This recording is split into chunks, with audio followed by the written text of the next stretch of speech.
I think the key is to attack it. I think we in a different bracket, burning eternally. This is a start, an emergency. I don't know where the fan is. Maybe I'll never manage. We gotta slow down right now. Find out. We gotta slow down.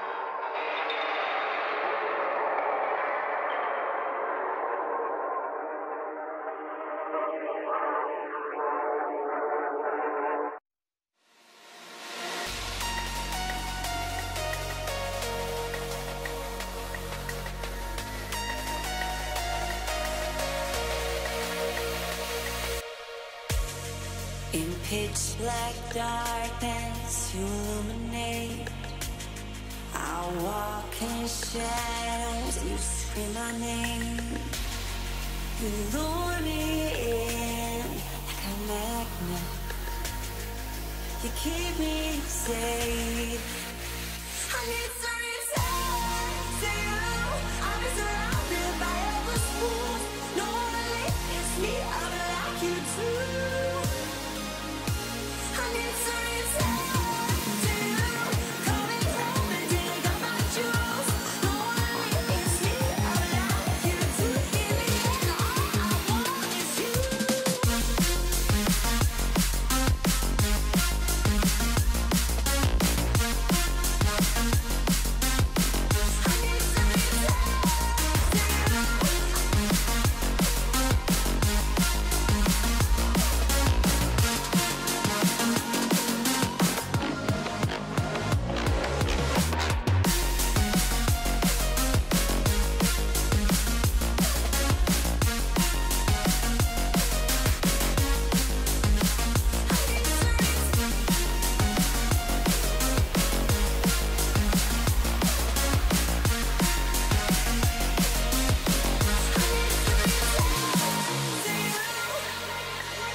Yeah, let's go.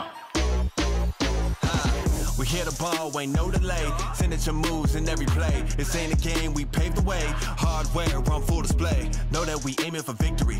Going way up in our energy. Seeing the view, plenty to prove. Making our move, no secrecy. Yeah, and they don't got a clue. It's no secret. Take a peek at how we do. Check the paper. We the news. Hear the whistle. Then bring the boom. Check the signature. Name matched in the Hall of Fame. Big time finisher. Breaking barriers the whole game. They thinking they can stop us. Seeing us, we the problem. It's in our DNA. That's our signature. Check that, check that, check that. Signature. Big time, all time, big time. Signature. Signature. Signature. Bringing the fire, lead the way, light the spark, we never tire. No quit, full of heart, ready, set, and we'll go. Our history will be told. Grab these wins, they all know. Reaching for gold, yeah. And they don't got a clue. It's no secret, take a peek at how we do. Check the paper, we the news. Hear the whistle, then bring the boom, check the signature. Name matched in the Hall of Fame. Big time finisher. Breaking barriers the whole game. They thinking they can stop us, Seeing us, we the problem. It's in our DNA. That's our signature. Check that, check that, check that. Signature. Big time, all time, big time. thinking they can stop us. Seeing us, we the problem. We don't mess around, we just hold it down. Signature. All on the line. Keeping it clutch. Yeah, now is the time. It's now or never. All on the line. Keeping it clutch. All on the line. Keeping it clutch. It's now or never. It's now or never. It's now or never. Check the signature. Name matched in the Hall of Fame. Big time finisher.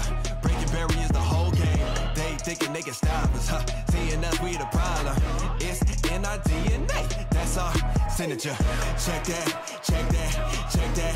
Signature. Big time, all time, big time signature. They thinking they can stop us. Seeing us, we the problem. We don't mess around, we just hold it down. Signature.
The book, I've seen the ending. The flames, they dance across the sky.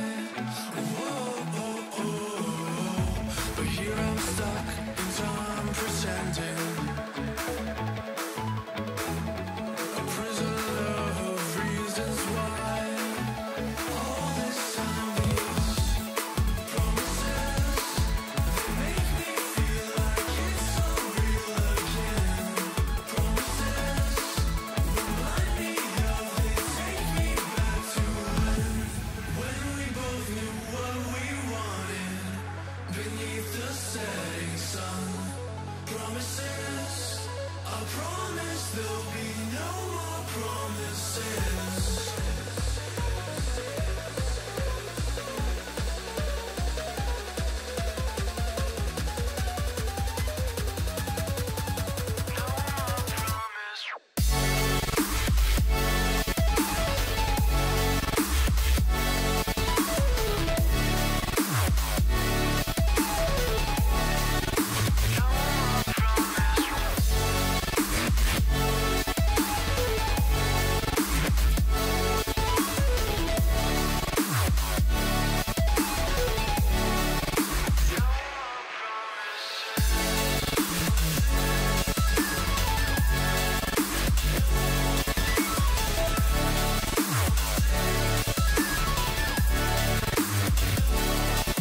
Yeah. Hey. Yeah. Yeah. Hey. Yeah. Hey. Yeah. Yeah. Hey. Yeah. Hey. Yeah. At first you made me feel very safe, but then I realized one took and one gave. Hey.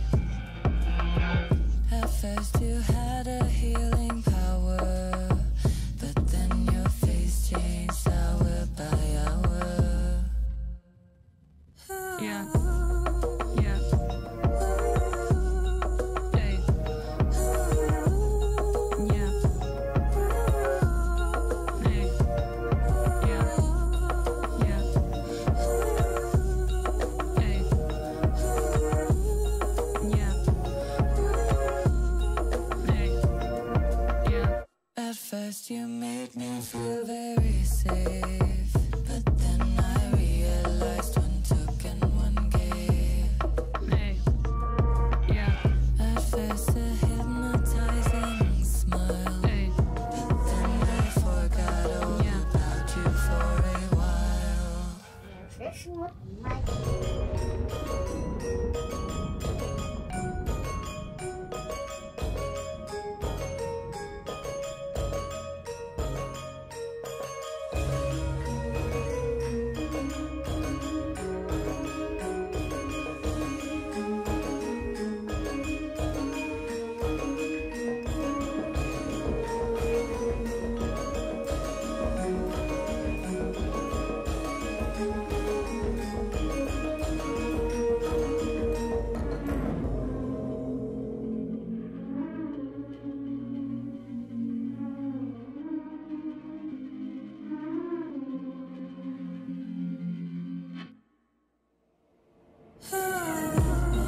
Yeah.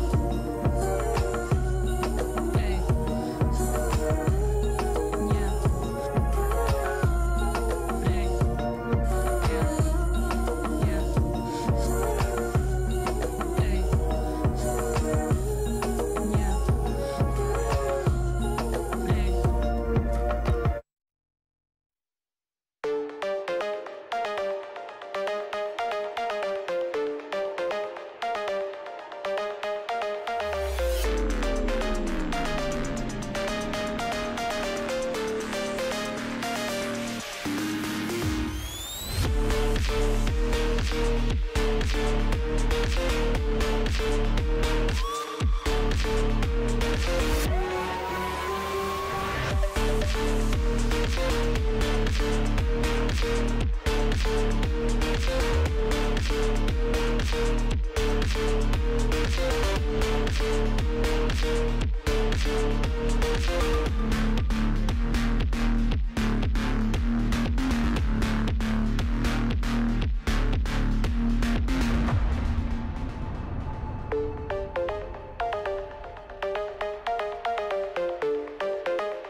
Can't get out of my head.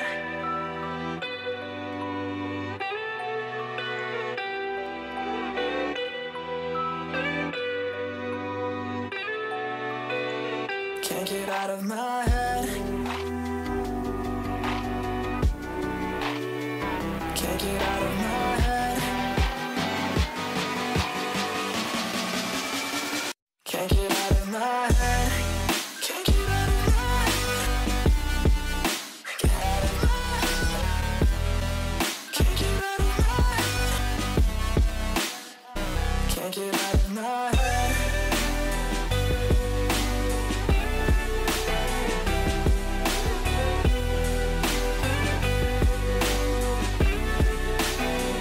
Can't get out of my head.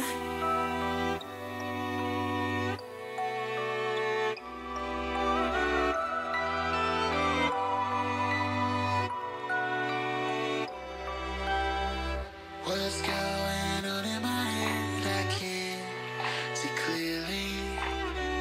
I've tried to breathe like you said, but can't calm down. And now my thoughts take a run. My mind feels weary. I try to feel what is real, but can't slow down.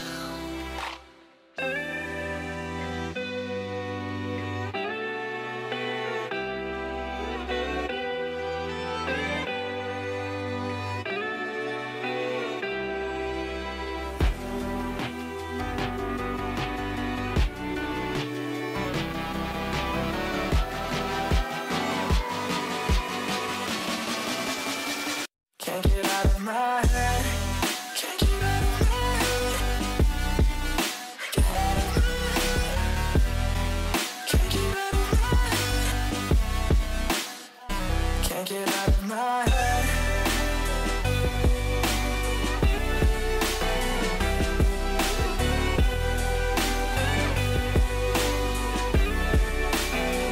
Can't get out of my head.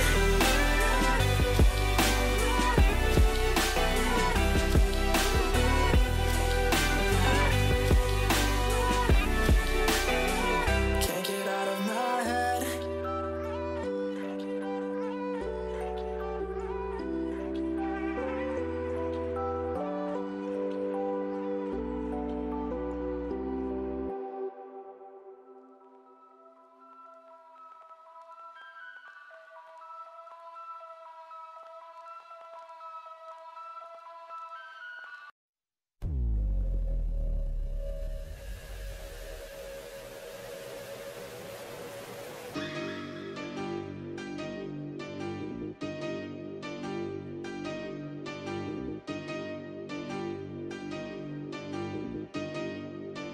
May. Hot stuff in my veins, rock stockings I change, don't ask for my pain. Get some jeans, some brains. Third time when I get up, little boy, G up. I'm dark, don't speak up. Drop up, down, they need us. Taipei on me, can't nobody set me free. 给我一个思路 break, I just wanna live liquid now. Silver planet, silver night, hit new topic overnight. 不用介绍，由来全都流进我口袋。想太多是不斟酌 ，make simple simple。除了我，还有谁存活？关我屁事，都别问我。不接受建议是我的建立，不需要你庇护，背着我就小心你的，记住。Bust up, pack it up. Bust up, pack it up. Bust up, pack it up.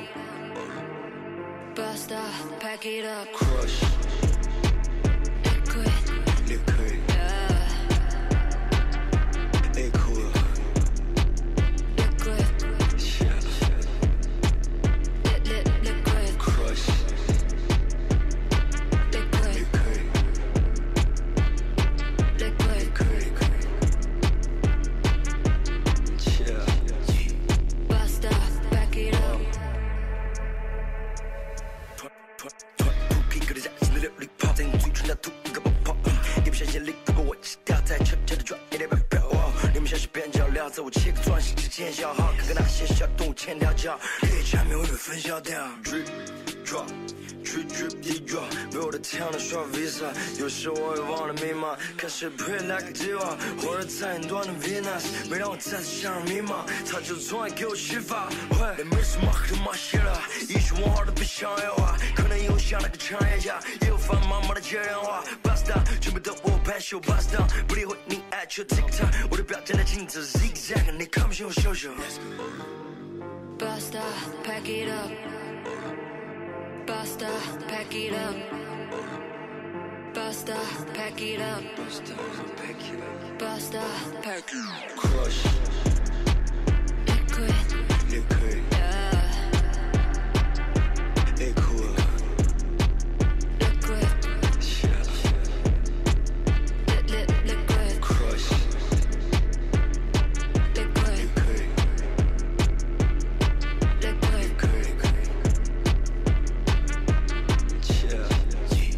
Basta, pack it up.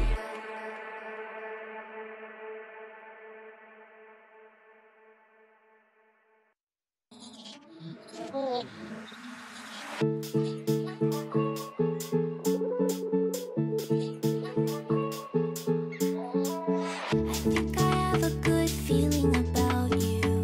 I hope I can trust myself this time. I'm breathing, holding, only for you. I'm dancing in your arms tonight. I thought I'd wait for all my life. I'm rising through the days of the end. So take my hand, and run away with me.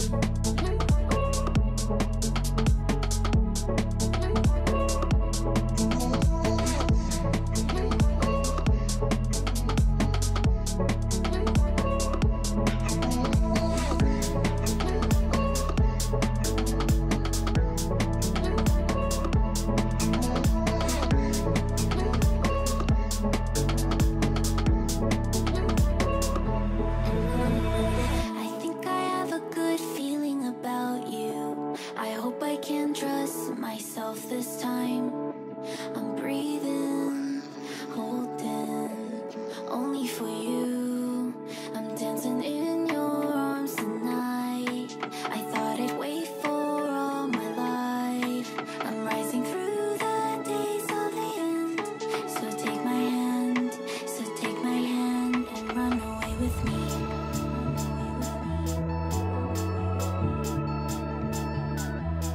Run away with me. Run away with me.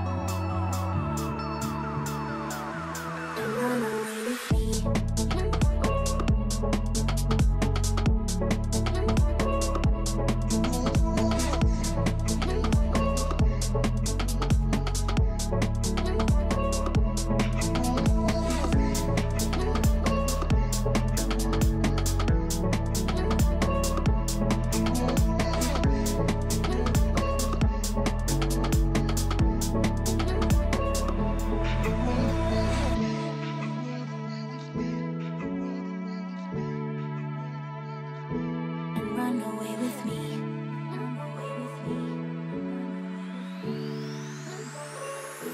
And run away with me. Building the energy, feel the electricity. Whole world's in front of me, feel the electricity. All in the energy, feel the electricity. It's all inside of me, and electricity. Out of this world, magnetic, charged up, come get it. Interdimensional, it's so incredible. Breaking the rules, kinetic. This work, go get it, it's sensational. Generational, it feels electric. It feels electric. Electric.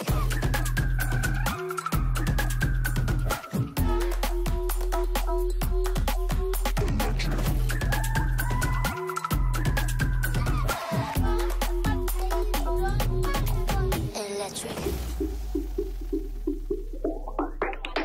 All in the energy, feel the electricity.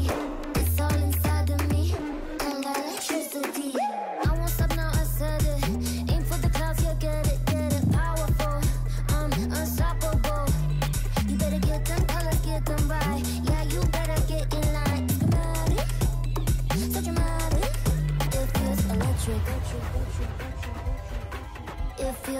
electric. Electric.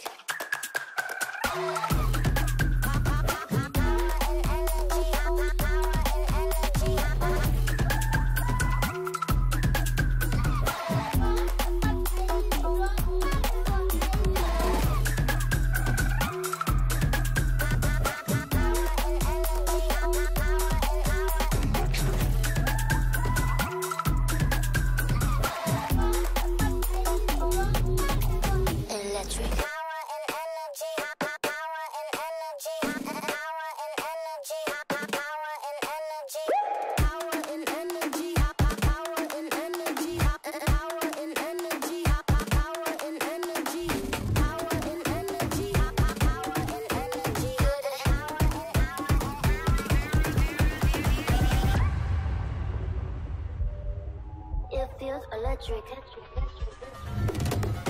Electric. Feel the energy, feel the electricity. All world's in front of me, feel the electricity. All in the energy, feel the electricity. It's all inside of me, and electricity. Feel the energy, feel the electricity. All world's in front of me, feel the electricity. All in the energy, feel the electricity. It's all inside of me, and electricity.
I wrote the book, I've seen the ending. The flames, they dance across the sky. Whoa, oh, oh, oh. But here I'm stuck in time, pretending. A prisoner of reasons why.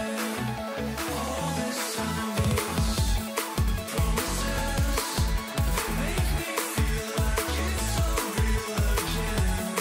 Promises remind me of, they take me back to when we both knew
plan for silent insurrection.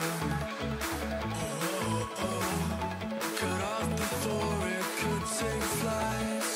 I'll fall back to these promises. Make me feel like it's so real again. Promises remind me of things, take me back to when we both.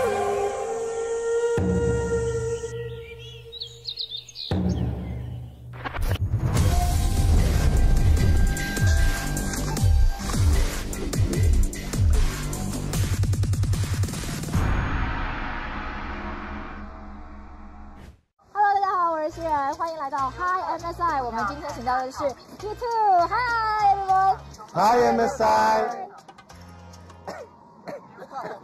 Bro, what are you doing? 3, 2, 1。 Hi MSI. Hello, I'm Broken Blades from G2 and we are here to win MSI. Oh. Yeah. I'm Mickey, support for G2, and we're here to win MSI.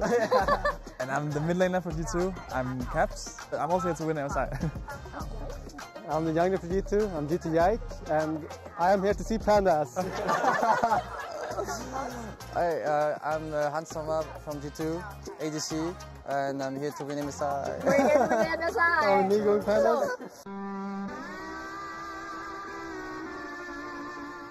Be honest, how many times that you've talked about the pandas before coming to China? A few times? Few times, yeah. 3 times at least? Okay, so 5 today times. we're here for the pandas. Let's go. You like pandas? They're fine, they're alright. This is a bit scary. I'm a bit nervous now. How has it been so far? It's been nice, it's been nice. I actually haven't been jet lagged at all, so I'm happy. Yeah, do the thumbs up. Bye bye.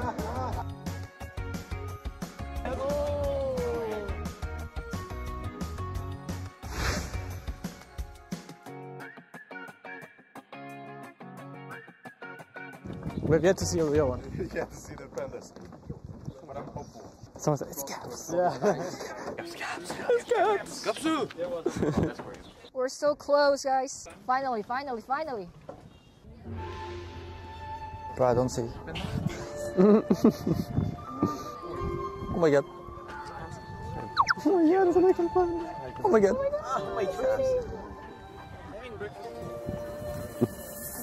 A panda eating? Oh, yes, like a treehouse. Dead brother, they eat and sleep. First in big bamboos. He wasn't there. Yeah, he's hiding down there. Yes, because wherever there are people, you see people over there, there's a panda. Over there, you see? On the tree. Oh, what? They're on the tree. Oh, It is a... wait, what? He's hot stuck, no? I'll be fine. He's a good climber. I've found it better. You think you would be able to climb that tree? Caps. Caps probably not. There's a tree behind it that you can climb on, jump onto that. I can climb it. Really? At least I did when I was a kid. Milan the is States. asleep, I guess. Milan is probably hiding. He's very famous. He's very famous, but, well, it seems like he's a little bit off today. Oh, over there. That's the famous one. Did you bring your phone? No. So you cannot take pictures? No. Yike's gonna breathe. Yeah. He's walking to your direction. Sits down? Aww. Yeah, that's kind of toxic. But that one is sleeping.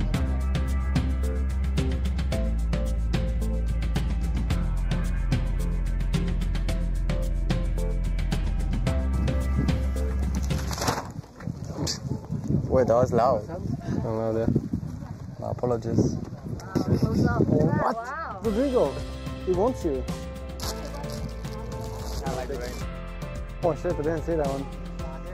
Yeah, they're all just relaxed. Oh, what is he doing now?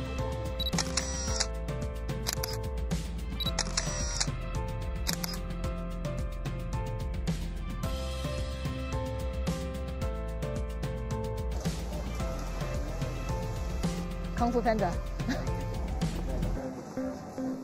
Yeah, no, I'm trying to do it.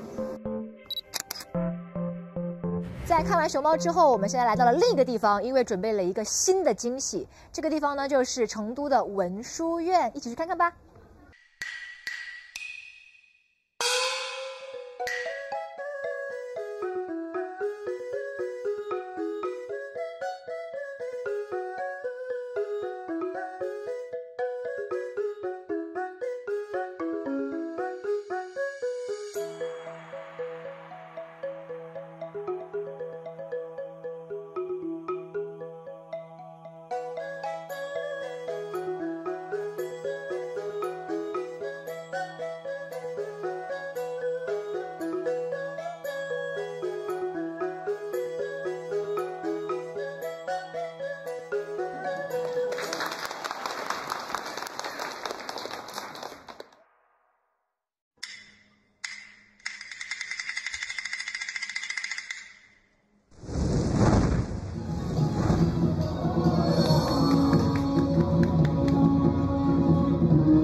我们现在刚刚看完这一场剧，先来问一下选手们所有的一个感受。So, which play was the most impressive? I think the second one was the most impressive. Second one, with the thing on his head. The comic row? Yeah, that one. What about you, Bibi? For me, it was the mask change. It was very impressive. A lot of cool stuff. How are you feeling about watching the whole show? I mean, it was very impressive. I think a lot of showcases of like a lot of skill.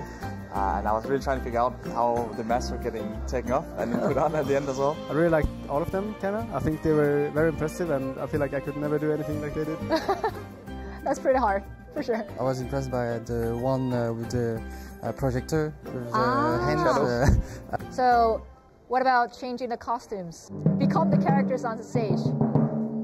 I think every one of you will be cool in the costumes. Let's go!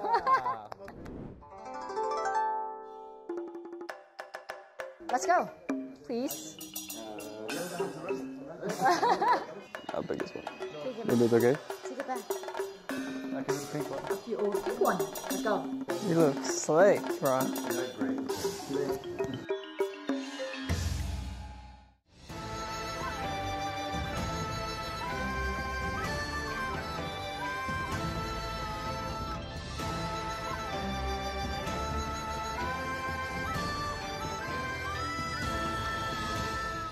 好，我们现在换装结束了，看看大家都是各形各色，非常的缤纷。先问一下，他们觉得今天换装结束了之后，谁看起来是最适合的 Maybe fits well. That looks like the top father. I would say maybe Hans. I like how Yike looks. I like the butterfly. And I will take Mickey. Thank you.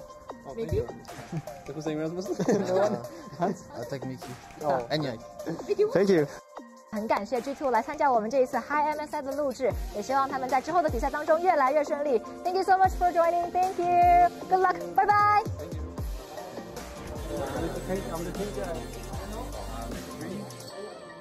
Mine is blushing. Yes. What do you want? 调教牛肉，敲热椒。 You got the same actually. That one is cute. Yeah, this one. Okay, maybe this one. Promises, I promise there'll be no more promises.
welcome back to the 2024 Mid-Season Invitational, where the G2 Army is also in CHENGDU, but I believe it will be the same for T1.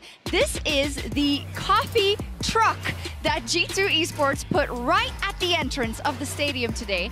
And we all know what that's signaling besides, you know, supplying some coffee. These are the good trucks. These are the good trucks. You have to stay hydrated. Nothing else behind that. Exactly. No, nothing at all. Only positive messages. Yes, as always. My name is Shaks, and I'm here with Dagda and with Raz to go through this. And these are a couple of goodies that the fans could get. There was some tea, also some very, very cute cards. The cards are cool. Wait, you see the... Wait, this one's really nice. I'm Hansama. gonna hold on to you want to hold the BB one? Broken Blade one? Yeah. It's got they're double-sided as well. Yeah, He looks they're really nice. Yeah, he looks amazing on this. Where'd you get them? At the truck, basically. Oh my God! Why didn't I go to the truck? Wait, did you get any T1 goodies? I did. Okay, so there's this one. It's a nice fan. It does get hot in here a few times. And a flag, just in case you want to get the crowd going. Yeah, there we go. So let's get into the bracket. Let's get into the bracket. We'll start with the lower bracket first and see who has fallen down already, unfortunately for them. And yesterday, of course, PSG fell down, but they were so close. That was heartbreaking. And PSG put up an incredible fight, been able to take BLG the entire 5 games, but that game 5, it kind of all just disintegrated for them. It felt like BLG came online with the kindred pick. Honestly true, but my hearts go out to Betty and Junja. They were both crazy throughout the series, but if you look at the upper bracket, this will be the final series we play in the first round. I can't wait for it. Yeah, it's that question of how dicey is it in this part of the bracket, of course, if you have to play PSG in your next match if you end up losing this match. Now, obviously, G2 versus T1 is one of those great matchup in the last couple of years where we really have a rivalry building, and we don't have a lot when it comes to, I want to say the West versus the East, but EU versus LCK or LPL, so it's something to celebrate. Yeah, it really is. I mean, at the start, it kind of felt very T1-sided looking at 2017, and then we kind of got to bring it back a little bit. G2 in 2019 looking great, but yeah, we'll have to see how this one's going to pan out. Yes. 24 series or games if you don't count that the show match that happened between the two. It counts. It counts. You know, G2 won. It counts. Yeah. If you haven't seen T1 yet, they were of course in the play-ins already, but they got through that in a really, I think, uncomplicated manner for them, which was also to be expected. But what should we take away from their performance there into this bracket stage, Raz? A lot of positives, I would say. It feels like they were working a lot on their lane swapping quite heavily, because if we last saw them in the LCK and their Hanwha Live series, and especially in their Gen G loss, I think they failed pretty heavily during their swaps in those instances, and I think they've only gotten better, so I'm excited to see them, especially Zeus. I think Zeus is somebody that's always a treat to watch and carry situations, so I cannot wait for them to play. Yeah, and I think they've looked absolutely great, especially against FlyQuest, and especially when we're looking at those lane swaps, it feels like you need to be able to bring them to the table against G2, because G2 brought them out very, very quickly over in the LEC. We saw them continuously throughout our playoffs, and I wouldn't be surprised to see them brought up here again, especially when you look at, honestly, what has been a bit of a disappointing split for Hansam and Mickey. They haven't really been able to find their footing. I think bringing that across into the lane swaps gives them a lot more control, and when you look at that top half of the map, that has really been where the G2 has solidified themselves as a very, very strong position. Yeah, I think for people that aren't that familiar with watching the LEC, this is the first time we're going to see G2. They won again. Spoiler, they also won back in winter. Yep. But I feel like it's hard for me to judge how they're going to do internationally, because they have been at the top of EU, and I don't even think they were that convincing in their finals. Don't hate me for it. So I have a lot of question marks for G2 going into this bracket stage. Which is definitely fair. I don't think I think their early game has been a little bit messy. It's been their mid game that they've really shown. Okay, but I completely agree. I think a lot of it come into their focus on changing how they play their play style specifically, like a lot more focus on how they scale. So it's been 26 days since we've last seen them. They can change a lot in what they're prioritizing, so I want to see what they're pulling out in the draft specifically. They can indeed, but we talked about the G2 versus T1 history before, and we didn't talk about it too much because we have a little quiz prepared, some trivia to run us through some of those memories. Let's get our whiteboards out. All right, here we go. I have the memory of a goldfish, so I'm sure I was there for many of this, but I don't know if I'll remember. All right, production, hit us with the first question. I'm what we got? What is the series head-to-head between G2 and T1? Series head-to-head. Oh. This is an easy question. Let's go this. This one. I'm cheating. I'm doing percentage. I did 5 G2 to 7 T1, but I really don't know. Oh my God. Where have I been dreaming of these series? Oh, it's supposed to series instead of best of I was ones. counting best of ones as well. Yeah. Okay. 2 to 2. Okay. That's pretty good, actually. This is a tiebreaker. I like those stats. I like those odds. Yeah. And the bonus fact, the game score is T1 9, G2 7. So this was closer. All right, let's take a look at the next question. In what year and stage... Oh, this is question 3, I think. No, it's not. In what year and stage did G2 first meet T1 in a best of at MSI? That one's tough. Okay. I think it's this. I think.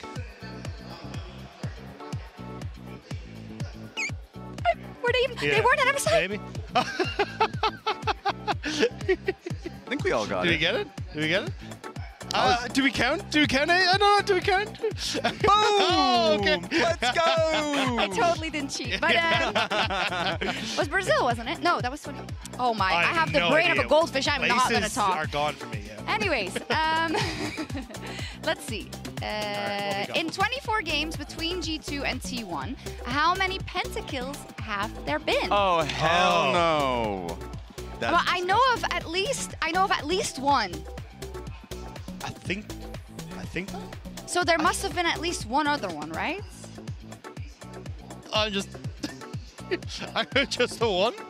You don't get that many pentakills, right? There's no way. I'm going 3. Oh my God, we got different ones. Let's go! Yes. Oh, why didn't I follow my gut? I think it was Caps too. Yeah, Caps a Kali pentakill. Yeah, that's crazy. Oh, the answers are also in there. Yeah. Oh, I can't do my job. It was Caps on a Kali. That was the year G2. Then our next question is to complete the draft. Oh God. Good luck with that one. Yeah, I know. What champions? I have to think back to metas of old. Ooh. Okay. I mean, there's the Galio.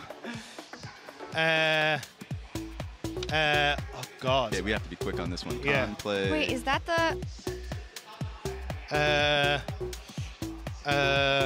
Oh, it's always. I mean, I think it's. Oh wait, I forgot Wonder. What the hell is Wonder playing?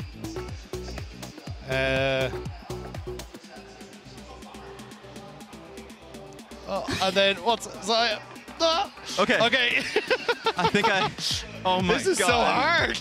Wait, you can't read What it. does yours say? I put Rumble, Oriana for T1 and Aatrox and Yasuo for G2, but I don't know. Oh, okay, I'm not even close to Mike, of course. That's disgusting. I had such a shortcut. Yeah. I knew this was the funky year. I should have just guessed Pike. There was like a 70% chance you were No, going to hit but I'm Pike. thinking about completely the wrong series also. This is, Yeah.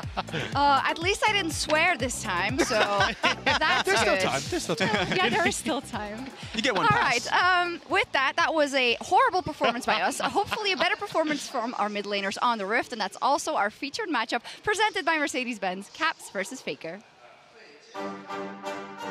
Caps has cemented himself as the GOAT of Western League of Legends, making it to 2 back-to-back World Finals, winning more domestic titles than any other European player. Caps goes all the way to the steps of the fountain for a pentakill! But he's been chasing the success he had in 2019, trying once again to win an international title, only to always fall short on the world stage. In his featured matchup presented by Mercedes-Benz, he steps forward with a roster that has been solidified over 2 years to try and take back his former glory and make the West a contender at MSI once again. G2 Esports will win MSI 2019! The greatest Western player means little to the greatest player, period. FLICKR is a legend of the sport, full stop. Unlike Caps, FLICKR has been able to capture his former glory, winning Worlds 2023. And now, he and T1 are here to show what it truly means to be a GOAT. The king of the LEC versus the king of the world. Let's start with Caps and his performance so far, because in the LEC, it has been great. It has been wonderful, but it has been kind of the story of Caps finding himself again over the course of the last year. When we look back at 2023, there was a lot of doubts cast at Caps going, where has the best millionaire in the LEC gone to? And the fact that he's managed to find that resurgence speaks volumes about the work G2 have done behind the scenes with him, and also the fact, the confidence that he has had in his own performance. Say, give me Azir, give me the Nico, let me find these resources on side lanes, and I will be the carry that steps up for G2. And time again, when G2's early game has been doubtful, it has been Caps who has stepped up and been that clutch factor for G2. And while it's been amazing to watch Caps, me just watching FLICKR in the LCK has been incredible as well. There have been moments where he's been able to save games for his team, like the 2 plays that come to mind. Domwana, Orianna ulti in the top side of the river. There was the Azir instant quadra kill where he's just still incredibly clutch. There are moments, of course, like people will never let him live down that Game 5 Rift Herald play. happens, but you will always remember the international clutch factor that he has alongside Owner. They're still insane as a mid-jungle duo, so please watch them. Actually, this is the play that I was talking about. Ridiculous to see. But it's the fact that he's able to call it, especially for this play. I remember people talking about how far in advance FLICKR was saying, I will get this play. And it also feels like there's always a moment where T1, even when they're behind, that FLICKR or Owner in cases can just step up and say, no, we're bringing back this game. T1 are never dead until the game is over, and a lot of that is thanks to FLICKR. The best comeback team in the world also for FLICKR. I mean, sad for him that Chovy is around, because in the early weeks of the regular season, in fact the first 5 and 6, he is on par with Chovy when it comes to laning phase, and that surprised me the most in this advent of your career. To still be on top in that laning phase is spectacular. Speaking about laning phase, let's talk about the bottom lane as well, because I suspect there might be a very big discrepancy in what we expect, Raz. I mean, it's been crazy. Gumayushi and Carry in the bot lane have just been terrorizing. Even in the final series versus Gen.G, they've always had leads, and I just do not give them Kalista. The Kalista combinations that they have been ridiculous, and it's a lot of it, to me, has come down towards the creativity that they had alongside the Kalista combos that we'll talk out throughout the later portions of the series. And that's why I think for G2, you have to look into those lane swaps. It has not been a strong performance. Hansama hasn't looked great. The Nautilus for Mickey has been more hook, line, and stinker. You need to find different ways to actually set yourself up for success here, because otherwise you are just going to fall prey to these double AD carries. You're going to fall prey to the Nikos, the Rumbles. Keria has been exceptional at working with these hyper-aggressive bot lanes, getting these early leads for T1, and being able to command the game from that position. I see what you did there with Nautilus. Yeah, when it comes to kind of EU success or G2 success in the past, we said creativity, but it's no longer the case that T1 or other teams in other regions don't do that either, right? T1 has been incredibly on the cusp of making those picks that you don't expect and making those strategies that you don't expect as well. So we'll see how that translates onto the Rift and what our fans at home think in our MasterCard fan predictions of the day. We'll see how close it is in their minds, and maybe we'll parlay it directly into our very own predictions. I actually got a sneak peek before. How much hope do we have here? It's realistic. Okay. All right, let's go straight into Okay. predictions. Now, listen, let's do our predictions. Let's go for it. Let's go for it. I will start, and I will tell you that for me, for G2, this best of 5 for me is the whole game. And I know there's a lower bracket, but you said it. 2 years together, all that practice they put in, all the scrim records that they had, all that work that we know that they put in. But if it doesn't translate now in this best of 5, I don't know what I have to think. Still, I'm Delulu, so I think they're going to win 3-1 with no issues. But yeah, here we go. Yeah, I mean, look, I'm right there with you. I think it's going to be a 3-2. It definitely feels to me like it's time to put up and shut up for G2. You have talked and talked and talked about how you want to work on your mid game. You're bringing in Duffman. You want to get all these pieces in the correct side. But actually, I won't do that. FLICKR's the goat. I can't really slap him away. But this is the moment, G2. It's time to take it against T1. I'm just shocked at all this hope and cope, honestly. T1 has just been an insane team, and I expect them to take it 3-1 clean. T1 has been phenomenal, the huge favorites in this matchup, but can G2 do the unthinkable? Let's meet our teams. Stop! Don't do it! Going into 2019, it was quite a crazy start, honestly. Where were you when the West rose up? G2 Esports eliminates SK Telecom. We're willing to take a lot of risks that most other people weren't, and we just got rewarded big time for that. This is what Heat League of Legends looks like, and it comes from Europe. G2 Esports, MSI에서 우승을 하고 좋은 기억이 있는 팀이라서 시간이 많이 흘렀고 지금은 LCK한테 그리고 T1한테도 안 된다는 거를 플레이로 보여드리겠습니다. It was 7 years since their loss, a decade since their birth. T1 will be your 2023 World Champions. 월즈 우승하기 전에도 저희 팀이 세계 최고라고 생각했기 때문에 월즈 우승 이후에 자신감은 아닌 것 같고 원래 있던 자신감인 것 같습니다. I think this team has gone through a lot of hardships. Last year, we lost both MSI and Worlds. But every time we came out stronger, we will rise from the ashes. I know we can do it again. 자, 몸풀기는 끝났어.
现场和屏幕前的各位召唤师，欢迎来到中国成都，来到 MSI 2024胜败分组赛第4个比赛日的现场。今天将会在这里迎来 G2 Esports 和 T1 的对决。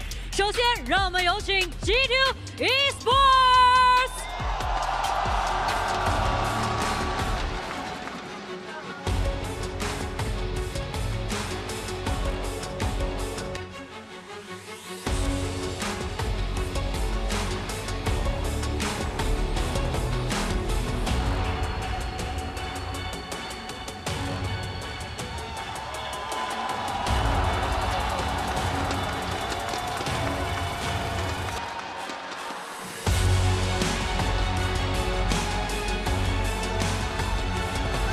接下来，让我们有请 T1。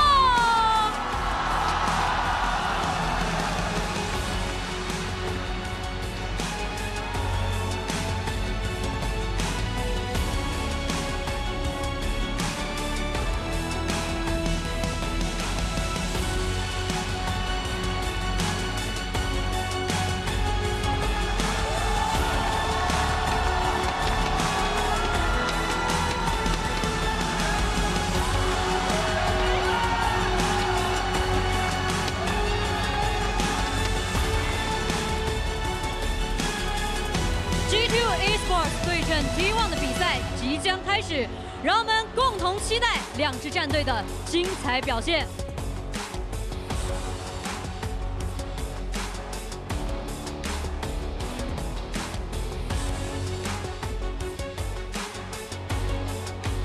And here we are for G2 versus T1, the two teams' 25th matchup over the years.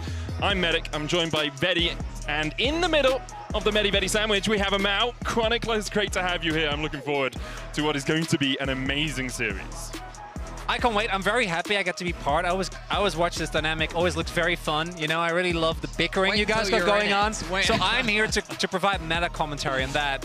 Secondly, first and foremost, though, this series, I am mega excited, particularly because we haven't seen G2 in a while. Yeah, I mean, this is going to be our first debuting of G2 since, of course, the spring finals where they were able to defeat Fnatic.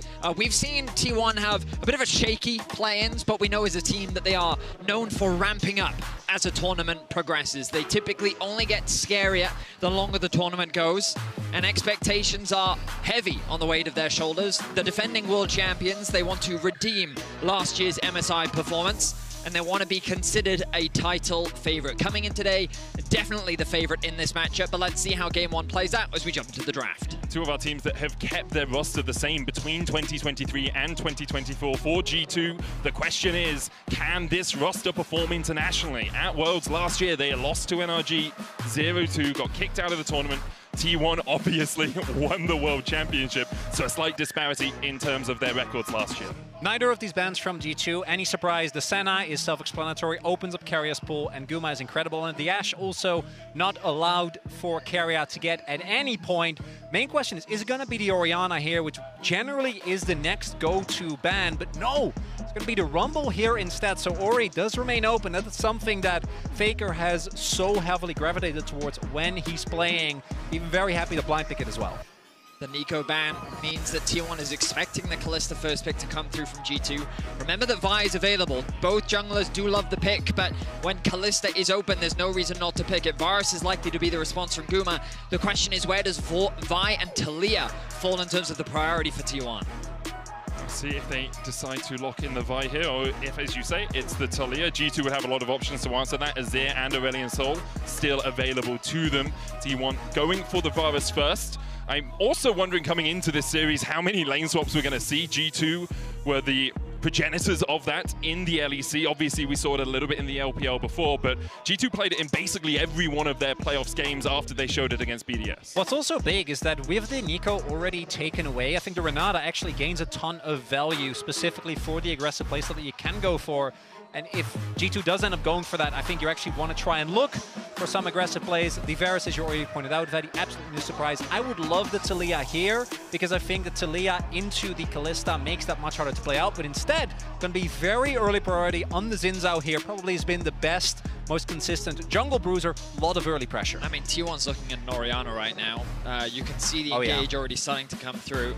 We know that FLICKR absolutely loves the champion, and Keiria's support pool is deep enough that they'll be more than happy to allow G2 to pick that, maybe even give counter towards Keiria.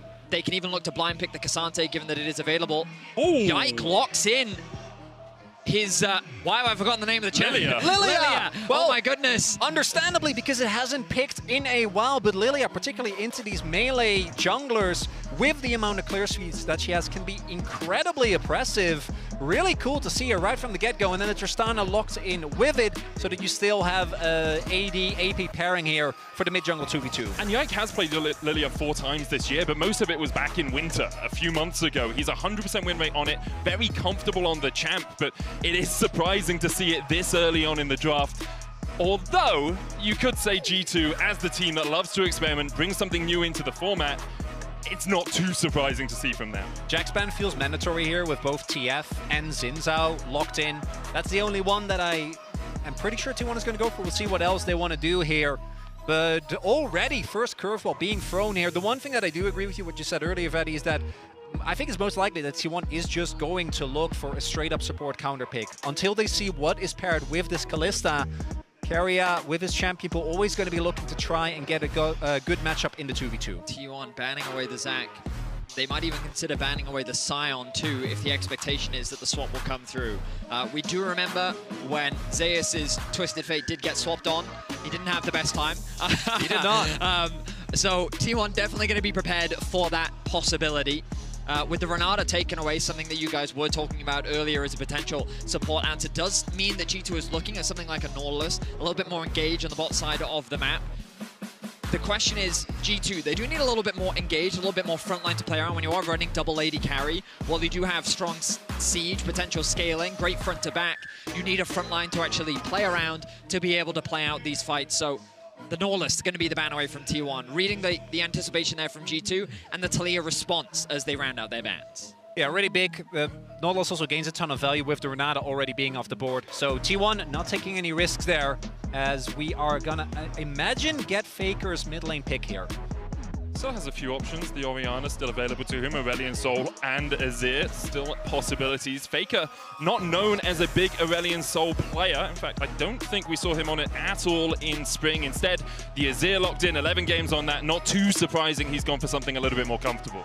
I mean, it's FLICKR. Yeah. He's naturally going to go towards the champion that he's been known for many years. Okay, lads, just very quickly. Any possibility Kalista support here? Tristana AD carry. Is there any possibility that happens? That's a Now Yasuo the Yasuo's top. locked in. That's a Yasuo top. Rel for support, okay, so we're going to have the Kalista Rel bot lane, but for a moment my heart was in my mouth. G2 wants standard lanes. So this was something that Broken Blade brought out domestically into the Twisted Fate. A lot of confidence bringing that out into Zeus. I know he didn't have the strongest performances, getting caught out at times, but still, to bring this into game one, Broken Blade has got to be feeling himself against the powerhouse in the form of Zeus. It's going to be the Alistair lock-in here for Keria. A pick that he has not played nearly as much as some of the his other LCK contemporaries. Delight was most known for it. Incredible on Engage Sports does obviously have a great matchup into the Rel. Can cancel the crash down, try and create a lot of space. The G2, definitely a lineup with a lot of pressure, and the Engage combo with that Rel being able to both be thrown in with the Magnet Storm and the Yasuo, definitely something that T1 is going to have to look out for. I think T1 coming into this tournament was unique in that they're a team that loves to pick 3 carries, right? They don't tend to defer towards the tank top. While it's something that they can play, carry topside is something that they love to do, and many teams have tried to avoid matching that carry style. Usually they'll default to things like the Cassante, playing more of the defensive kind of utility role. But Broken Blade answering with the carry, and G2 is a team saying, T1, we're willing to match your style and pick multiple carry threats, even putting Yike on the scaling Lilia in the jungle. G2 is looking to scrap, they're looking to skirmish, a lot of power farming and a lot of early jungle invades. Let's see what G2 can do as they go up against the defending world champions. Couldn't have wished for a better draft going into game one here. Gonna make like Elsa and go into the unknown together, guys. All-time record between the two teams, G2 10 wins, T1 14. If G2 can somehow topple the current world champions here, that will start to even out towards their favor. The question is, can they do it? They brought us something very spicy for game one. We'll have to wait and see if it works. Really right from the get-go, throwing out a lot of curveballs here is G2. Where's T1's draft? I've seen him play these a million times, right? There is nothing too surprising here. It's very straightforward.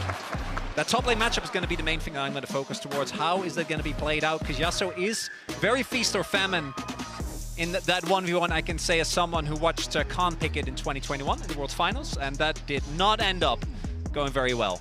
And although the draft does kind of push you towards standard lanes, there is always the possibility of a lane swap. They have been a big proponent of it. We talked on the desk about it. Emily Rand always pushing that lane swapping is good. You like you're them as mechanically well. worse. I love lane swaps. I adore them, and if they happen, we'll talk about them as we are going to make our way onto Summoner's Rift for game one of this best of 5. I'm excited, gentlemen. Like, what a game one to start us off. We know that T1 versus G2 has given us some incredible series in the past, and I'm hoping for another one today.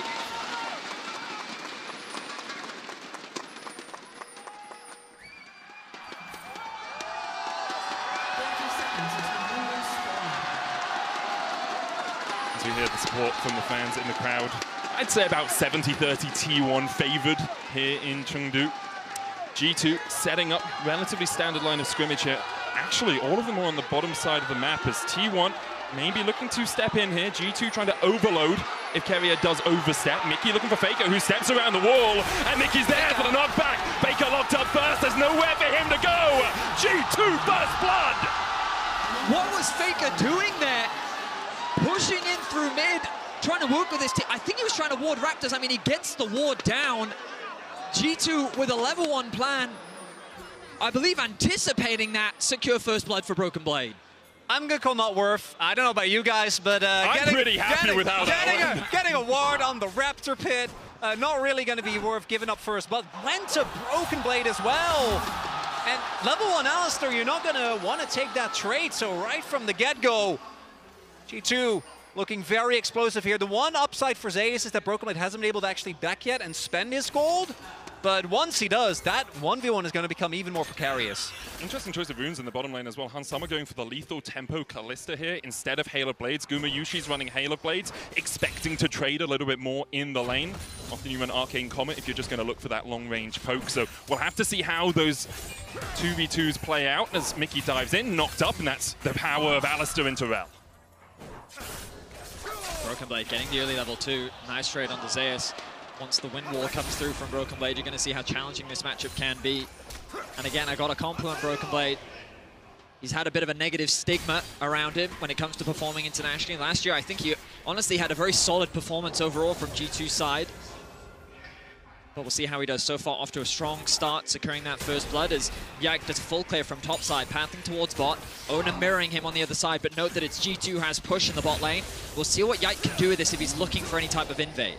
Do you also see already, and this is something that's only going to become more pronounced as the game goes on, is that Yike is going to naturally outpace Oner. So Oner is going to have to make an impact on the map because of the fact that this Lilia, particularly once she gets to her first item spike, is going to be able to get so much done as Mickey, looking for Oner in the jungle. I mean, look at this. 3 pushing lanes for G2. Broken Blade getting a cheater recall in.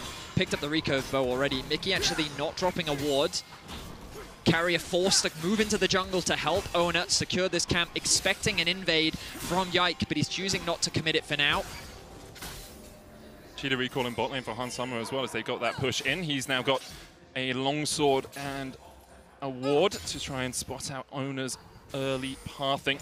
Oner's even in the mid lane though. Faker didn't burn any summoners at that level 1, so Cap's just trying to trade into the Azir here. FLICKR also gone for the Halo Blades, which we often see when you're trying to play into one of these more aggressive matchups.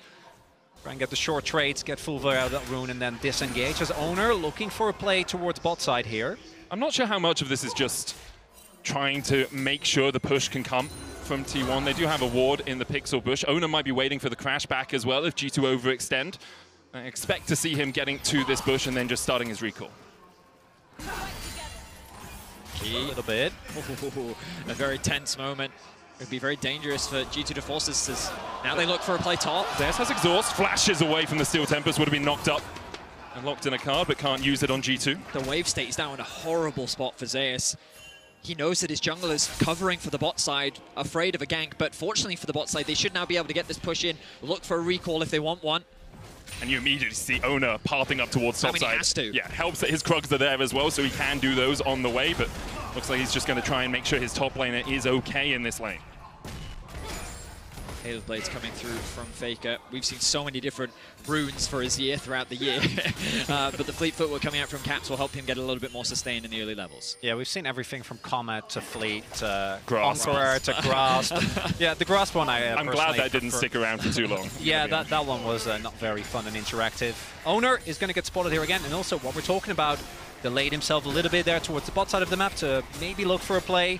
And Yike, he's just farming and farming and farming. And again, with these AP junglers, early on, the difference won't be as pronounced, but once you get to mid-game, once you get to the first item spike, which I assume will just be a Leandries, you're going to so insanely outpace the T1, they're going to need to try and look for something. But due to the early laning phase, really in every single lane, I don't know how many opportunities they are going to get unless they find an actual play, but with the prio, Oner has been tracked very meticulously. I mean, there's little Oner can do in these early levels, right? You've already highlighted it. When you're playing against 3 pushing lanes, Yike has so much freedom. The fact that he hasn't chosen to invade was kind of the more surprising part, as T1 did try to play around it, but didn't have too much to be worried about. Broken Blade, level 6. Last breath. Don't think he can kill Zeus here, but he can chunk him out. Oner on the bottom side of the map. Will he be spotted on a ward? Junglers hovering around top. Oh, hang on. Engage coming in from Carrier. Oner's on his way across. There's the stun as well as Mickey tries to Pyromancy away. Flashes as well. Will survive for the moment. Oner can't quite land the win. Becomes like coming to join the party. Caps TP'd in, but T1 able to walk away from this for now. Yike not yet level 6, so doesn't have that Lilting Lullaby. T1 going to feel good about that one. Got a TP out of Caps, buying FLICKR a little bit of time in that mid lane, and not going to give anything up outside of the Ignite. Mickey does have Hex Flash, so not the end of the world. If they would have gotten the kill, though, that could have been a big turning point. Not going to be the case. Caps is going to be able to catch the wave. T1, the proactive play. It's a little advantage, but not that much. Azir, crucially, which is why I think he stayed in the lane for so long, as Broken Blade pulls it, gets it pushing into him, that he wanted to hit 6 in case there was either an opportunity on the map or maybe a really aggressive push from Broken Blade as Mickey. X-Flash forward. FLICKR has a flash. And also just dash away, dodges the stun. FLICKR sidesteps. Sublime to see. Caps still has the jump away here. Oner can look for the win, becomes lightning across the wall, doesn't land it. Caps now with the push in mid can move up towards this top side and help Yike take the grubs. Looks like Oner won't get any of those first course of Grubberinos. And so far in this early game, things looking up for G2. when you kind of look at it holistically, Zaya still doing very well considering the amount of pressure that's been thrown towards him on the top side of the map. Caps going in, knocked back. We've seen Caps do this before he flashes. Not quite enough damage, but one more auto is enough for Caps to get G2's second kill. FLICKR walked back into that. I think he might have been able to get out with Caps flashing, having to because of the ultimate, but no. Second death here for FLICKR, and G2 pulling further ahead. Caps this year has been performing out of his mind. Undisputably considered the best mid, the best player in the LEC. Starts the series off with a solo kill. Bell goes in with the last breath, the Looting Lullaby as well, double sleep, yike, knock back, watch out, Eep indeed for T1, and a gorgeous flash from Broken Blade, the Keyblade follow-up, G2 are 4-0 up. And the exhaust and Broken Blade, that doesn't matter when Yike is there, level 6. Haunting guy's done, even with the flash. T1 getting obliterated here in the early game. G2 defying expectations 8 minutes in. They find themselves with a 2K gold lead. But we should never jump to conclusions. T1, they do a good job of finding ways back into the game, but so far this early game is just individual prowess. Caps gets knocked underneath the tower by FLICKR. Quick thinking, using the ultimate to knock FLICKR out of range. He follows it up with the reset from his W, and the flash secures a kill. And then we look at the top play. And here again, the exhaust, yeah, it mitigates some of the damage, but the sleep still comes through. And because both Owner and Zeus are slapped, is an opportunity. Broken Blade getting the flash knock up as well. And we come back to a pause. Wow. Okay, so much to break down there. G2 have utilized their early game pressure incredibly well. We have to remember this game started off with Broken Blade getting first blood. You can see, I'm looking at Broken Blade's camera right now. He's trying to keep calm, keep focused. He realizes G2's in a good spot right now, but they can't get overzealous. They can't let this go to their heads. T1 is a team that, even when they were super far behind against Gen G, found incredible barons and incredible ways to fight back into games. And they're a team that you can't afford to underestimate, regardless of the lead that you have. That's one of the big things, is that T1, for a very long time, and it was one of their biggest flaws, was a team that was relying on winning early game to really get the most out of the incredible mechanical potential that the players have. Whereas particularly in the last year, we've seen them shift and be able to actually come back from these early game deficits. That said, though, I think that the main thing here for me in this game number one is that, as I mentioned, T1 is a draft that is as T1 as it gets. Like, all of these picks, none of these should surprise you. And so far, the answers that we see, I think particularly the Lilia and the Yasuo, have been working incredibly well. Add to that the fact that FLICKR is struggling here in the early game, and the setup, at least for G2, going into the mid to late, is quite solid. At the moment, all the momentum in G2's favor, but as Vedi said, as we have seen so many times over the year, T1, a team you can never count out. Especially we'll be looking around Owner's pathing over the next few minutes. Can he find someone from G2 a little bit overextended? Caps no longer has a flash, nor does Broken Blade. There are weaknesses to be exploited, and T1 do that better than anyone else. The big thing for me is Mickey, because I think he's the glue that holds G2's team fights together. He's the one that's going to have to find the solid engages, and I think that might be a little bit hard with Keria on the Alistair. That said, though, if the side lanes keep getting further ahead, G2 is going to get first to every single objective, and for T1, even with how good I think their team fighting is, are still going to have a really, really hard time to actually leverage the one member that isn't behind, which is Guma. Naturally, Medic and I have cautious optimism right now. We've seen many T1 games this year, and we know G2 very well. But I will say that the one thing that G2 focused on, something that they consistently talked about throughout the year, was they wanted to improve their mid-game. Their early game was often the point of criticism behind them. Their actual ability to find early game leads was something that domestically they were very inconsistent at, but their mid-game, their wave management, their ability to play on objectives was a thing that they put a lot of focus into. So now's the time to prove it. Now's the time to show that that mid-game work has come to fruition and that you can translate that early game success into an effective mid-game. FLICKR, the look on his face right now, that of concentration and focus. He's not going to be phased by this. He's been in these situations many times before, and he knows how to reset and get back into the game. Yeah, it's just a quick reboot. We see this in the LCK all the time. He has to update his firmware, because obviously, up until this point, it needs said it might need an best, soy update. robots, you know? Like, he just has to update everything right now. But yeah, for T1, you have to remember, MSI kind of a boogeyman tournament for them. They have made the finals many times, but it's all the way back in 2017 they actually last managed to lift the trophy. It's very early to say anything about what their run is going to look like now. So I'm actually going to stop myself from doing that right now, so no one can flame me for being like, oh, T1 faltering again at MSI. But it is something we have seen in the past. Yeah, we are 8.5 minutes into game one. Yeah. So I think you made a great call, Medic. Having watched how these games tend to go, you know, EU versus LCK over the last few years, being ahead at 8.5 minutes, I'm happy with that. I'm good. I mean, let's not forget, Mad Lions were also ahead at 15 minutes last year against this team specifically. True. But, you know, it's all conjecture at this point. Obviously, G2 finds themselves in a fantastic spot right now. We'll see, once the pause is resolved, how they can move forward. I can tell you that Gumayusi reported a possible in-game bug, which is why the pause is happening. Obviously, League officials are looking at it, and we will tell you exactly what is going on as soon as we know what is going on. Interestingly, nothing to do with the top lane play, unless Guma was watching it while laning in the bot lane, we assume. So we'll see exactly what has happened there. So to update everyone, right now we can see that Broken Blade is about 1,000 gold up on Zeus. He's about 3.7k to 2.6. In the jungle, it's about a 700 gold difference. In mid lane, it's about a 600 gold difference. Meanwhile, the bot lane is pretty much dead even for the time being. So even though there was a lot of pressure thrown towards the bot side of the map, all of the advantages right now that G2 find themselves with are towards the top side. When we think about the greatest scheme of this game, Lilia is a champion that, I mean, Medic, you're a big Lilia enthusiast yourself. Lilia, you love playing her. She can be a surprisingly effective skirmisher, right? Not necessarily because of her upfront damage, but it's so difficult to stick onto her, right? In the battle of attrition, utilizing her movement speed, she becomes very difficult to lock down, especially champions like Xin. Once that engage is gone, it can be very difficult to stick onto that champion. Yeah, I think Yike's main worries here are being gold carded or being locked up with a Chain of Corruption or an Alistair Pulverized combination. Anything else, anyone jumping on top of him, he just has so much movement speed from his passive. He'll be able to run around the map for its entirety. It has been a while since we saw the Lilia on the international stage, all the way back at Worlds Play-ins 2022.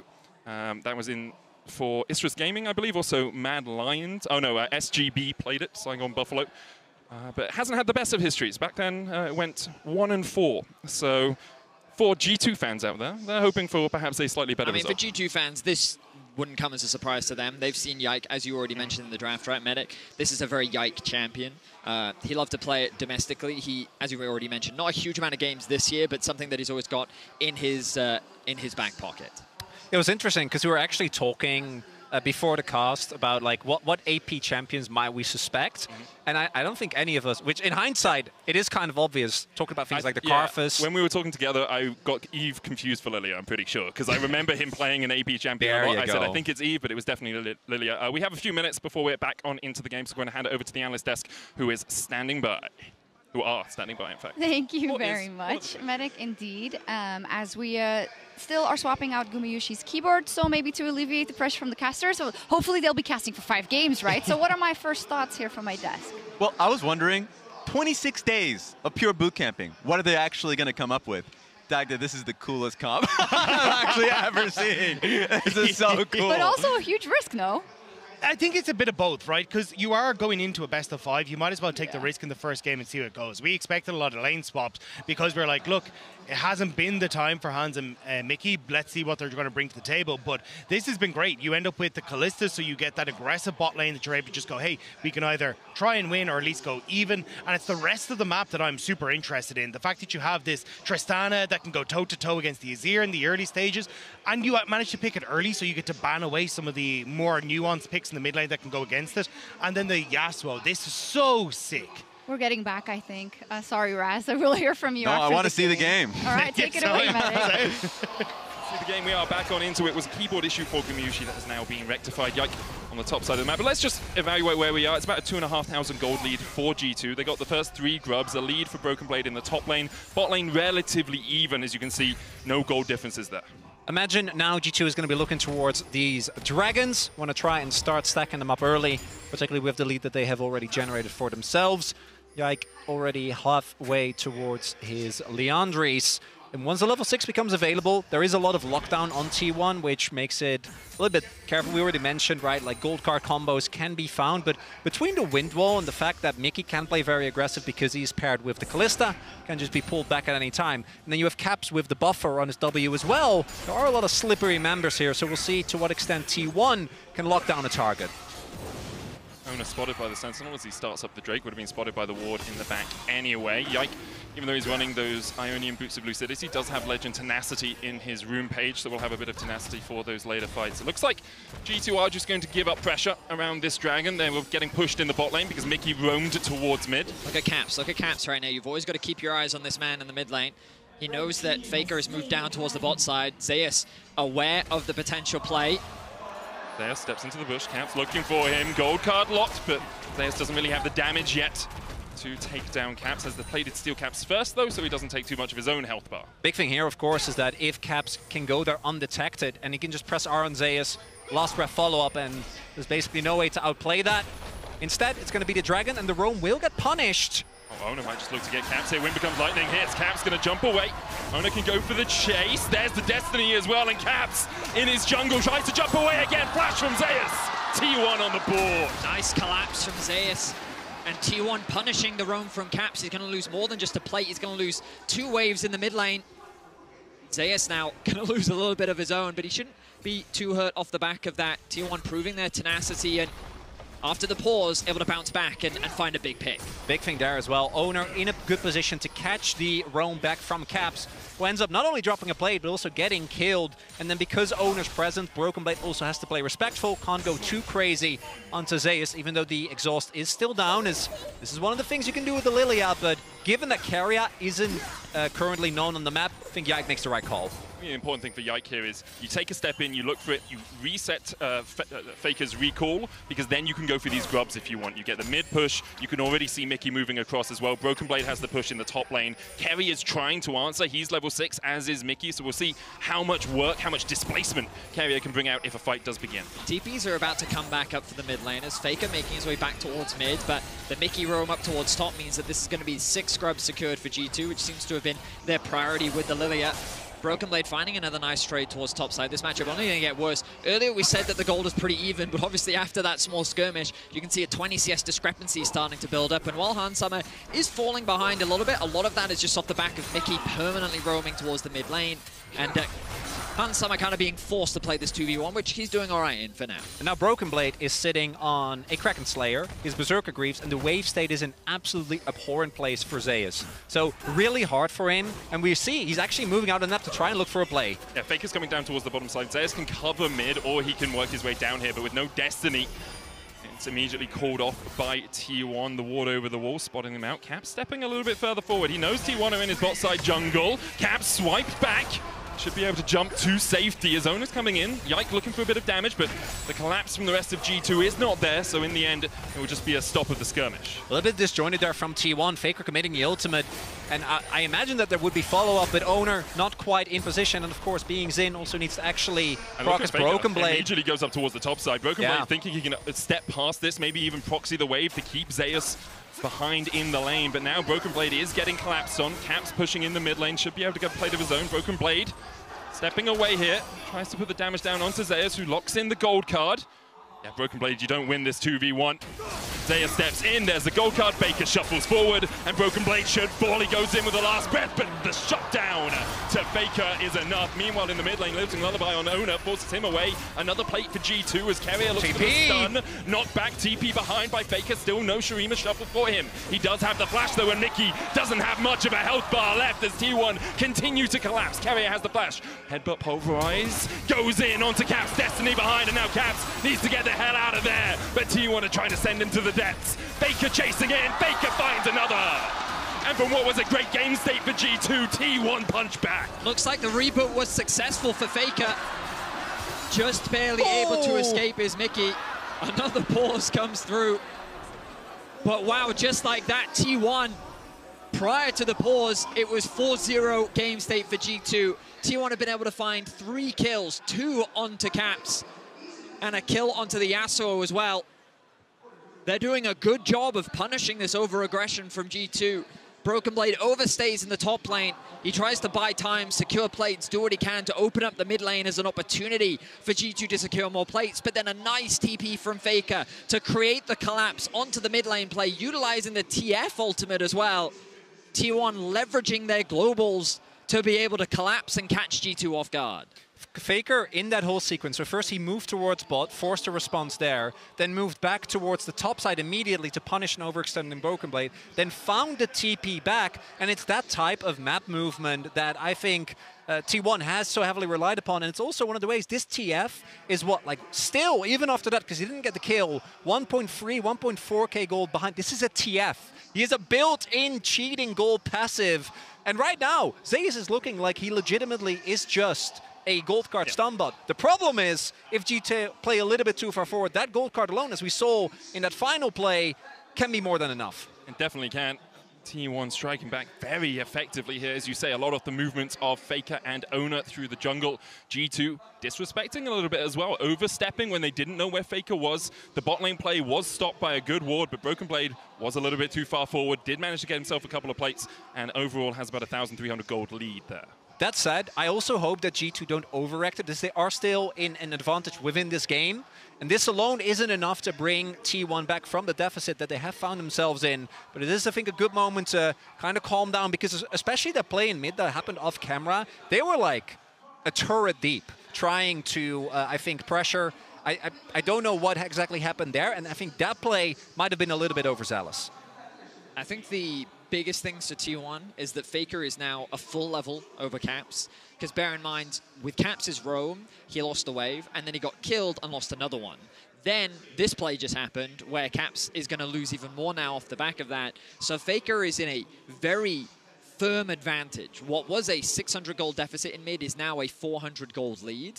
And the fact that FLICKR has been able to bounce back is a scary situation, because Gumayusi down towards the bot side has still been gaining small advantages over time, largely because of the roams from Mickey. And now that Carrier finally gets involved in the rest of the map, he's able to find a quick kill.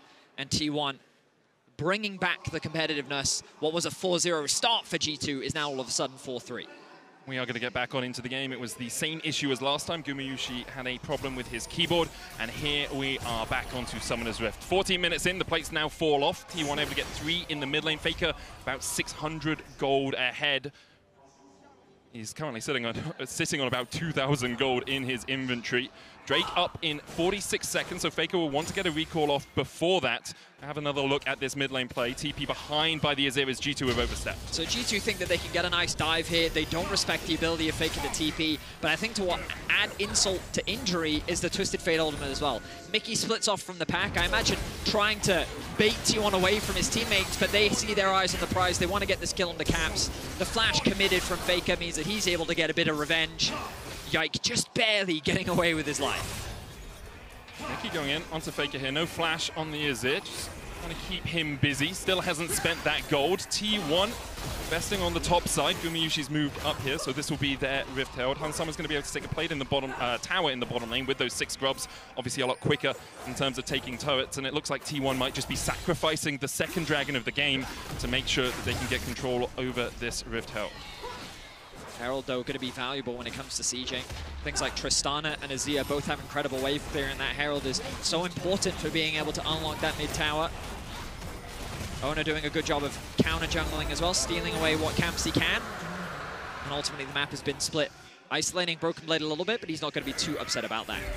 I do like it from T1 though, because Broken Blade doesn't have vision in the river at all anymore, so he can't step very far forward without the threat of Oner coming across, of FLICKR coming across. FLICKR currently the one matching him in that side lane. Hansamah and Mickey have been moved to mid, and it looks like it's going to be Caps versus Zeus down towards the bottom side of the map.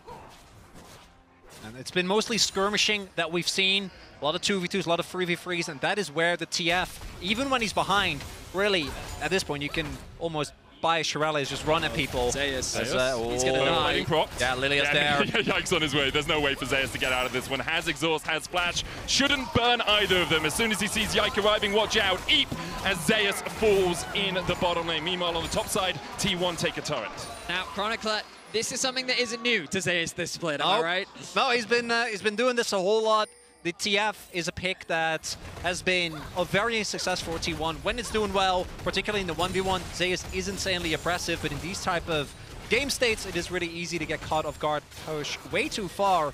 And again, G2 now back up to about 2.5k, so building the gold lead again thanks to that first turret blood and the kill on Zeus. You think about the 6 scrubs value as well. Yasuo sitting in a side lane, the Tristana sieging as well. We already saw how much damage Caps was able to get on the bot side. Remember that they were buffed coming into MSI too, so we've seen more teams putting more priority on securing those 6 scrubs, and I think for G2, it's really just going to help them siege and threaten these side lanes that they have so much influence over. See as well, T1 making sure if this mid lane turret falls as well, and is quite low, even with Caps dying twice, it's still Tristana, so is still going to have a really easy time chewing through that turret health. The entire ring of outers is going to be gone. And as already mentioned, I think that T1 still have a really strong 5v5. You can always create vision with the TF ultimate. But if you don't have a good grasp of where the members on G2 are, any combo of Mickey or Yike or Broken Blade finding their access onto the enemy backline is going to be an absolute disaster. See both teams just playing the do we have the numbers game. Who do we see in the side lane? Okay, we see them as Mickey steps forward. Dances away. Ona still very healthy. Mickey took a huge chunk there. Hasn't got his first item yet. Herald down in mid lane would make sense here as T1 look to pressure this mid lane turret. All 5 members around here. Caps recalling in a side lane. This turret has been given up by G2. Well claimed by T1. I think they can escort the Herald in for another siege. Broken Blade has made his way mid. Caps doesn't want to overstay bot. He recognizes the potential collapse, and they'll get it. T1 getting decent value out of this Herald. They'll be the first to open up the mid tier 1. G2 will likely look to try and respond with the dragon spawning in about 2 minutes time. You imagine that'll be the next big point of contention. Betty, it's T1. The Baron's up before that. That's a good point. Very good call. I mean, I was thinking to myself earlier, oh, hang on a second, Broken Blades. Manages to get onto Guma Yushi, who has the cleanse, who has the flash, and has the chain of corruption, but it's blocked by the wind wall. G2 investing the TP here as Mickey falls to a piercing arrow, and Carrier finds the double knock-up. Yike trying to do everything he can as Caps is forced away with the exhaust. Zeus logs in the gold card. Hound Summer has to cleanse. And there goes Ona pushing forward once again. The Destiny onto the back line as Yike now locked up, shut down by FLICKR. Hound Summer next on the menu as the dive forward continues for T1. It's beautiful. And Guma, of all people, if he looks to be too juicy of a target, he probably is. The man has been so consistent. He's the bait served up. And G2 take it. Broken Blade had a 2-man knock-up there just as Carrier was going in. So a few members of G2 end up making it out. That could have gone even worse here as G2 look to punish, look to go for that mid lane turret, and it ends in disaster. So it's Guma that gets knocked up, the engage from Ona to then try and split G2 up. Zeus connects the stun, and then Guma still ends up securing the kill. The nice knock-up from Carrier means that he's now buying so much time against 3 members. Caps is forced to disengage. And then G2 is on the retreat. A nice flash knock-up from Ona. The ultimate from TF alongside FLICKR engaging means that G2 gets run down, and just excellent teamfight execution from T1. All 5 stay alive, and G2 lose 3. Yeah, you talked about it, Chronicler. The team fight from T1 is just exceptional. Mickey unable to have any effect. You mentioned that as well. Mickey needs to be able to get in there, have that Magnet Storm, lock up a few people here. He's chunked out before he even gets close to the fight. Now trying to get that flank off. Blast cones in. 20 minutes on the clock, and T1 have said, well, it's time to dine on a Baron Dragon up, but it would only be the second of the game for either team. G2 honestly have a better composition when it comes to taking the Baron than T1, though. T1 obviously a FLICKR who is building towards that Leandries, but between the on-hit Callista as well as a Fed Lilia, there is a lot of power as Broken Blade. More down, gold card out, Carrier goes back in, chain of corruption for the follow-up. Mickey looking for the Magnet Storm, Caps dives into the backline, Broken Blade with the last breath as Zeus tries to flash away, he kills Broken Blade. Caps gets one, but Guma Yushi puts him in his place. Sent to the 7 hells as G2 lose 2. T1 have lost 1, only Zeus falling. G2 getting a little desperate with them forcing these fights. Guma Yushi and FLICKR completely untouched. A heavy commitment onto trying to kill Zeus means that both Caps and Broken Blade lose their lives. I don't know why they have to be. Now, for the first time in this game, T1 is sitting on a gold lead. They're going to be able to get a second Drake here as well. Mickey looking for another engage, but there's not a lot of vision. No vision at all. Yike could try and steal with the swell seed. Mickey's just dead. He's had a struggle on this run, hasn't really been able to get into the game at all. FLICKR started this game 0-2. He is now dominating with a 2K gold lead over Caps. Level 14 on the Azir, 6-2-1. I mean, it doesn't mean anything, but if you put the control ward too far on your side of that bush, you can still be spotted, and their resets are stopped by Hans Sommer. The moment they see Hans Hopter, I was like, oh, wait, something's up here, gentlemen. As we take another look here, even though Broken Blade is able to deny the gold card, the amount of space being bought here by Owner and Keria specifically means that only Caps is actually dealing damage into the enemy backline, and even though FLICKR doesn't hit him with the ultimate, still with the fight being split, Keria standing in the front, there's not enough damage available. Yeah, just an execution error there from Broken Blade. He doesn't get the ultimate onto the backline. He then tries to connect a knockup from his Q, misses it onto Gumayushi, which means that he and Zeus then have enough space to turn the fight around in their favor. And again, it's just G2 really trying to force these fights. They knew that the Dragon was up, but questionable whether they needed to try and force that in mid lane. Ultimately, a great engage from Keria, punishing Broken Blade for looking for that pick. And now T1 find themselves with the momentum swung in their favor. I think praising Keria is often a good thing to do when T1 are playing. Yeah. It is a safe bet. They wonder how his Alistar would be, considering he's known much more for, you know, the AD carries, a bit more damage, the Nico, the Rumble, things like that, but very proficient on it in this game. Alongside him, FLICKR just absolutely ripping through G2 after getting that bounty in the top lane on Broken Blade. It's all coming up roses for FLICKR and for T1.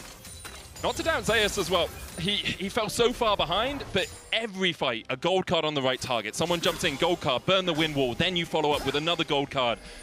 Remembering exactly how it ticks so you can lock it in immediately as you come in with your wild cards. Oh, there we go. We talked about it. TP is invested. So BB has TP. FLICKR TP's up to the top lane. Mickey's going to jump the wall. FLICKR not going to slide forward. No vision in the pit for G2. Keria flashing, knocked back, locked up with the stun card, the chain of corruption, and Caps is clapped. Keria once again. His Alistar is absolutely popping off in this game. He punishes Caps, and now the Baron is unlocked for T1. Tristan, that character with so much built-in safety, you feel safe to just walk towards that unwarded brush, but unfortunately for Caps, Keria was waiting. They will get a consolation turret on the other end of the map. Doesn't look like they're going to get much more than that, though. It's waiting. Zeus did have his ultimate available, but that is going to be... Decides against it. No Destiny forward. That's all for that play. T1 now 1,500 gold ahead. They have the Red Bull Baron power play to work with. What can they get out of it? Well, there's a tier 1 in the bot lane. All the tier 2s still remain. Gold will be flowing into their pockets like mana from heaven if they play this properly, and they've been playing the mid game pretty properly so far. I mean, just a great pick found from Keria. He's controlling the space well. T1, they were setting up the Baron nicely, and they just utilized the darkness to perfection. Great flash engage. They find a pick, they convert it into a Baron. 2K gold lead now for T1. They're beginning to extend their control, moving into G2 side of the map. They have a comfortable advantage, and they have a bot tower that they want to secure. Really, one of the big benefits of the roster staying together for as long as they have, that we've collectively watched them go from their Baron calls being kind of a meme, where it's like, well, let's 50-50 it, to them now genuinely, and even within the LCK, we saw this countless times, having incredible, not just kind of a sense for when to start these Barons, but how they utilize them to pressure side lanes, how they utilize them to set up the map as Caps. Gold card once again. Caps exhausted, trying to trade with Zeus. No flash for him. Gumu and Ono on the chase, dash forward with the audacious charge, chain of corruption, and Caps is sent packing. 2-5-2 now. I mean, I guess Caps was just looking for something on a side lane. T1 are not going to give him any options, which means that T1 going to extend their gold lead now. 3K is the Baron power play. Dragon spawning in 35 seconds. G2 are going to be forced to give this one away. FLICKR ticked over to level 16 not that long ago, and he's working towards what looks to be a death cap 4th item. And we talked a little bit about MSI being T1's Boogeyman tournament. Well, last year at MSI, Caps was one of the main problems on G2. He really struggled to have an impact. This year, he's been performing incredibly in the LEC. We were talking about whether it's Prime Caps back from the dead. In this game, he has been struggling. Early game looked good, but ever since that topside roam didn't end up working out, it's been quite rough. T1 now setting up, making their way over. Baron about to time out. looking to play towards this. Oh, they try to cop some FLICKR. Just to kill FLICKR. It's been said so many times. The flash from FLICKR immediately pops the stopwatch. Gumayushi here for the CHENGDU corruption blocked with the wind wall, and FLICKR will fall, but Mickey almost follows. Face call gets him out. Owner, Carrier, Gumayushi and Zeus on the chase forward. Gold guard locked again. Carrier gets a double knock of the Caps. Able to buff out of it. Carrier on the backline. Kills off Mickey. Yike trying to do everything he can. Broken Blade low. Buster shot into the engage with the last breath, but it's Broken Blade who has lost the breath from his lungs. Yike looking for more. Owner low. Gumayushi and Zeus very healthy though, and Hans Summer. Caps and Yike will just back away and look to set up a play, but won't try and trap T1. Even in a 4 versus 5, T1 are able to equalize the team fight. They play with such patience, and the way they use their range means that G2 really struggle to find a target. Carrier buys a bunch of time with his ultimate, then Owner buys a bunch of time with his ultimate. G2 seem to be limited in their options as to how they win these fights. It's also one of the big issues that many teams in the LCK have talked about is, oh, Zeus might be overextended here, the TP. Gumayushi is there, Chain of Corruption about to come back off cooldown. Caps jumps onto Zeus. Locked up with the gold card once again. Counter TP as Caps look for the play, but T1 answer with a fist of their own. Caps down again. FLICKR TP's in, and you have to think that might just be it for G2. I just look for the end here. T1 pushing down through mid. We're going to be on the inhibitor tower very shortly. Broken Blade and Mickey trying to defend, but it's the Nexus turrets that they will be defending. I think T1 just want the inhib. Get the Drake, get yourself on Soul Point, take anything from G2's jungle on the way out. As I was saying earlier, one of the big things that many teams have talked about when it comes to facing T1 is that it becomes a mind game of its own. Is FLICKR overextended? Because sometimes he is, or is it just, is the rest of T1 ready to respond? And it becomes kind of a lose-lose situation where you have to punish him in situations like that. When the rest of the team is ready, it can backfire immensely. 4.2k is the gold lead he has over Caps right now. The bot lane as well for T1. I mean, I was going to say a silent Carrier, but Carrier has not been silent this game. His impact has been absolutely massive. And, but Gumayushi, 0 deaths. His positioning has been flawless in these fights. As desperately as G2 has tried to get onto the backline, he has really been in no danger at all. And T1 demonstrating the level of their team fighting and how difficult it is to team fight against this roster. The Dragons secured. T1 poised to take game 1 of this series. And while G2 showed us some promising things in the early game, T1 have bounced back incredibly well. You look at where G2 had their lead, mostly on Broken Blade. He's at 3 items, but so is Zeus. Now has a bounty on his head. Someone's really angry at him for being 60 CS down at 1.6k. I mean, I wouldn't trust TF. I would put out a bounty on his head. Yep. You know he's involved. I mean, sure he's involved in some nefarious business, okay? Him and Graves looking shady. Oh, yeah. Oh, Magnus saw him in as immediately they dive in. FLICKR puts the Emperor's Divide down, but G2 from the darkness found something. Zeus with the blast cone out. Will G2 overextend for more? Will T1 catch them in that trap? And that's what I was talking about. You got to keep looking for the plays. They take down FLICKR. It will buy them a little bit of time as the Baron is about to come up here. There was a decent amount invested, though. We'll see if T1 is going to at least posture, maybe set up a trap. I will say, FLICKR seemed to be cautious of a potential play. I don't think he was expecting that, though. There was very little he could do in the situation. Didn't have flash, did commit the ult.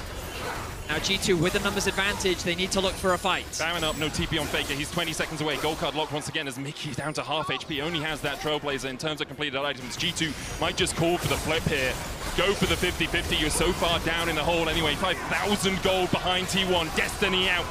Carrier getting forced away by Caps. G2 still on the Baron. Chain of Corruption just goes wide. Mickey locked up with a gold card once again. The Baron down to 2,000. Zeus takes 1, but Yike gets the Baron. Carrier with a 3-man knockup. Owner with the Crescent Guard. Stopwatch coming out as G2 just try and get out of the fight, but they might look for more. Yike has the lilting lullaby. Only locks up Owner. Unsummer dancing and ducking and weaving his way around the pit, but he just can't get away. Gold card locked again as Yike's day will be ended. The Baron for what? Perhaps a Nexus. Incredible team fight once again from T1. Carrier just keeps finding these engages. They have 5 people alive, only 2 left to defend. I don't know if the Baron buff is going to be enough to keep G2 alive in this game. It would be a miracle to end all miracles as Caps is just demolished. Broken Blade there in time with the wind wall. The Baron up minions helping out G2 a little bit here as T1 start the siege. Carrier down to half HP, Unbreakable will almost back up for him. The first Nexus tower falling lower. They're trying to get both at the same time. They take one. Mickey goes for the engage, last breath, but it's only onto Zeus. The Magnet Storm not going to do too much. And it looks like it's all over for G2 in game one. Owner playing with his food a little bit as Broken Blade's locked up. Cap's trying to get the damage down, but Hans Summers next on the menu as T1 clean up G2. And it's T1 G0. The amount of dive available for G2, and Guma somehow ends up with a perfect KDA on an immobile carry. The early game, the counter picks. I love the game plan from G2, but it felt like in the middle there, they kind of lost track. And once they lost control, once you lose control to T1, they are not very easily going to give it back. The momentum shifted incredibly fast, and T1 seemed to never let it go. We'll have to see what the analysts think of that game, but it was a banger nonetheless. It absolutely was, but this is the best comeback team in the world, and you've given them their comeback on a silver platter. They will not say no to that, and they finished the game the way they took it over after, I want to say, the first pause, right? It's almost like they flipped the switch immediately. And it's interesting how I was talking to Maurits before, and he said one thing you need to know, Gumayusi has been the most consistent player for this team for a long, long time, and he, together with the rest of his bot lane, just masterfully played that game. It was so beautiful, and it felt like it was just that one opening. The moment they found that one opening, and to me, that was, I mean, we'll get through the replays, but sure. To me, it was like the moment Tristana went top, couldn't find a play, goes back mid. Owner's like, actually, let's see if your jungler's behind you. And there was that one opening that started to really give some leeway for T1. Yeah, I think it was how T1 consistently reacted to G2 going for these plays. We saw these a lot in the LEC where G2 would very quickly overload a point on the map. Yes. But it was T1 prepared for it. T1 were always there. They had Zeus who was coming in with the ultimate. They always had Owner in the back pocket. And when it got to these skirmishes, you have the better skirmishing composition for T1. Well, Raz will take a look at the replay, and one of the replays we want to talk about immediately because every second counts in League of Legends, and thanks to the reliable Cisco network, T1 turned around a mid-lane fight, yeah, I was startled, onto G2 and completely take over, but this is, again, G2 biting off more than they could chew. Yeah, it was just an overstep there. Great flash from Gumayusi, but amazing play from the Alistar going into a headbutt pull combo. Basically went for a headbutt onto a minion, then Q flashes to get two members. Thankfully, the Yasuo did get like a Q3 on towards FLICKR, so he didn't get a follow-up. They just chased them down immediately afterwards and got another kill, though. Yeah, and this is really well orchestrated by T1. Not only do you have that moment where you're able to get carry into the backline, you're flashing Guma out of all harm's way. Yes. It's also the target selection in these moments where Zeus is picking off consistently Mickey. Mickey is kind of the crutch of this whole thing where he wants to flash in, get this big ult off, but we're not seeing that in any of these fights because he's consistently targeted down. And Raz, the juxtaposition with Carrier on this Alistar everywhere, seeing the moment, flashing in, headbutting, setting up the plays for his team, it was just, the difference couldn't be any bigger. He played with Fog of War so well. There was another play that he was able to like be in the enemy blue side jungle and then be able to get another play, another pick. He is so damn good on this pick. And another thing too is just like, these team fights, we were talking about it, Dagda, actually going into this game, the one problem they were going to be facing is the gold card and the Alistar and being able to fight past him if they lose a gold lead. And I think Carrier really played well with the deficit that they had to bring them back in. Yeah, put into words beautifully. I also want to take a look at some of Caps' things. You know, Caps recaps with Caps that League does, that G2 does. We did it as well. It starts off well, Dagda, but it's not going to continue well. Yeah, I think Caps did a really good job here in the early stages of playing into the matchup, going, look, I can very quickly take over here, playing hyper-aggressive. But the problem was when he started to go up for this roam on top side, gets caught out in transition, then tries to play in towards these skirmishes again, gets caught out. And I think that was kind of the big factor here is when you look at the 2v2, it's the Xin Zhao versus a Nazir versus a Lilia Tristana. Having that front line of the Xin Zhao gives you so much more. And when Caps tries to make these plays happen, you're just consistently getting caught out. Yeah, the worst sequence of plays that happened to me was when Yasuo was up top lane, basically Broken Blade was in between two turrets, Azir goes top lane, basically gets him, and then you're like, okay, so no, don't make too many plays at once, especially with Yasuo dead, take a step back and just breathe. But they tried to make a dive towards mid lane when Twisted Fate had ulti, and a TP came through. Basically, I felt like the fundamentals from G2, when a mistake happened, we're just lost. It's like everything went out the window, right, Yes. once that mistake. It's like the trade-off where you get a solo kill on FLICKR, I get as T1 the entire game. But it feels like the reverse of what we saw from them in regular split, where it was the early game went great, the mid game was poor. Yeah. And now this is where their mid game was a complete disaster. So it feels like G2. I mean, their early game wasn't always that good, by the way. So I think, yeah. Anyways, but let's take a look at the context of the best of 5, because I guess you could take two approaches. T1, you're happy because you repelled this plan from G2 that perhaps you didn't see coming. Yeah. For G2, I guess you can see it as we're going to try this game 1, see how it plays out. We have a lot more in our bank in terms of we want to try, and we are confident we can play standard, or this was our trump card. See, because that was the first thought that I had. So I'd be like, actually, should I flip-flop and go from 3-1 to 3-0? That's the first thought I had. I was like, I probably shouldn't, because I would put more focus on how the first 5 minutes of the game played. BB played exceptionally with the lead that they had, and they kept the freeze there. I think as long as they keep the team play intact, that's for sure the conversation they're having in the back, then they can take a game.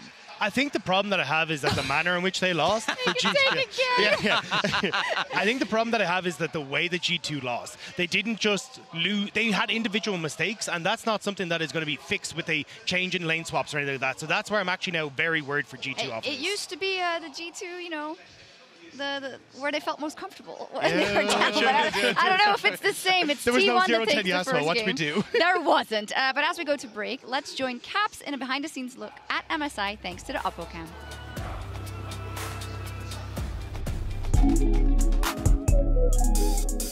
Hey guys, we're here behind the scenes. I'm G2 Caps. We're filming some cool videos, some hype videos for the MSI, and I'm just looking forward to MSI.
Esports is the entertainment of the future. Nobody takes a title from G2. I'm doing something I've trained my whole life to do. Claim their 9th title. Find something you're good at, become a master at it, and then try to connect it to the esports world.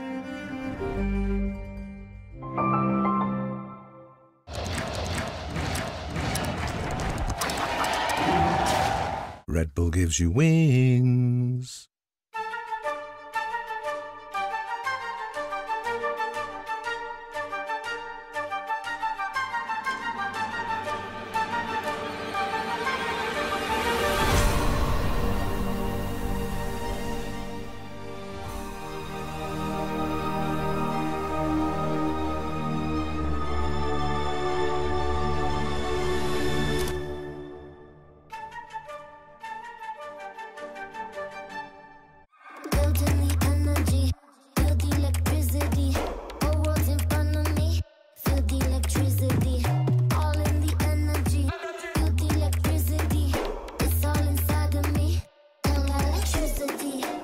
This world magnetic, charged up, come so incredible. Breaking the rules, kinetic. Disrupt, go get it. It's sensational, generational. It feels electric. It feels electric. Electric.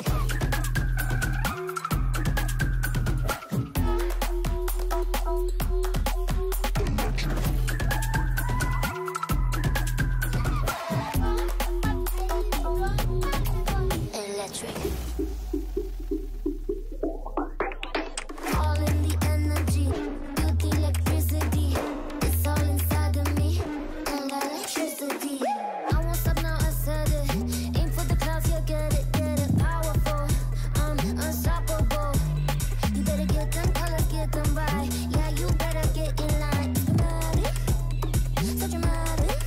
It feels electric. It feels electric. Electric.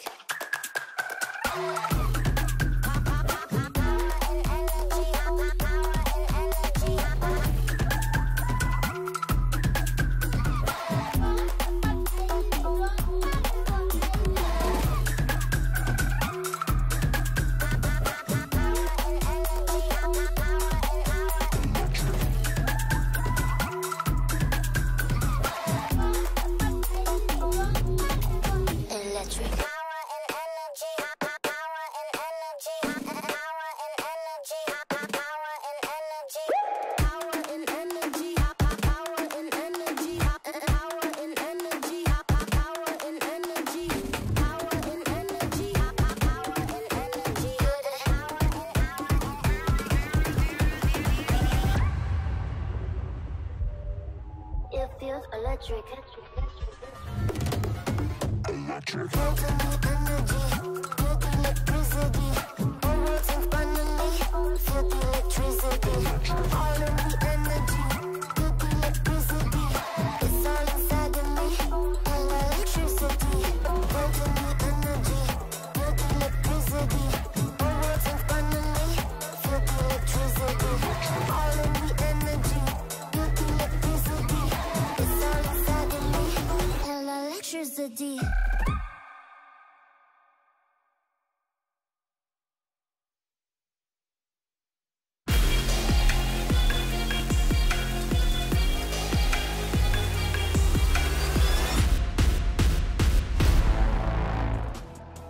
Welcome back to Game 2 here in CHENGDU, China, between G2 and T1. We are about to jump into our Champion Select, powered by Omen and HyperX. And I'm wondering if there's any changes we need to see, Betty, from Game 1 for G2. Well, a lot has happened.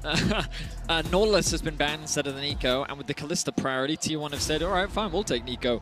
Want to carry his specialties. Varus Nico is going to be the bot lane, the expected bot lane anyway, unless that is Flex. There's always the possibility, but it's unlikely. The question is G2 going to run back the draft from the previous game, or are they going to shake things up? Will we see something like the Xin Zhao, perhaps?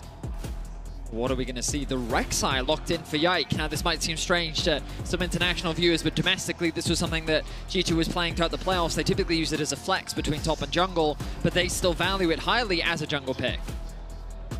So we also don't necessarily know if the Camille is going to pick, because only the second stat, that one is a bit more of a no-brainer. Oh, wow, okay. Where that is going to go. So the priority here being paid, I'm wondering whether T1 are going to keep hidden where this Nico is going to go. In the past, they've also played a whole lot of Nico Nocturne comps, so with Faker on Nico and then the Nocturne added as well. So I feel like if they, which I would love, just pick a counter pick for Zeus, so you already know the top lane matchup, then you can maybe force out a Nocturne ban or look towards that if that is the direction you want to go. And this, though, would be a very different direction. Is incredible into the Kalista specifically, does have a lot of value there, and I do still think... be a flex, who knows? You know what? Support. Sure enough. I can see him do it. Seismic shove just locks him up. It's very unlikely, but always going to leave it out there as a possibility. Camille banned out, though, by T1. Even with the Zac already picked, the flexibility of Camille's support still something that is on the back of their minds, around their headspace. Well, G2 choose to prioritize here. The Twisted Fate ban, perhaps?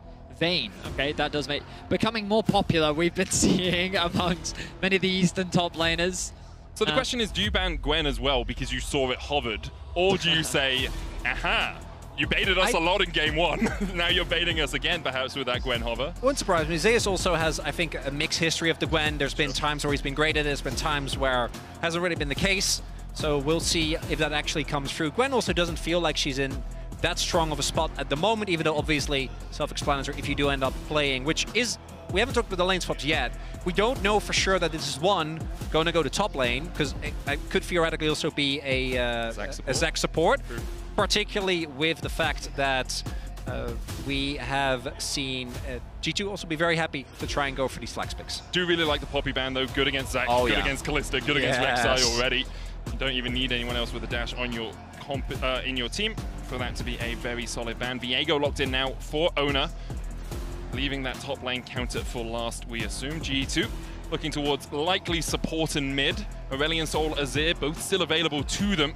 They want to play that into the Talia. LeBlanc also we've been seeing quite a lot of, and hearing some rumors from scrims, but instead Orianna locked in alongside Leona, channeling Ignar from the Misfits series all the way back. Is further battle back in the game, Betty? No. Lethal Tempo Leona is the new goat. No, I'm kidding. Hey. But wow, okay, Mickey bringing out another unique support, not in the sense that he doesn't play the champion, but not typically what we've been seeing in the meta so far.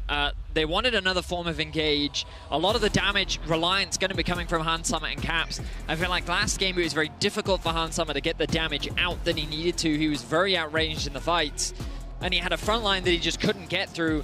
Let's see if things are going to be different this time around, because carrier support I think is going to be very difficult to deal with once again. While they do have a lot of engaged tools on the side of G2, I think T1 with Gumayushi's Varus and FLICKR's Talia, you're going to run into very similar problems of if you can't get onto the backline, T1 are going to run away with these fights. Yeah, it's also, as you already mentioned, Hansam in the last game, it was really hard for him to get in effective range. This time around, he's playing into Talia, and there was the Nico as well. So going to, again, be tough. I'm also looking for Hansama and Mickey to link up a bit more. I feel like there were a lot of opportunities where the aggressive potential of the Fate Skull wasn't really utilized in a way that could have really helped. One thing that I do like in terms of adaptation from G2, as much as I like the counter picks, after that game, it did feel like when it came to actual team fights in mid-game, they didn't quite know how to play it out, right? Like when it comes to the roams. Wasn't that good either. Well, both of them, I'll agree with. Okay, yeah, fair I didn't mean that as an excuse. I was saying that. No. I really didn't mean it as an excuse. I was like, they didn't play them well, and their comp was bad enough. Yeah, you know, it was both. And in this, they do have a lot more straight raw team fighting power, great ball delivery systems. So we'll see if that's going to be enough to match T1 in a team fight. This Ornn also really big because T1 didn't actually have any engage, and Ornn is about as good as it gets. Long-range engage helps you out a huge amount, and then the follow-up, seismic shove, you've got the chain of corruption, you've got Pop Blossom coming out from Carrier. We have to keep our eyes to see where Carrier is on the map as we make our way into Game 2 of this series. I will say, though, that T1, once again, I feel like I've just got comfort across the board. Maybe you could argue that Zeus, you don't typically associate him with Ornn, not to say that he can't play it. No, that's especially recently, 100% on But you kind of look at the point. other four champions. Viego for Ona, FLICKR's Talia, Gumayushi Varus, like they're all, you know what I mean? It's just, this is such a T1 draft that they should feel extremely comfortable and confident in this position. And so again, pressure's going to be on G2. Obviously, they're not coming into this series as the favorites. There are definitely believers out there that G2 can do some damage, but that's assuming G2 can demonstrate the ceiling of what this roster is capable of. And I definitely think that we've seen some very high highs of this G2 roster. The question is, can you pull that off against this T1 roster? Defending world champions coming in as a bit of an underdog when it comes in the context of MSI. I think we can all agree Gen.G and BLG the kind of front runners for the tournament, but T1 a roster and team that you can never afford to count out. Yeah, it's also T1's, you know, the expectation on T1 is really weird, given the last 2 years of this roster. So it's always like, even if they don't win LCK, which they haven't since spring 2022, regardless, you're always going to go in internationals and be like, ooh. They're just a little bit built different when it comes to those. They have an aura. They do have an aura, and the man on your screen has a lot to do with that. Do want to note that it's interesting. I was actually wondering whether we were going to see any swaps occur. Not going to be the case here. And to be fair, I feel like the Zac into Ornn matchup also, particularly once you get a couple of points in W, I do think you have a decent trading power. Early on, though, that'll be a little bit respectful. I mean, They're both those, you know the meme that happened, the assassin tank DPS? Yeah, I feel like Zach can also fit in a very similar moniker, maybe not to the same degree, but we've seen him be a very effective lane bully against many champions, and it's largely due to his sustain. We turn our attention to bot lane. Mickey going in, looking to engage, catches Kerio, has to flash away, flash for flash so far. Heal used by Kerio alongside the ignite from Mickey. Mickey does have Hex Flash though, while Kerio does not, so G2 will be happy enough with that trade. One thing though, if we look at the jungle pathing here, Owner is actually just doing a full clear from top towards bot, so might be looking to go for a play towards Mickey. This wave is going to be shoving in, and Yike can either choose to cover for his bot lane as they shove in, because it is still kind of hard, right? Varus still has a lot of power, or he's got to take his topside camp. So we'll see what Yike will end up doing. Might even look for a play on mid here. Honestly, was expecting a stacked wave into potential dive bot, but Yike trying to navigate a way around that ward on the Raptor camp. Will avoid being detected for now, but as you rightly said, he's going to be on the top side of the map, which is a little scary for Hans Sammer and Mickey. They're playing extremely aggressive. Perhaps their game plan is to try and get this push in and then look for an early reset. Mickey trying to garner some early information. He needs to be careful though, still only level 2. Tangle Bob's going to hit onto him. Gumayushi chasing in Mickey, already down to half HP. The chase continues from T1 as Owner joins the battle. Hans Sammer with the rend on Guma, trying to get the slow down. Owner still chasing forward. Mickey no flash, Tangle Bob, Spectral Maw, Carrier on the board. Your jungler is topside. You can't play that aggressive into the enemy jungle if you don't have flash. I mean, we were just talking about it, right? Like, I guess the game plan there was to get that push in, go for the early base. Mickey didn't have any wards in his toolkit, so I'm not sure what kind of information he was trying to garner, but the fact that he was only level 2 as well meant that he didn't have his W up, those extra resistances, and T1 could chase him down. First blood secured for T1. And often you'll think, oh, it's only the support getting the kill. Well, let me tell you about Carrier's Nico. This guy often outdamages his carries in a team fight. He has a 100% win record on the champion, and it is going to be very difficult for G2 to keep track of him. As you can see, currently coming out onto the map, is he an accessory Varus? Sounds like an organ that you might have. Well, that's just my accessory Varus, actually. No, but this is the curse of Guma, right? Because if you know the SpongeBob meme where Squidward's just looking out and he's like seeing them have, that's Zeus and carry out, like, oh, Camille support, Vayne top, and he's like, big Varus again, it's fine, I'll just Levelity Varus for what, like the 3rd year in a row? It's okay, I'll just play it again. Great vision control from T1, spots the roam from Mickey. Carrier coming in from the side, Owner joining in as well. Yike looking for the damage. Mickey just walking straight forward here.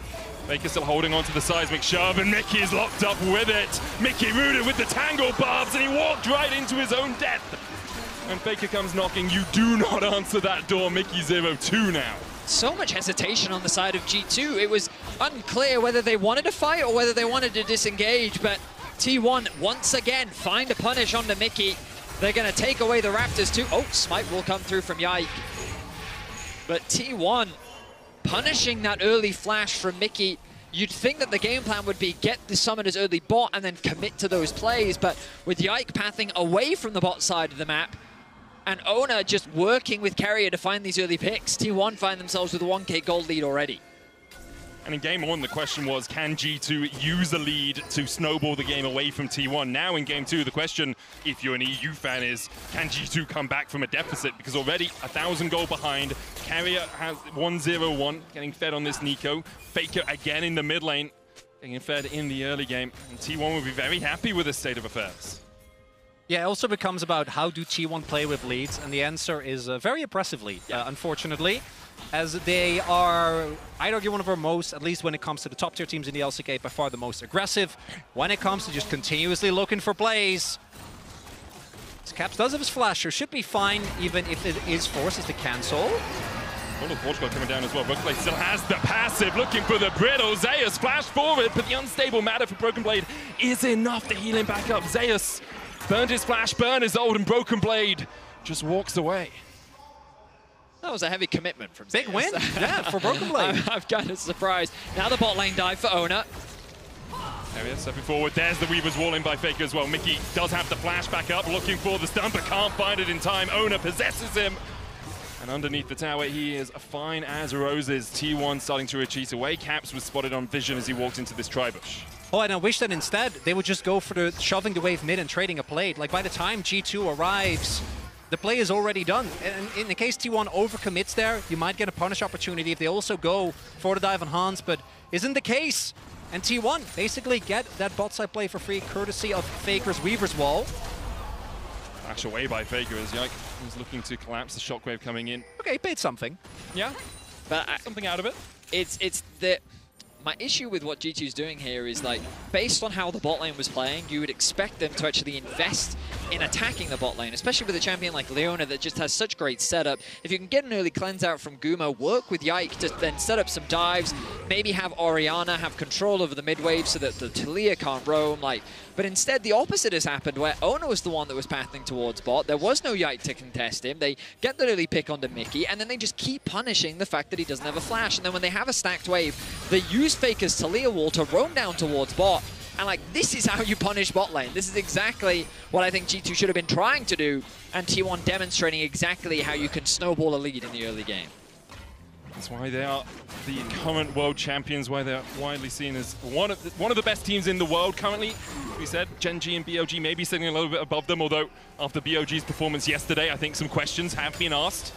You can say it was, you know, some happy games. Maybe PSG just overperformed. We'll have to wait and see for the upper bracket. T1 looking to make their way there to match up against the LPL #1 seed. One of the big changes, as we already mentioned in draft, but I want to reiterate it again, is that I do think the composition of G2 has a lot more straight-up 5v5 power. Now, it's not to say that T1 doesn't, but this is a very straightforward Leona and or Zac go in, you follow up with the Ori Ball, you have a lot of backline threat with your Rek'Sai, and then Hans Sama can also get Mickey out of sticky situations, giving you even more freedom and try and engage on the plays, although into Taliyah I always feel a little bit risky. Look, I mean, again though, T1 setting up for a bot lane dive, you can see both Ona and FLICKR in the river, and even if they don't go for the dive, they have control over the dragon. Caps now looking to try and push in this wave so that he can at least get something back, but T1 with fantastic bot lane control. Yike is forced to cover. Good reaction flash from Gumayushi. Could see it coming and reacted accordingly. Now Ona moving across. Mickey's flash down once again. Gumayushi doesn't have one of his own. Yike just farming his Krugs. Ona covering, I think, just for one more wave. I expect Gumayushi's calling saying, if I get this wave, I can get my next item spike. So TP to the top lane by Zeus. As Broken Play's been doing relatively well in that top lane, has about a 10 CS lead. I will say, we think back to last game, and Hans Sama couldn't hit, right? He was hitting into an Alistar, and he was hitting into a Xin Zhao, and he did 0 damage to that front line, and he didn't have the range to access the back line. You're fighting into an Ornn. Kalista typically is not good into tanks. And a Taliyah. Yeah, and a Nico. Yeah, and so I'm just kind of like, again, you've gone for the on-hit into a composition where I think you're running into very similar problems where it's going to be difficult to actually land damage onto the backline. So it becomes this race of whose front line dies first. It's Zac versus Ornn, Leona versus Nico, and who can land that better wombo combo, who can get that a better initial burst off. And ultimately, I will say that while T1 finds themselves with a lead right now, this game is ultimately going to boil down to the team fights. And how that fight goes, the early ones will determine a lot in the outcome of this game. I think the game might boil down to the fact that G2 are pushing forward here in the Pop Blossom. We'll find Mickey Tangle Barbs for this follow-up. There's the Spectrum more. Call of the Forge coming out as Mickey tries to turn it back around. The shockwave possibility from Caps. But Mickey already falling low as Ona possesses his body. A 3-man shockwave into the dive forward. Is it enough for G2? Broken Blade fighting FLICKR in the bottom lane. It's a 1-for-1 trade on the top side. FLICKR Weaver's walls his way out. Broken Blade no TP. FLICKR has his. A crazy battle in the river. Mickey still doesn't have his level 6, so T1 tried to punish that. They're able to find an initial pick, but a nice combo from Caps and Yike turns it around and they end up getting a kill back. It's a fight over grubs. G2 want to get 6 once again, want to have that pushing power. Keria doing everything he can to keep Yike low, to Mickey's keep back. Yike away. Mickey's back, as you say, now has the level 6. Ona coming to join the fray, doesn't have his Heartbreaker ultimate, but with Yike being low, he can, of course, sustain through his jungle. I think G2 might back off from this one for now. FLICKR looking towards the top side. Caps has snuck into that second bush. Crucially, though, because FLICKR had to use his ultimate against Broken Blade, he can't use it to cheat towards the skirmish. Might get caught here. FLICKR does have his flash, but he's knocked up, locked up, and shut out of the fight by Yike. Well played by G2. Caps sneaking into that bush meant that the collapse could happen from Yike. Gentlemen, it's strangely eerie how T1 was 4 kills up, and now G2 is the one finding kills back. And pick after pick, gonna convert this into the grubs as well. And they're still looking to contest. I think you just want 4 here. Back away from it. T1 trying to stop them from getting 6. Well, 6 is the new breakpoint, right? 4 and 6 with the changes. It looks like T1 were trying to stop them from taking them. Can't do so. Caps pushing in the top lane, so it will be 6 in the end for G2. The big thing here, though, is that T1 is dropping a lot of waves, trying to contest this objective that isn't really that essential. Caps has just been shoving relentless because FLICKR ended up dying. He's now at a 30 CS deficit is FLICKR.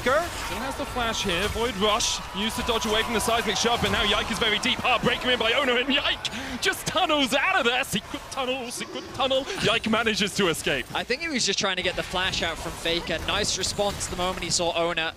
Ends up being an exchange of ultis, but FLICKR holds on to his flash. Great great patience is the word I was looking for from FLICKR, as that was a scary situation for him to find himself in. I mean, FLICKR's in a scary position in this game. 1,100 gold behind, only 95 farm at 13 minutes. Caps leading the gold chart. And I mean, game 1 did start off a little bit like that as well, with Caps getting the lead. We'll see if G2 can continue this swing back in their favor. Big thing here is that FLICKR has basically been first BB bully them out of the bot side waves, had to force his ultimate, then he walks towards top, ends up getting taken down as well, or ends up actually getting taken down. And now the gold lead that T1 had has fully evaporated, so is going to look like it might, as you already pointed out, Vedi, now on even footing, gonna come down to how do the actual 5v5s play out, because these are still, you know, more skirmishy than they are straight up tanks in the front line, try and get as much damage down as you point out. And the Fed Oriana, as far as, you know, front to backing, I think you're going to be feeling great about. I mean, for sure. It's I'm excited to see how these fights play out. Right now, it's T1 setting up for a Dragon. I mean, I say that they've kind of got wards littered across the map, but I think G2's in a better position to contest the Herald with the pressure that Caps has. Mickey, all right, he's going to be fine. But I think G2 can afford to sacrifice this Dragon, get the Herald, use it to break open the mid tower, and kind of use this pressure to then start moving into T1 side of the map. T1 is just dropping here. A lot of that, or rather, is just letting the turret go. Zeus is there now, but the turret is going to get taken down nonetheless, and G2 now back in the lead. T1, they're doing a lot of posturing here, but without Zeus, their engage isn't actually that good. He's the only one that can start fights unless you find a flank, unless you find... Yeah, exactly, or unless Guma finds someone with an arrow, which shouldn't happen. That's the one thing, though, that I think G2 have to be really, really careful about. The amount of, like, single target lockdown and burst damage that's available, which can start off the Viego resets. That is the one thing that they really got to be careful about when we get to these fights. In team fights, there's always the risk of overextension as well. The Pop Blossom will separate your backline from your frontline. It becomes very difficult for G2 to actually effectively play a fight. Yeah, here's what I will say. I talked about it earlier, that like, I had some concerns around Hanzo actually being able to deal damage in the fights, but when we think back to the regular season of G2 playing, when Broken Blade was on... Oh, hang on a second. Carrier's been spotted here.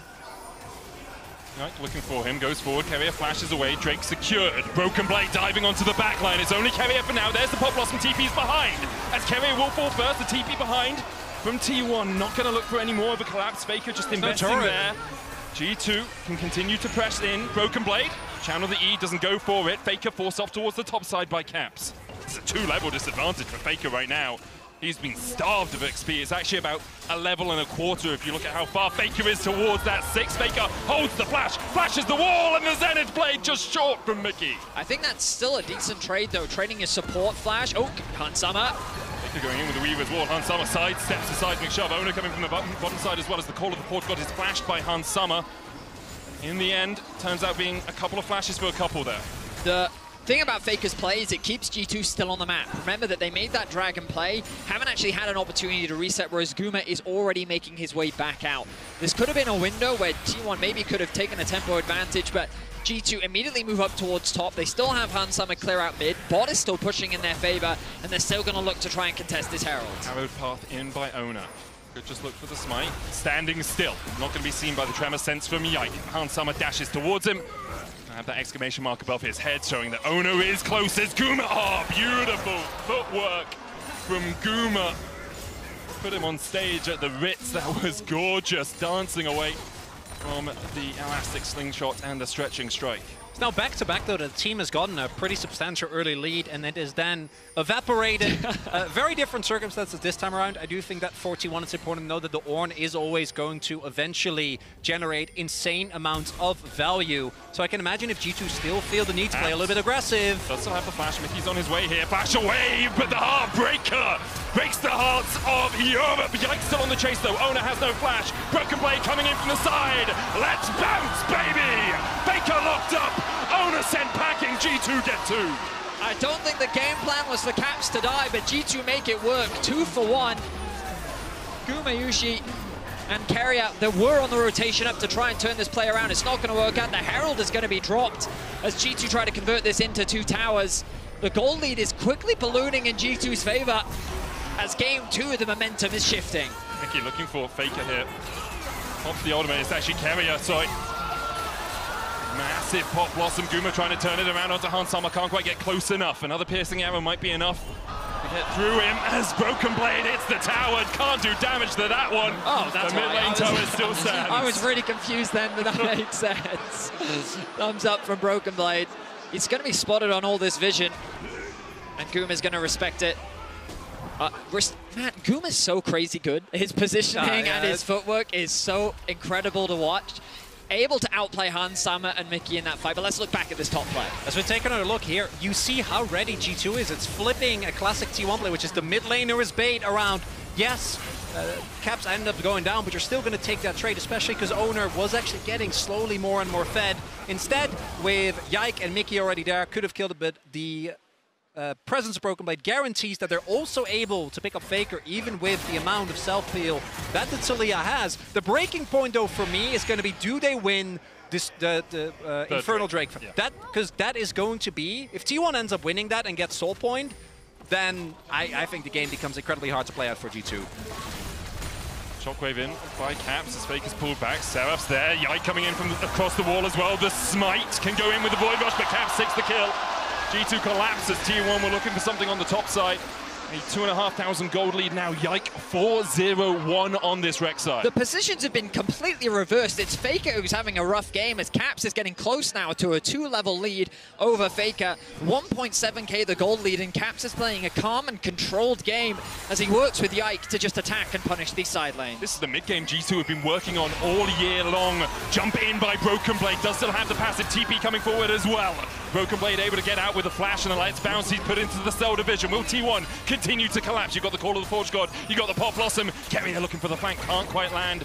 The Tangled Barbs instead elects to a Blooming Burst. A lot committed with the Dragon spawning in 25 seconds. G2 had to commit a lot. Trying to keep my eyes on Caps. That ultimate available in 5 seconds, but Broken Blade. No flash, no ult, no flash on Caps. Summoners available for FLICKR. Zeus is going to get the upgrades. I feel like this is a scary position for G2 to fight, but it looks like they're going to go for it. The one thing that G2 do still have is full control here. They also have the ward as Guma. Cleanse. No flash. Holds on to it wisely. That might be the Drake, though, and that's a big thing. We'll see, G2, I think they might want to really commit to this, but no, Guma is not going to actually make it back happen. FLICKR's use of the wall could be massive here. G2 pushes in mid. The Dragon is started, but it's T1 that have access to the river. Broken Blade's going for the flank. Let's bounce, about to come back off cooldown. Call of the Forge God for Zeus. Broken Blade sneaks in, seen by Zeus and Carrier. Starts to back away. Dragon down to 4,000. Owner trying to get in for the smite. You have Ren smite, and it's secured by G2. FLICKR puts the Weaver's wall down and separates Hansama and Caps from the team. Broken Blade dives in and might just have to jump out across the wall here. Call of the Forge God trying to protect FLICKR. Mickey falling low. Dive in by Owner, but the Fate's Call will pull Mickey to safety. Carrier continues to step in. Looks for the Tangle Barbs. Can't land it. G2 get the Drake and get out. Also get Prio here towards the mid wave. And without Zeus' ultimate, you see there, T1's engage really isn't that great. Carrier doesn't actually find backline access. And a crucial point for G2 as they deny the soul point. That could have been T1 putting themselves in a comfy position where they can threaten the Baron, where they can just start trading. But it's not going to be the case. That was a weird fight, boys. I don't know if you noticed this, but Hans literally flashed on top of FLICKR, and then Zeus was like, I have ulti, I think I can collapse. But the rest of T1 couldn't actually follow because there was a whole other skirmish. It was kind of awkward for both sides, given that FLICKR kind of split the map with his ulti. And we're not going to get a replay because no one ended up dying, but it was a very strange set of affairs that really highlights what you were talking about, Chronicler. When the engage kind of disappears from Broken Blade, Mickey, and Zeus, the teams just kind of look at each other. Just standing there menacingly. So ultimately, G2 walk away with the victory because they hold on to the gold lead. They secure the Dragon, deny that soul point from T1. And now things like the Baron become a point of contention. And you've got to remember that while neither team have the fastest Baron, T1 is very scary at being able to sneak these Barons away at a time that you least expect. I think importantly for T1, Keria still has flash. Only Faker's burnt his flash, so if the fight does begin, you have that backline access. Hansama, no flash, no cleanse. Broken Blade, no flash as well. Will have his passive up for the next fight as he continues to push Zeus in the bot lane. And what a series Broken Blade is having so far. You talked a little bit about it in Game 1, Vetty. His TSM days seem to be behind him, where internationally perhaps he struggled. Over the last couple of years, he has really evolved as a player. Here, he's almost 2,000 gold ahead of Zeus in what has essentially been a tank versus tank matchup without a huge amount of interaction. I will say, a much better performance from Caps this time round. The debate so much last year was around his individual performance, and we rated him very highly coming into this tournament. Hansama in some danger. Hansama, no flash, no cleanse. Steps the seismic shove, and Faker has no flash of his own. TP comes in, Broken Blade going to join the fight. Void rush forward, Faker goes down! And now the call of the Forge God is more of a prayer sent to the heavens to try and escape. Caps is on the flank, and I've seen a shockwave land here before. Cap steps in, Pop Blossom, what? It's beautiful! But they do not have the damage! The shockwave from Caps finds them all as G2 wipe away T1. And Guma's going to desperately try to run. He might make it out, but the rest of his team is evaporated. The Baron on the board here for G2. The attempt to turn from T1. Way too overeager. And G2 punish. It was initiated by Faker, and as he falls, his team was quick to follow. G2 win out on the team fight. And it starts with them trying to find this collapse onto Hans. Patient play from him. He knows that he can't use his passive here. Faker's forced, without flash, to get dumped on by the top jungle duo. Mickey locks down Ona, but then we see Keria with a fantastic ultimate, thinking that the fight is turned, but then Caps' shockwave connects onto 3, and Guma just doesn't have the damage to win the fight for T1. Owner, I think, tried to flash over it, try to get out of range, and then he could have gone the reset. I don't know if that would have been enough, but the play doesn't end up working out, and now the gold lead, 5K here for G2. And you just see how much healing G2 have in fights as well. Zac, Rek'Sai, so good at just buffing themselves back up. So difficult for T1 to get through that front line. Now, as you say, a 5,000 gold lead, Dragon up in 50 seconds. Mickey caught out just a little bit with that blooming burst. He'll take a chunk. The Baron, a possibility. And G2 have to be worried as well. If you go for the Dragon, are T1 just going to sneak a Baron? And you already highlighted Vetty, but when that play happened, I thought Faker had stopwatch. Normally when he goes for plays like this, it really is with him in mind that they're going to collapse on me, got to be ready. Instead, Hansama uses the most overpowered ability in the game, which is walking. And as a result, that's an LCK classic. You know, the walk strategy ends up paying dividends there, particularly given the fact that Taliyah relies on getting you in that seismic shove. And it really is, in the last game we saw him recuperate. I feel like on the Taliyah, Faker hasn't been able to consistently reach the highs that he has on his Orianna, on his Azir, and we're seeing some of that here. Now, in the upcoming fight, no flash for Guma, and no control for T1. T1 are the ones with their backs against the wall. Guma feels like a very... Oh, hang on a second. Broken Blade. Onto Faker once again. Faker flashes away. The stretching strike will pull him back, though. And Ona might be the first target as Yike sinks his teeth into the fight. Faker now forced away. The Weavers will pull back. Broken Blade on this Zac has not given T1 a moment to breathe. 8-0 for Yike and Baron on the cards. The top jungle duo is just a diving menace. Domestically, questions were thrown out around what does this Rek'Sai even do? Gentlemen, it's 8-0-3. It's been involved in 11 of G2's 12 kills, and it is making it difficult for T1 to play the game. It's the mid-jungle 2v2 of T1 that is struggling so much. We see here the bot side, and Zeus trying to maybe contest for a Dragon, but there's just no way it's that really it's going to work out. It's really smart from G2 as well. Hansama and Yike making sure you get the Baron, and then the rest of the team making sure T1 can't just sneak away Soul Point from under your noses. I wonder if G2 will look for a reset off this Baron or whether, Yike's going to reset. Looks like Hans Sommer's going to go mid, catch that wave that's pushing in. And with the push in the bottom lane, it becomes so much harder now for T1 to actually get back out in a position where they can contest the Drake. I think what's crucial, okay, a bit of a visual bug. I think what's crucial about what we're seeing as well, let's dive into the replay first. Brokenblade snuck his way into this fog of war. He spots them out with the Rek'Sai and he gets the knockup, forces the flash out from FLICKR. And then the stretching strike into the ultimate combo. Means that T1 lose their jungle, lose their mid laner. And it secures the Baron and the Dragon. And again, like, I don't have time to explain. Being used. Solo play on the backline as Mickey dives deep here. G2 maybe overextending, but the flash forward from Yike for the double knockup. Slap their heads together. G2 have had enough of this game. Pop Blossom comes out. The Cap's still very healthy on the backline. Brokenblade still has his passive. Another stretching strike on Ona as Hans Sommer begins to dance on him. Stunned up for the second. FLICKR able to kill off Hans Sommer. G2 maybe a tiny bit greedy because FLICKR puts the Weaver's wall down. Brokenblade dashing in, locked up with the Unraveled Earth. G2 could overstep here. Instead, they retreat. They still have the Baron for a minute and a half. Still get the inhib.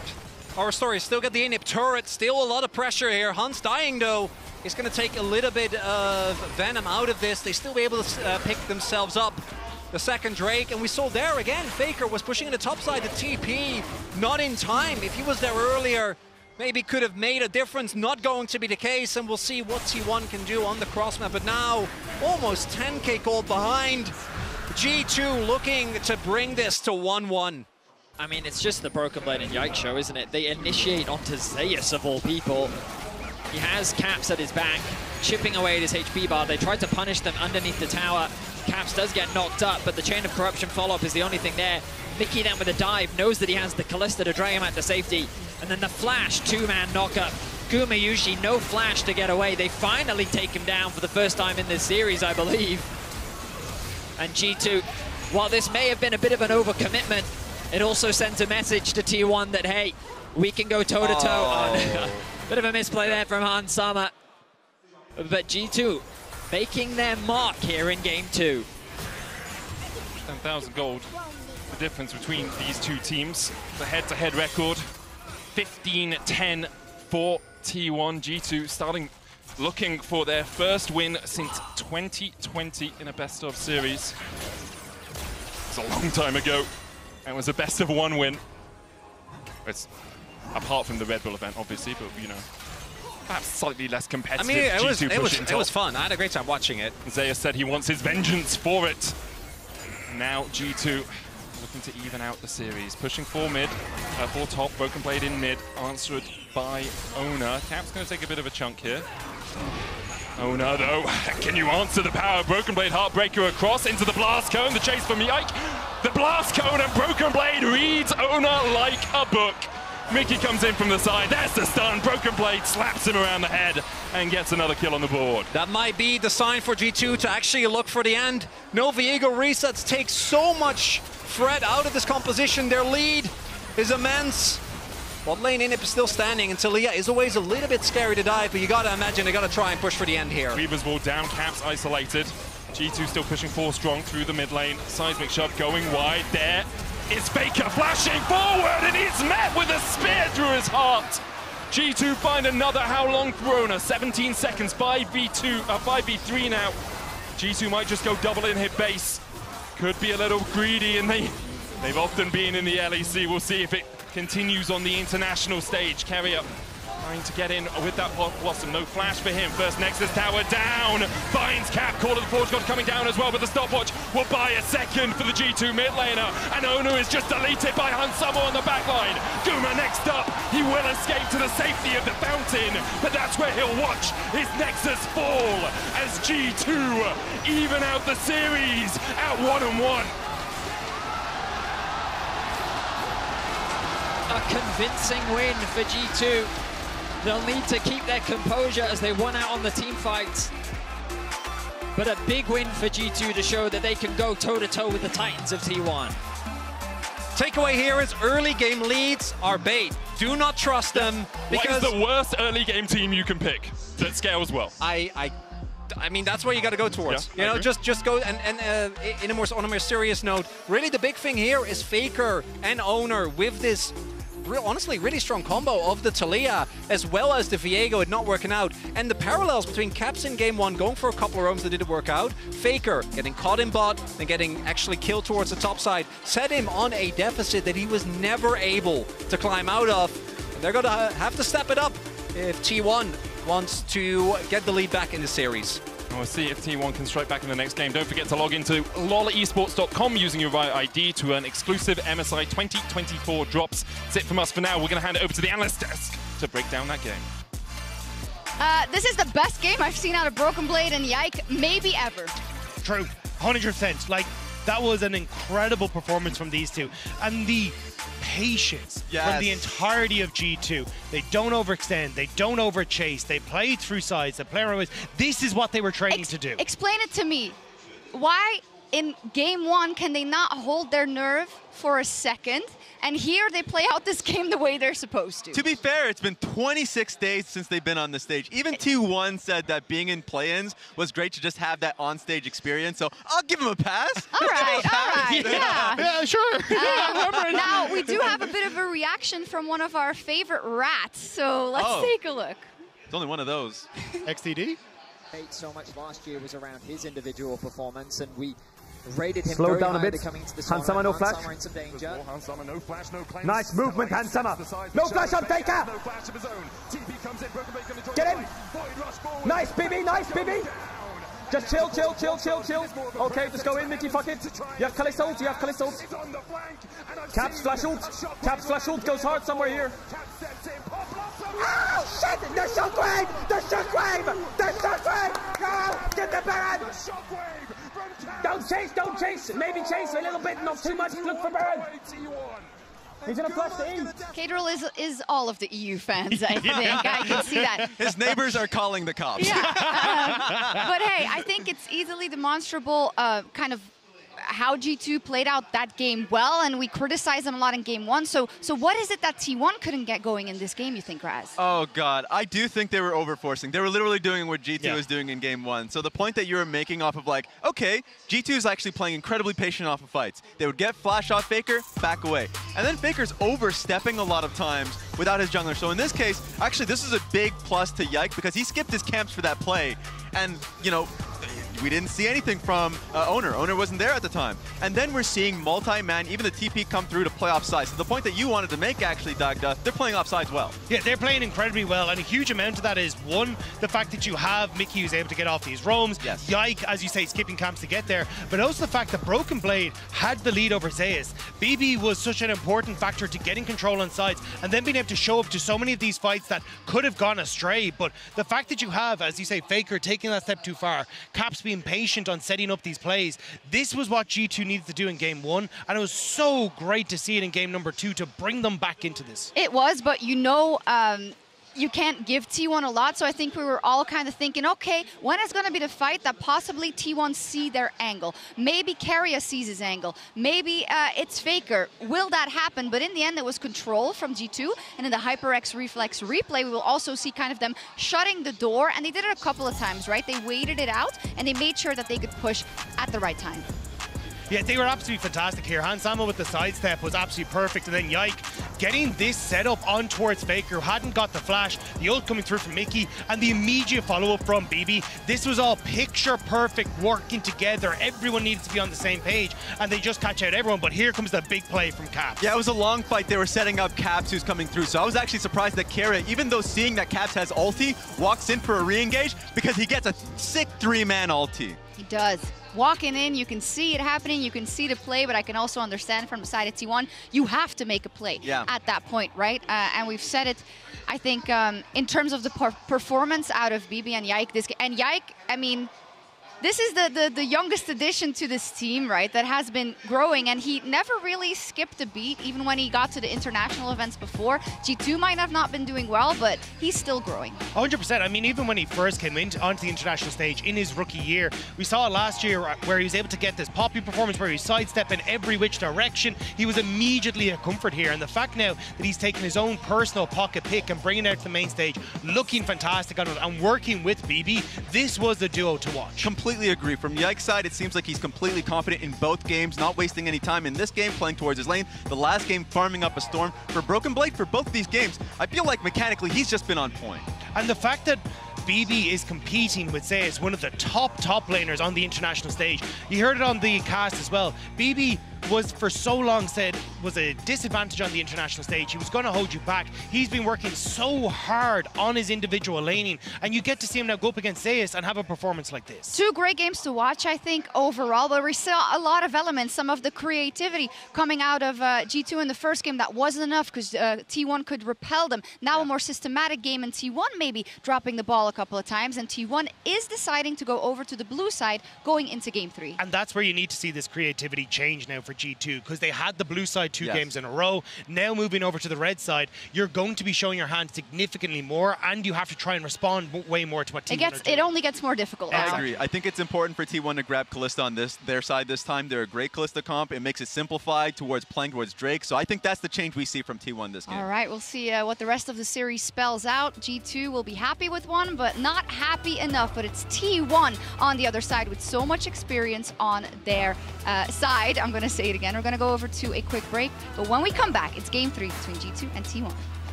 Excuse me, would you mind taking a picture of us? Oh, no problem. Thanks. Ooh, yes, problem. You need Verizon. Trade in that old thing and get a new iPhone 15 Pro with tons of storage, so you can take all the pics. So many selfies. A preposterous amount of panos! That means panoramic. And as many portraits of me as your heart desires. How about none? None, yeah, none feels right. Trade in any iPhone in any condition and get iPhone 15 Pro on us. Only on Verizon.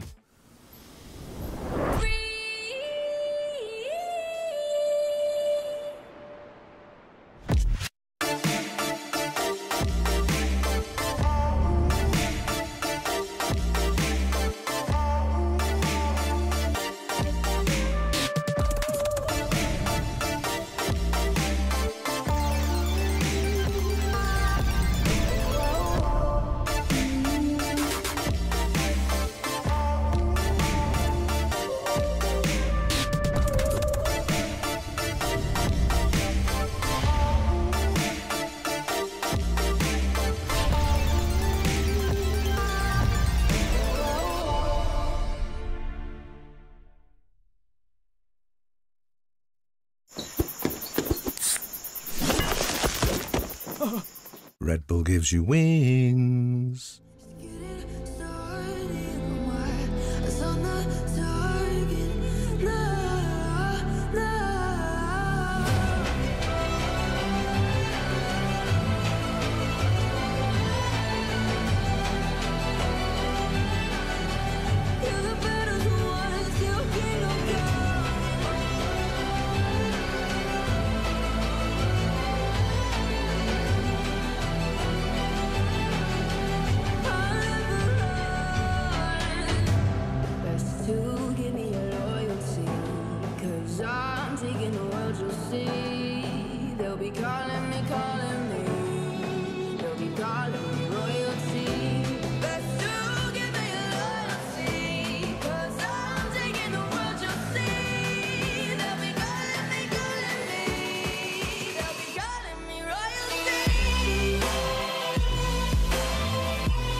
Welcome back to Chengdu, China, where we are here for Game 3 between G2 and T1. You know things are getting serious when the LCK analyst takes off his jacket. T1 sweating. There's a lot of people in the audience, okay? I run hot. This is nothing to do. You're fine. You're feeling nothing fine right now. You feel fine. I feel fine. I trust my team. Okay. You know, it's taken a long time. Well, T1 don't trust that Zach anymore. Well, they shouldn't, because Broken Blade really did a number on them. We were actually talking about Vedi during the downtime as well. Like, to what extent, once you get fed, particularly on champions like Zach and Rek'Sai... Oh my god, they banned the Rek'Sai as well. Yeah, because they were maximum respect from T1. Absolutely not. So Ashe going to be taken away from G2. This leaves the Varus and the Kalista up. T1, of course they're going to go for the Kalista. We already saw last game how they are fantastic at punishing your mistakes in the early game. Bot lane dives are going to be the play. Now if G2 were to lane swap, this would be the time to do it. Jinx, things like the Scion, these were all answers that you used during the regular season to be able to match some of these strong laners.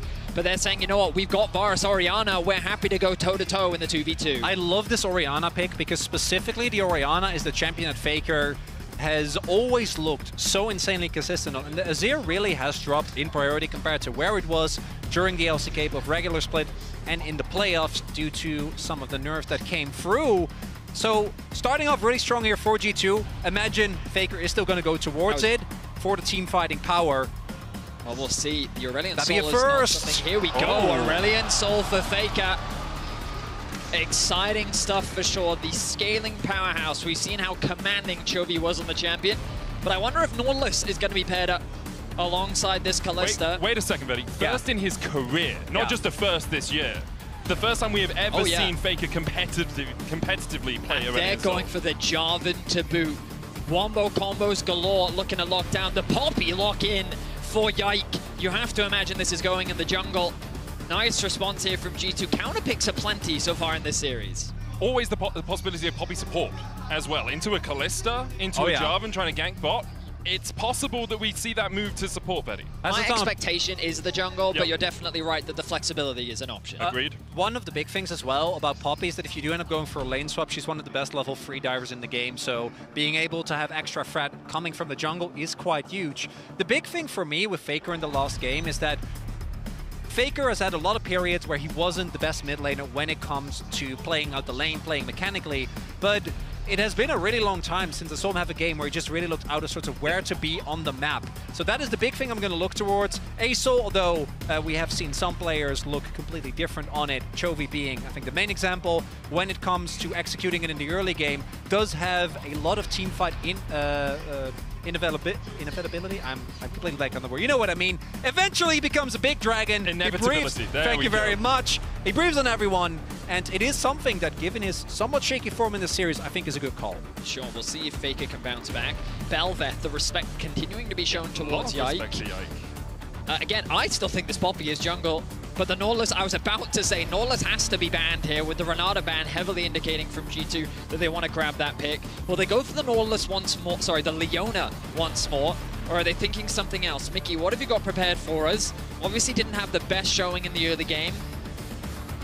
That's a bait, ignore the hover, don't worry about that. There's no way he picks Darius in the top lane.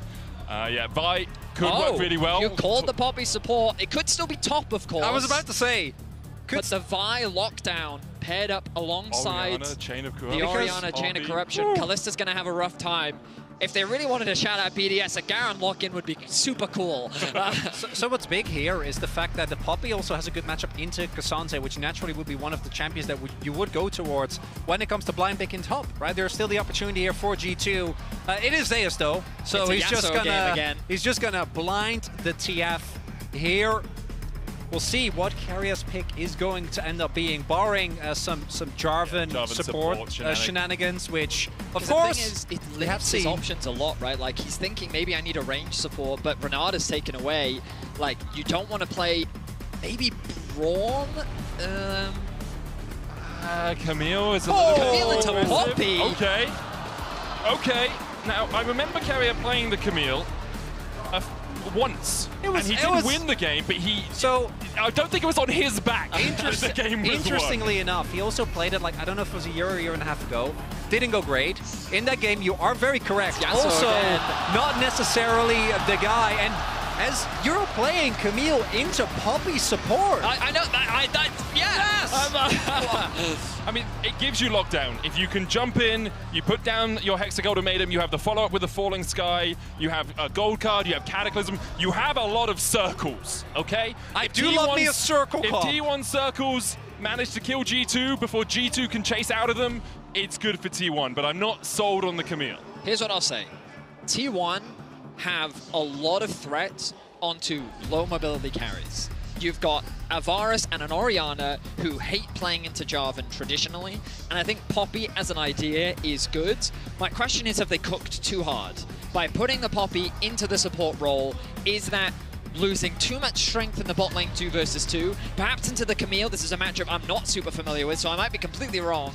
But the Vi diving in, I feel like that Yasuo and Orianna has the potential to follow up, but with the amount of damage threats from T1, I'm not convinced. Like, there's a lot of volatility in these drafts. It could go either way. I'm honestly just excited because with how these teams are playing, fights are going to be super important. The one big thing, though, is range. I do think that with this comp, G2 has put themselves in a position where they need to take full control by mid-game, because eventually Acel's range and the amount of zone control that he has, and the outside of Vi, the level of engage is relatively lackluster here from G2. So lackluster engage combined with the fact that you are going to have to be the one generally that wants to go in with the Vi, with the Orianna Ball, with the Yasuo, because I like Lethality Varus a lot, but I don't think it stands up to Acel when we get to the later stages of the game. Oh, it definitely doesn't. And with Acel just being able to stand back behind the Twisted Fate gold cards, behind the Cataclysm going in, behind the Hexagold Ultimatum, we'll have to see if the game goes long, whether G2 are able to extricate themselves from what will be a tricky teamfight situation.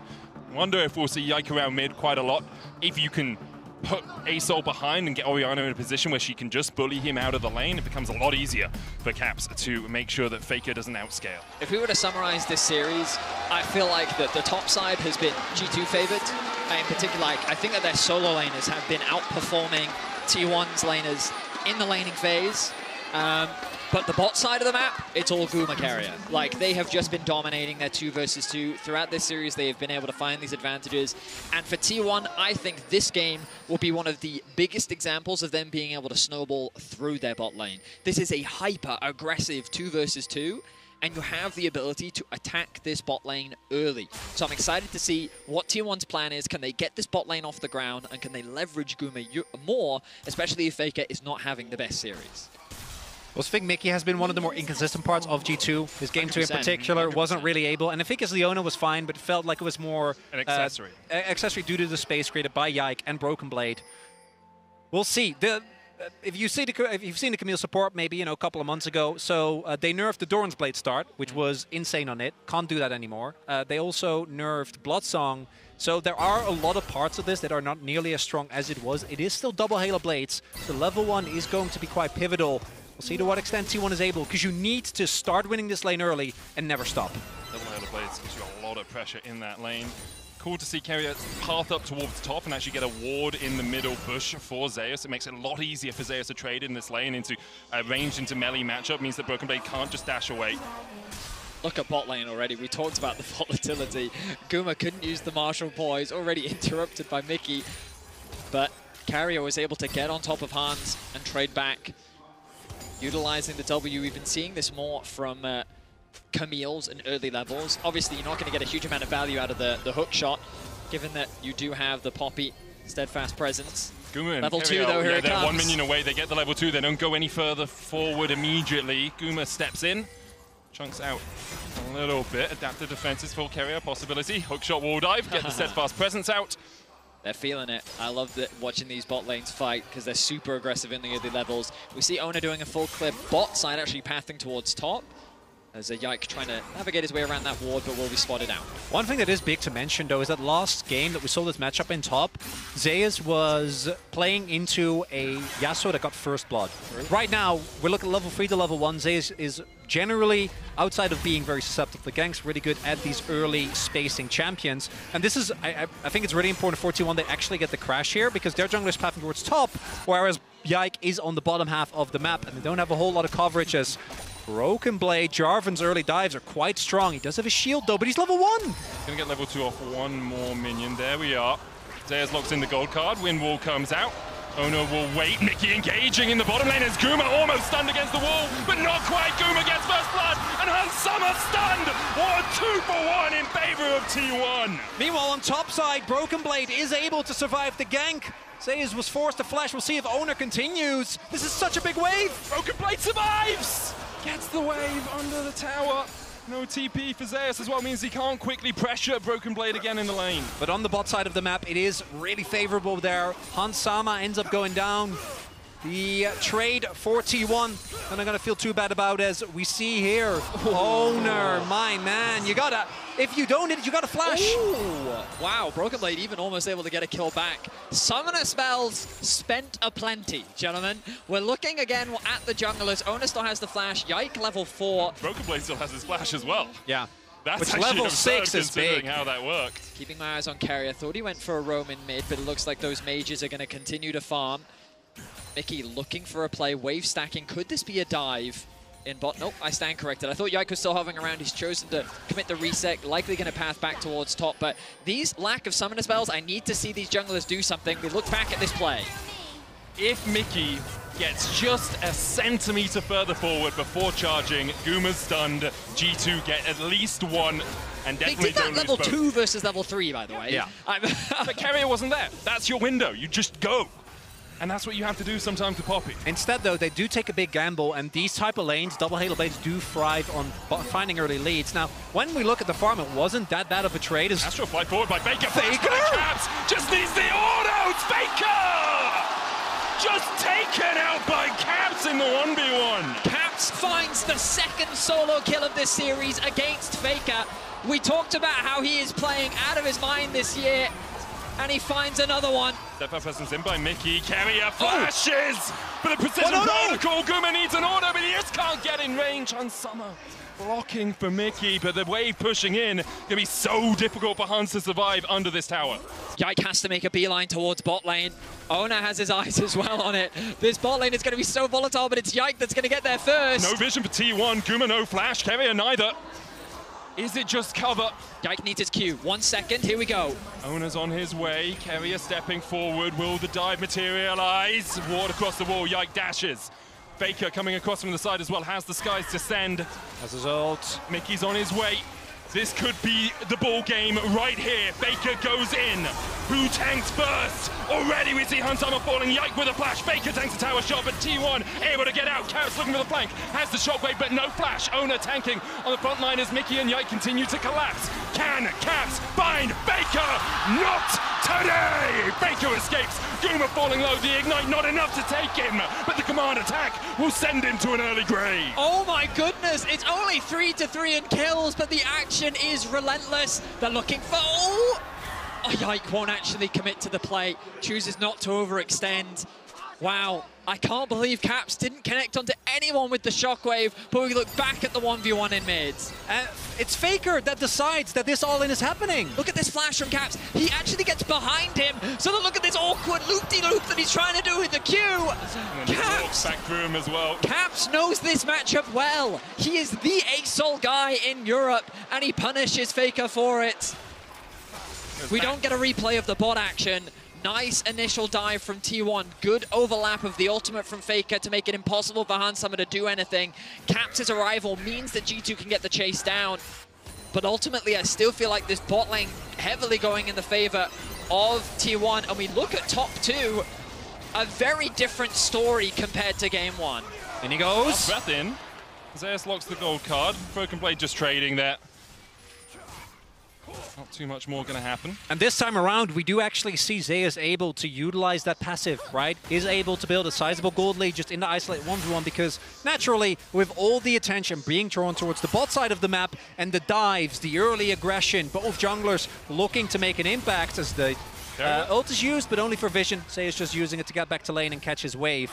We are seeing, as you point out, that first kill from Caps already sets him up great. The fact that he's able to pick up another in the bottom half of the map, particularly given how consistent his Orianna performance was in the last game, is good for G2. Outside of that, though, this bot lane is going the way that T1 wants it to go. Yeah, exactly. And we talked about it coming into this draft, right? Expectations of the T1 wanted to try and make things happen in the bot lane, and they're doing a good job of it so far. 800 is the collective gold lead. But ultimately, when we kind of think about the comps, this Poppy is going to offer so much value later into the game. Caps is in such a commanding position. And while this Yasuo is struggling for now, admittedly, we know that this matchup is only going to get better for Broken Blade. Ghost is used. Cease and desist in the mid lane. Good skies descend though the shockwave. Baker dodges it, but Mickey's here. Baker no flash, and Mickey slams him into the wall. G2 collapse in mid to find another kill. All right, Caps. His accuracy on the shockwaves not the highest this game, but it doesn't matter because G2 still converted into a kill. Carrier on a ward. Right, skimming across. Carrier on a ward, flash forward, chain of corruption. The lock up on Guma, and there's nothing he can do to escape. The chase continues. Carrier doesn't have a flash. Can he hookshot? Can he wall dive? Or will he just die? And one of the things that was going well for T1, the bot lane, gets punished so insanely hard. Don't sweep the brush that they're in, which means that Mickey can go for the immediate stun. Take out the big damage deal right from the get-go. And you gotta put some question marks to T1's decision to say, hey, you know, the Poppy's coming out, we're still gonna pick the Camille's. Look here again, the fact that they're in vision means that Guma doesn't get to do anything. He's the one that has a decent amount of gold. Not gonna be the case. The chain actually connecting onto Carry as well. Roots in their last second, but honestly, I don't know if it would have made it out anyway without the flash available. No ultimate available either to try and dodge something. And look at how things are swinging now. Gold bounty on Hans and Caps. Yike. Finding impact where he can. And this isn't going to get any easier for Kalista the later we go into the game. No. FLICKR, is he in danger? No, he's perfectly fine. Has the ability to get away to safety. But I did not think coming into today that I would be skeptical of FLICKR's individual performance. You were telling me coming into this series that FLICKR has had a great year individually. Yeah. He's been one of the best performing laners in the league outside of Chovy. But overall, he's been an outstanding player. And to see him play the way that he has been a surprise. The good news for him is that Gumayushi and Carrier still definitely on form and poised to still have an impact, even if there was a small blunder there in the bot lane. Another thing, this is a position that T1 wasn't, I think, mostly towards the early end of Spring Split, when they were still dealing with, obviously, the Worlds finals taking a really, or rather Worlds as a whole taking a really long time, them making their way towards some fun tournaments as well. It was Zeus, but then he was often on Aatrox, and I think that Zeus is, especially when he's able to generate a lead, like he's been able to here, thanks to the TF, is very dependable when he is on point, which I think today it's been, I don't think he's been really one of the big problems. I think BB just had a really good sack game, but most of those carry performances were on Aatrox. Compare that to the TF, where your impact is just naturally in team fights, not going to be even remotely close. Credit to Zeus though, game one on the Twisted Fate, even though he was behind, he was throwing out more gold cards than a football referee, right? It was gold, gold, gold, gold, gold. It was impossible for G2 to actually get forward in fights, so give him his fair share of due diligence here, as we expect to see him still having a great performance on the TF this game. And what I'll say is that T1 have proven that their team fighting is still world-class. They are a tenacious team, and even if they find themselves at early game deficits, they find incredible ways to come back into games. Their Baron plays in particular are what made the finals so difficult for Gen G, and why it was such a chaotic, crazy 5-game series. So definitely not going to count them out. G2 find themselves with about a 1k gold lead for now. Owner sets his sights on the bot lane. Hansama forced to respect it, knowing that he is on the weak side of the map, as more gold gets funneled into the pockets of Guma and Carrier. Yeah, the one problem I have is that T1 doesn't actually have that good of a team fight comp until he gets a late game, because Aesol by himself. Yeah, when Aurelion Sol basically single-handedly makes your composition a team fight comp. Outside of that, though, particularly in the mid-game, I think you're going to be super reliant on getting Zeus out of that lane, get him out on the map. Because one of the big ways that T1 was able to turn game number 1 was G2 going in aggressively and then getting punished on the collapse afterwards. That's something that T1 is going to have to find this time around as well.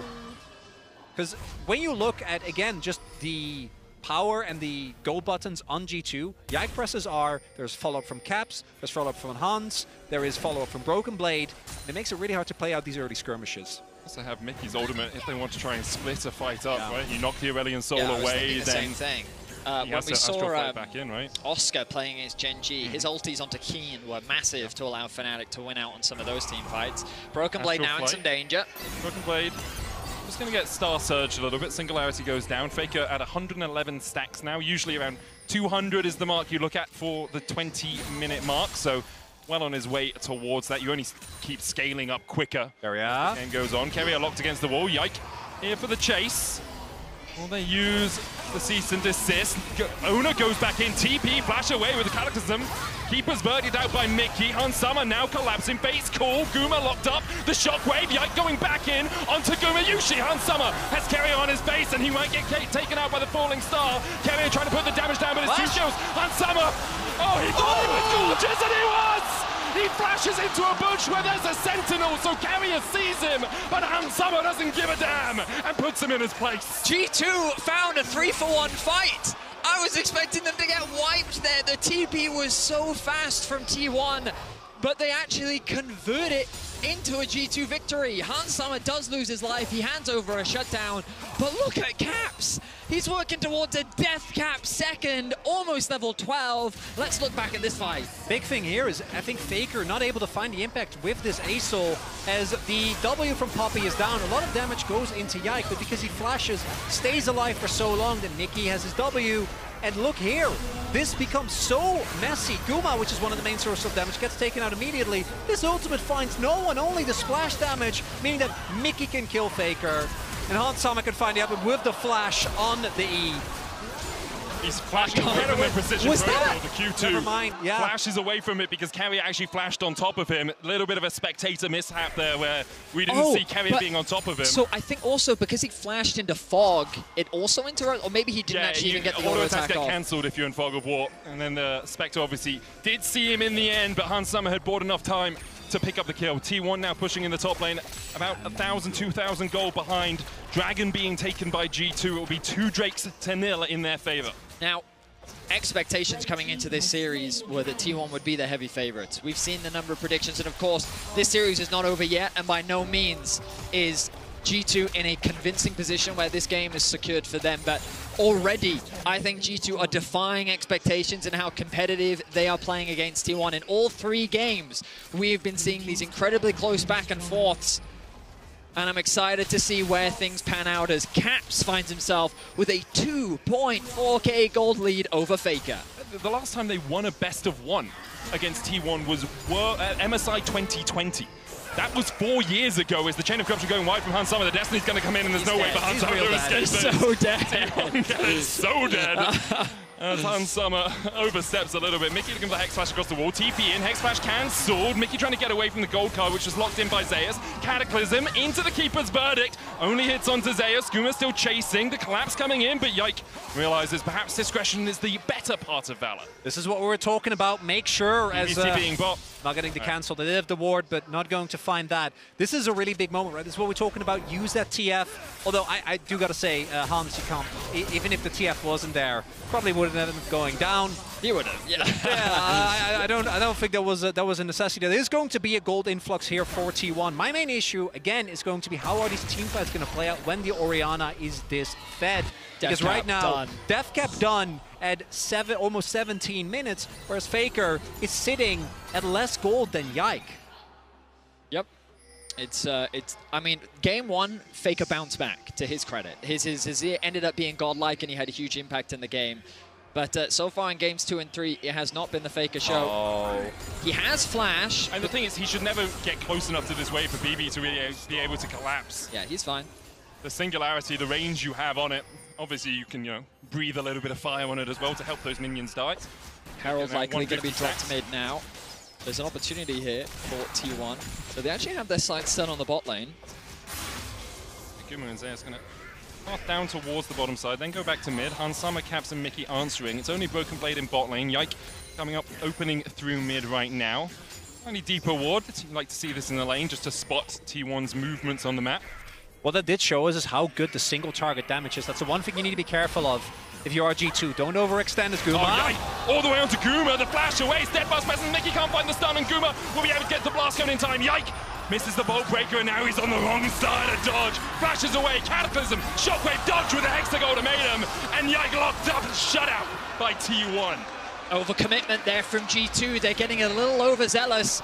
They get the summoner spells out from Gumayushi, but it was so difficult for the rest of G2 to follow. No Broken Blade ultimate to connect. Caps' Shockwave doesn't connect.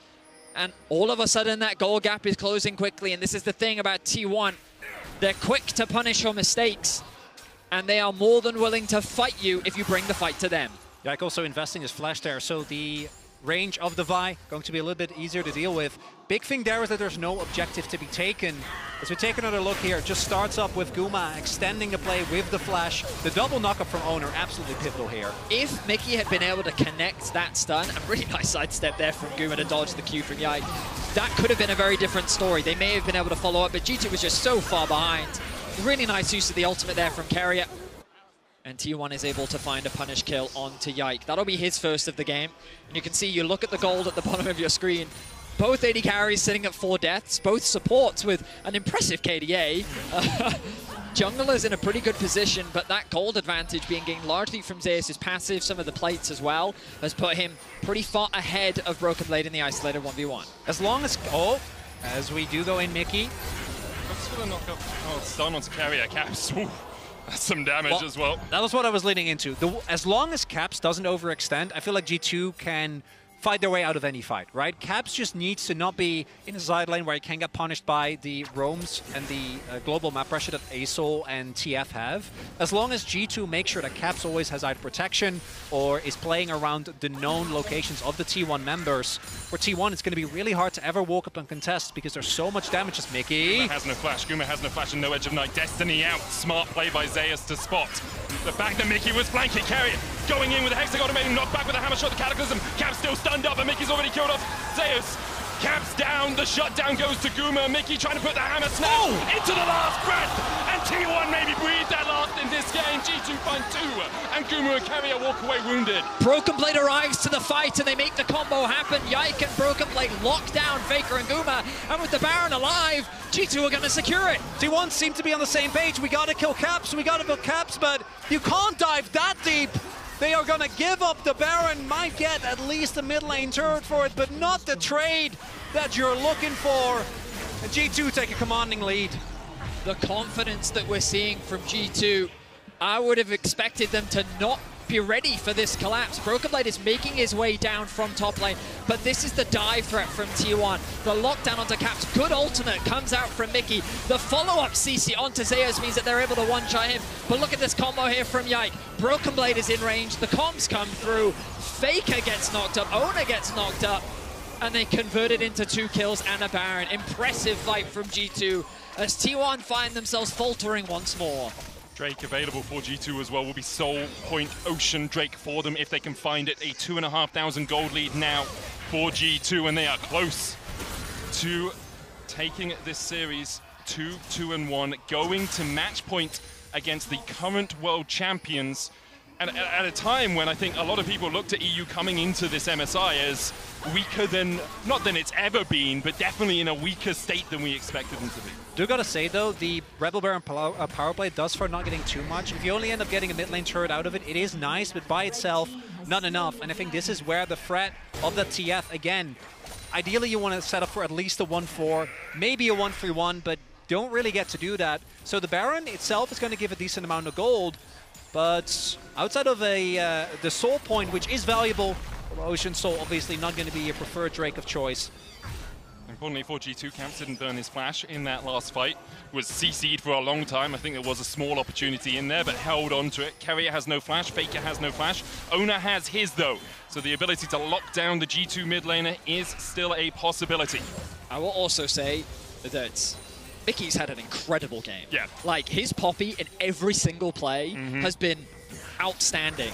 And considering his game 1 and 2 that were not the best, he has definitely turned things around. He's been involved in 11 of G2's 12 kills. And I think that this Poppy pick was so valuable and continues to be so.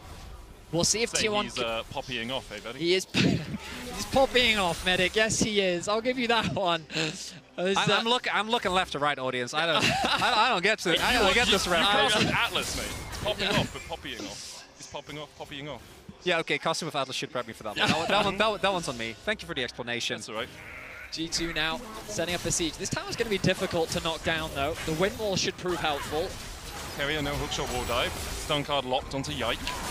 Singularity going down. Broken Blade dashing forward.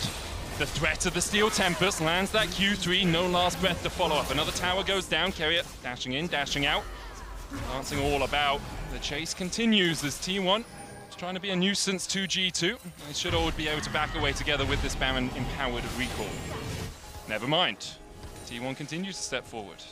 They're cautious, though. Yeah, Owner doing the correct thing. Mickey, the last man standing. But the rest of the team will go back to base. The Baron wearing off soon, if it hasn't already. And the Dragon will be the next point of contention. So now both teams will likely enter a neutral state, looking to get what farm they can. Secure as many items as possible ahead of the upcoming fight. You can see the components of the Zhonya's Hourglass being finished up for Caps, getting close to level 16. He's likely to get it ahead of the next Dragon fight, meaning he's going to have his level 3 ultimate unlocked. Hansama very close to completing his Muramana as well. And G2 looking poised and strong, ready for the next team fight. Broken Blade puts the wind wall down. Hexagol Maiden coming out as well as Carrier dives onto the backline. Broken Blade down to half HP. Owner dashing forward and Mickey finds Faker. The chain of corruption follow up. The shockwave. Faker falls. Yike able to survive as well. Locked up underneath the tower. He'll die. 2 for 1 so far in the exchanges. Zeus able to walk down towards the bottom side. Kite away. G2 continue to push in for the tier 2 in the mid lane. Broken Blade. He's looking for more. They'll just take the tower.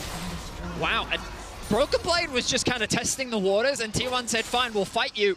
They tried to catch G2 completely unawares once again, but G2 were able to respond effectively, and it's Mickey. I have to see a replay of what happened with the Shockwave, though, because I thought that that was going to do massive damage. We'll see back. Maybe it was just the spectator. Broken Blade, he goes in. Obviously, this is a bit of an overstep. He's relying on the wind wall. Carrier gets the initiation, but then look at Mickey here. Doesn't connect the ultimate on anyone, locks Faker up, and then the dive comes through.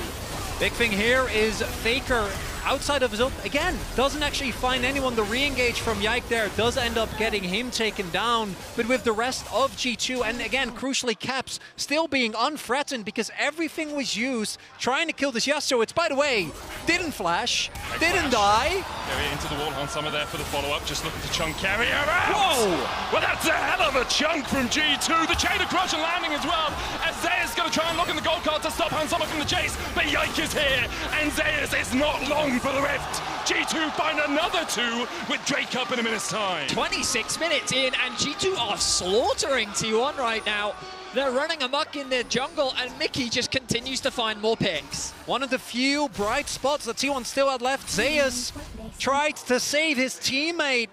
Not going to do a whole lot, as the amount of damage that G2 have available, the amount of chase, absolutely impeccable. And one of the big things we talked about, again, it's the fact that Mickey, being Poppy, outside of a gold card, which in of itself isn't going to be enough threat, he legitimately can just face check every single time. And T1 can't. No one on T1 can walk forward, because if they end up meeting this Poppy, they can't escape, and then they just get taken down by the amount of damage that's there for the rest of the team. I was going to say, if you're playing solo queue, don't look at Mickey's build. Mikhail's Dead Man's Blood Song does a lot of damage, but the Mikhail's actually for the gold card. I love the tag. I respect it. I just don't want to see my supports trying to pull it out in the middle of a game as Hansama begins to collapse on T1. TP into the mid lane. Drake up. Soul. The battle lines drawn. T1 would be walking into fog. The standard. Their only bit of vision. One ward now in the river. Faker needs to find a Sky's Descent, but he doesn't have the upgraded ultimate as Owner looks for the flank vision on him. Owner just wants to get in here, now out of vision. Last breath going in, it's secured by Yike. No damage between the two teams really as G2 just get the Drake and get out, but Yike is overstepping. Cease and desist on the backline into the last breath, into the shockwave. Faker is yeeted the hell out of the fight, and even the base core might not be enough to save Carrier. Owner down, Guma down, T1 down, and G2 on the brink of taking a lead versus T1. T1 again, they try to force Again, they don't succeed. Trying to take down Yike. He's able to turn it with an immediate ultimate. Faker's going to TP back in a desperate attempt. Yike won't find him, but I don't think it's going to make a difference. G2 is looking to end the game right here. Sub 30 minutes. G2 have torn T1 apart. He's got the wave, though. This is really smart. Kevin catches it. The cannon minion dies, and there's only one minion left alive. G2 unable to advance. Intelligent stuff from the T1 support. Gone clear, though. This is not your normal Camille. No Revenant Hydra available, so next wave, this is going to delay, but it just means G2 still get a massive gold lead. Going to pick up the Baron and look for the end on the next push. G2 continue to defy expectations. With the Baron locked in, this looks like G2's game to lose. Underestimated at every turn. They have taken the fight to T1, and this should be the last-ditch effort from T1. No flash for Owner, but the Cataclysm, Mickey locks him up. Owner shut out! And G2 did everything they needed to make sure there was no steal happening as the flash shockwave on Faker takes him down to half. Mickey with a slam into the wall, and Guma's hopes of winning this game are being slammed in his face. G2 almost clean acing T1. Guma dies, there it is, a clean ace for G2. 5 alive for G2, 5 dead on the side of T1, and with this, G2 will go to match point. The last Nexus tower, merely a blip on the radar for G2. It is G2 T1.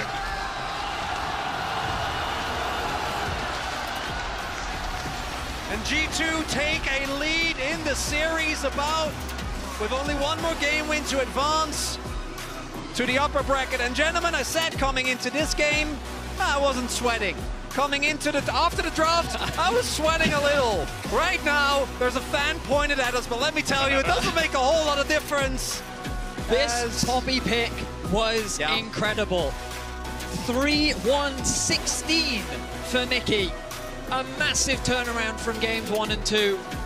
And G2, they have been defying expectations as they bring us to match point. The inventiveness that defines G2, the Rek'Sai, the Zac, now the Poppy. We'll see if T1 have enough bands to work it through these G2 players. We're going to hand it over to the analyst desk to break down that game and lead us into what could be match point.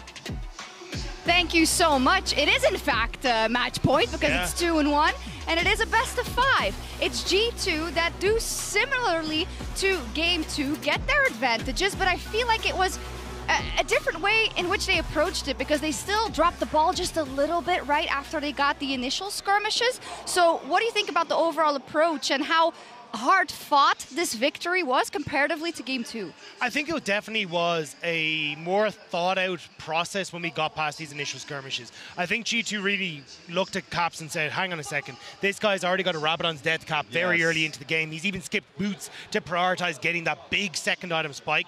Let's wait for him, play the team fights around him. And it was more of a case of we're not going to try and play out through sidelines as heavily. We're instead going to very quickly group around Caps and look for picks off of his ultimate. And I have to give credit also to Mickey because in the early portions of this series, he was playing a little bit slow and poorly, but he has been on point, just playing towards mid lane. Once he sees the advantage from Faker, and the advantage came from this deck, though. Yeah, I mean, this is our Mercedes-Benz featured matchup, Caps versus Faker. It's been Caps. It's been Caps all along. I mean, look, even in game number 1 where Faker was able to bring it back, he had get some of those kills. It was still Caps controlling the early stages, getting that solo kill. And off that solo kill, they immediately make this play happen.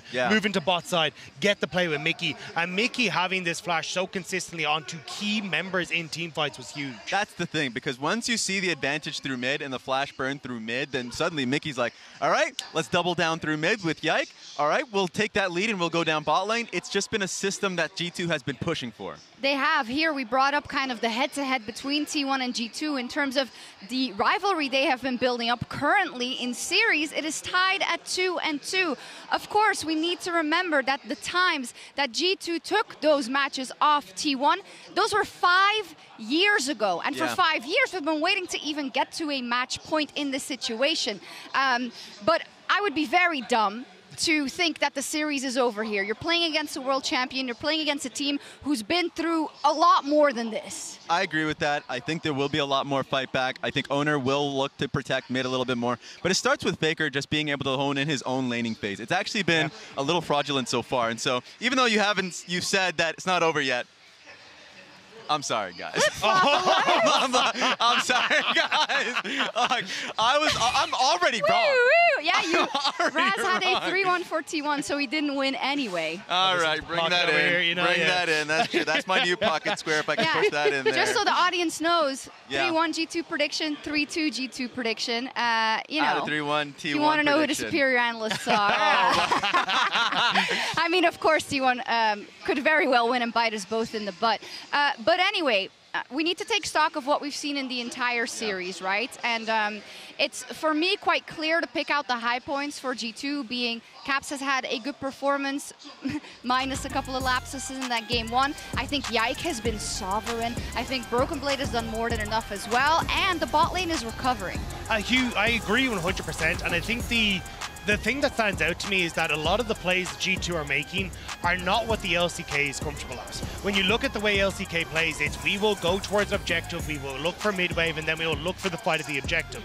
The way G2 are playing is we will take the fight before you hit an objective, before we get there. It's 45 seconds, we're looking to find a pick ahead of schedule.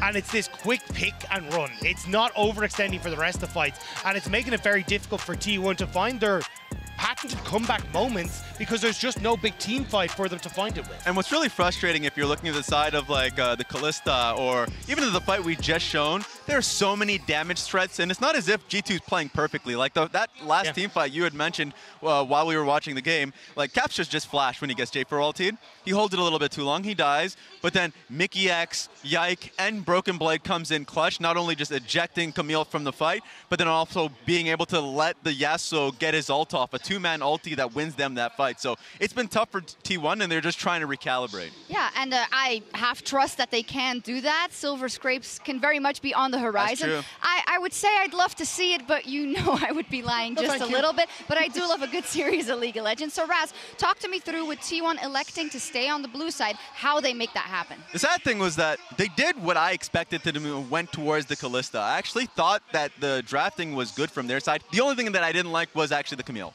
I think the Camille, when you see Poppy and you recognize that it's going to go towards the support, I didn't want to see it. I even talked about it at the beginning of the day. Just like change that aspect so the support pick is a little bit different. Maybe go to Rose Rumble, and I'm happier. I agree. I think try and have something that's a little bit more ease of execution and has that still viability when you get to a mid-game. Because once Carrier fell behind, he wasn't really getting back into the game with this Camille, and you miss that aspect for with Carrier, which has been massive for T1 as well. Also, this is the second time we've seen the Yasuo as a counter, and it's been doing well versus the Twisted Fate. I don't want to see the Twisted Fate if we're leaving Yasuo open. Okay, I think that's a good call out to see if T1 can recover, if they can bring us to a Silver Scrapes, or if it will be against all odds. G2 Esports closing out the match versus T1. I can't wait to find out what happens. We'll be right back.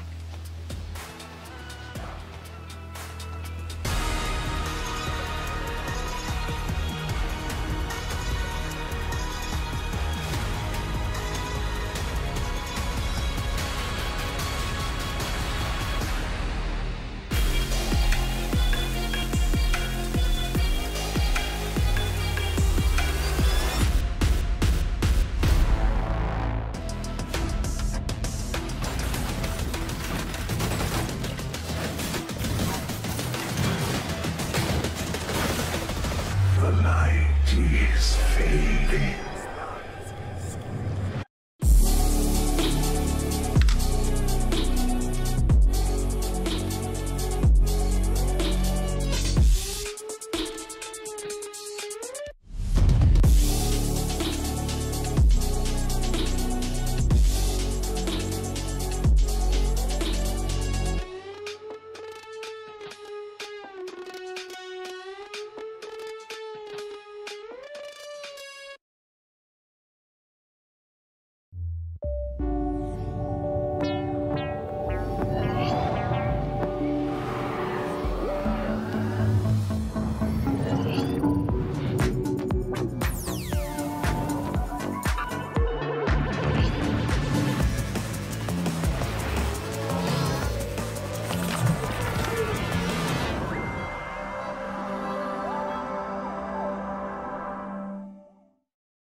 back to Chengdu, China, where we are here for Game 4 between G2 and T1. And in a dramatic turn of events, it is G2 who currently sit at match point.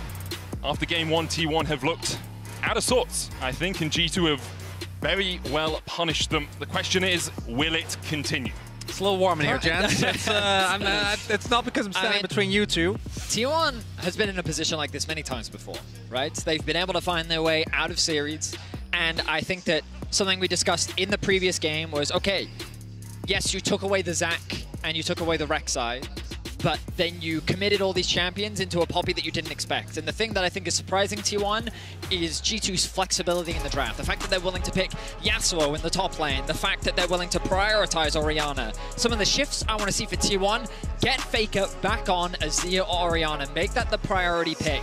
Kalista taken away does increase the value of the Varus. The question is, will G2 actually choose to ban that away, or will they continue to get rid of things like the Ashe and the Rumble? Also want to reiterate, when it comes to series, T1's, especially with the Worlds win, did really kind of shake off a lot of what happened for them in the, I don't know, what was it, like 6 finals beforehand. But Game 5s specifically still have been something that they have struggled with in terms of individual performances. As Guma, I think one of the few players on T1 where I feel like he's had a great series. Yep. It just, he's the guy known for the egg in the ramen. The egg is there. The ramen not so being cooked so far, and we got to talk about a little bit, as we'll talk about the picks as well. The fact that FLICKR isn't performing, we saw what it did to T1 last year when Poby came in, and that was because he was the voice, right, that the team needed. But it felt like the rest of the team was getting more dependable. But FLICKR, I can't remember the last time, even if he's not at the top of his game, that he genuinely just struggles as much in lane as we've seen. And credit to G2 as again, this time the Rek'Sai not going to be banned, gonna get picked up by Yike again. I mean, the Azir is the obvious choice here for T1. Get FLICKR back on something he's comfortable on. His game 1, yes, he faltered a little bit in the laning phase, but he bounced back and had a huge impact. And you just have to look at the series against Gen.G when he managed to solo get that quadra kill that kept T1 in the game in the finals. There is the Azir locked in. Will T1 look to their jungle? Yeah, support or jungle, that's the question. Vi is still available, of course, if they want a little bit more lockdown. Or perhaps they want a little bit more frontline. Things like Xin Zhao still available. But if they want to just grab something like Nautilus too, I think are all very viable options. I think they're a little bit skeptical with support because they know the flexibility that Mickey is showing today. What will the direction be? Xin Zhao is going to be the lock-in for Oner. So there's their initiation, their front line, and also a way to tank up any of the damage that G2 can throw out. That said, though, the Xin, we'll see to what extent Oner can have an impact into the Rek'Sai specifically. Oh, G2 have brought out... Oh, they've done it! They went back! Cogmore! So at the start of winter, Cog Braum was a thing that G2 just did on repeat. Last year they did it too. Like, this was just a thing that they brought out. It was... I forget exactly what they used it as an answer for, but Cogmore Braum. Cogmore Braum was such an effective combo for them. And, like, it's good into long-range comps because Cogmore, once you activate the W, you get to the hyperscaling point. You have so much utility with the Braum as well. You can even team it up with Emilio if you want that extra range. We haven't seen a lane swap yet. Cog Emilio in a lane swap can be very powerful. I mean, to get through the early levels, for sure. But in terms of taking towers, I don't... not as powerful, sure. But Emilio can even go Demolish. You just go Revitalize Demolish on your secondary tree, and that helps you with the pressure on the lane. Also wondering if T1 are also going to know that this and go for the takeaway of the Braum. No, it's going to be the Lulu ban instead. I mean, much more traditional Cog Lulu. We see that quite a bit. Cogmore Braum is more of a G2 special. Renata's still a possibility with how many people want to step into you. Renata ultimate here, very Braum good. is a wall, but Renata still acts as effective disengage, right? And it just offers more scaling options for the Cogmore too. Mickey hasn't lost on it this year either. That would be something. Carrier's barred. Yeah, Carrier has relied on this. There are 3 immobile characters on the enemy team. It is, yeah. He wanted Lux, but he didn't play Lux, so that was a bit of a problem. I was going to say earlier, we haven't seen K'Sante so far this day. K'Sante barred. All right, so Carrier is not going to play as much for lane and is going to look to impact the map. Maybe he can get FLICKR off to a better start, work with Oner to find some impact on the map, but a more traditional front-to-back coming out from T1. And they round things out with a Poppy once more. It's what we talked. Yeah, it's what we talked about in the previous game. The Poppy is also great into the Cassante. Last time, Oscar against CHENGDU. Exactly. They don't want to go for it, and the early laning phase is actually really, really punishing. Does mean that again. I feel like I really expected there to be more lane swaps in this series. Yeah, I did expect but also because G2 talked about them all the time. Yeah. Like, hey guys, we like lane They swapping. literally only did lane swaps in the playoffs. Yeah. Come into MSI, everyone's doing lane swaps, and then G2's like, no, we're over that. That's subverting expectations. It's what G2 do so well with it. I mean, maybe extrapolating that a little it's one of the things where, like, the truth is, coming into this series, we had no idea what G2 was going to look like. They were one of the first teams to get to China. They immediately went into scrimming. Like, they've done nothing but prep to prove people that they can be the drivers of their own destiny. And today, taking 2 games off T1 has already changed the opinions of many. The question is, can they close things out, or can T1 prove to the world, or remind the world, I should say, why they are the reigning world champions? And T1 is on the precipice of reliving some very, very bad flashbacks to what was the darkest days for the LCK, and it was specifically T1 that G2 took down. T1, not only are they going to have to win this game, they're also going to have to conquer their game number 5 struggles that this team has dealt with over the last, 3 years since they've gotten together. Once more, onto the Rift, my friends, for what has been an electrifying series so far. I know a lot of the neutrals at home want 5. I kind of want 5 too. I think more of this would be fun. And I won't hide the fact that if G2 win this, what a day that would be for Europe. What a day it would be for G2. It's been 5 years since G2 last took a series off T1.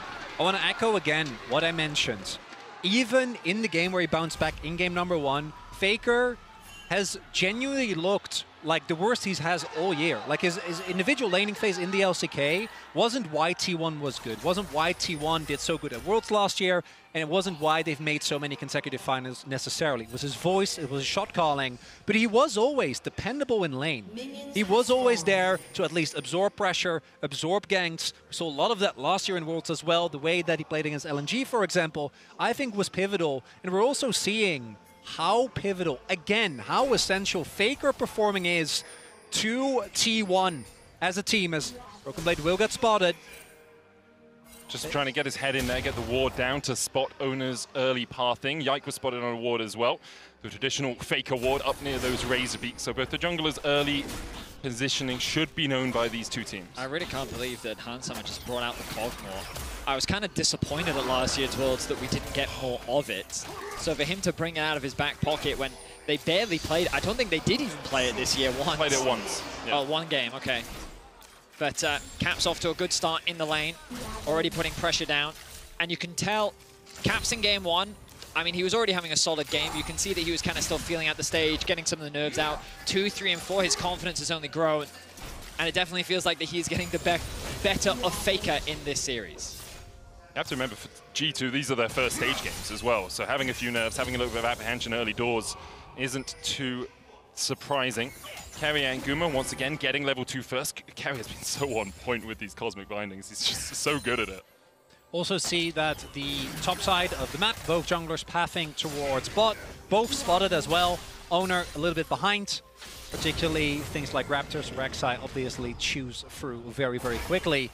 Does mean that T1, again, ideally is going to look towards the crash. A really big turning point for me in the previous game was when Guma and Kerry were trying to punish, trying to catch a rotating Mickey on a ward. And that was the point where I feel like one of T1's final outs in that game were taken away.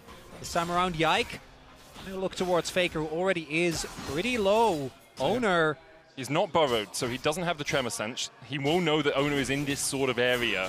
He's not going to step around to steal away the red. Now he checks the razor beaks, but it might just be a gank on FLICKR. Tunnel flash. FLICKR's on the right side of the map to react to this, though. FLICKR flashes early. Has to. Yeah, otherwise he's dead. Yike might still look for it. Owner's path down towards the Krugs. Yike Mission now successful here. Carrying out on the roam, as you'd expect. Mickey quick to follow. Only level 2 from him, though. Does he have the handshake to maybe set up for a play? Neither going to connect.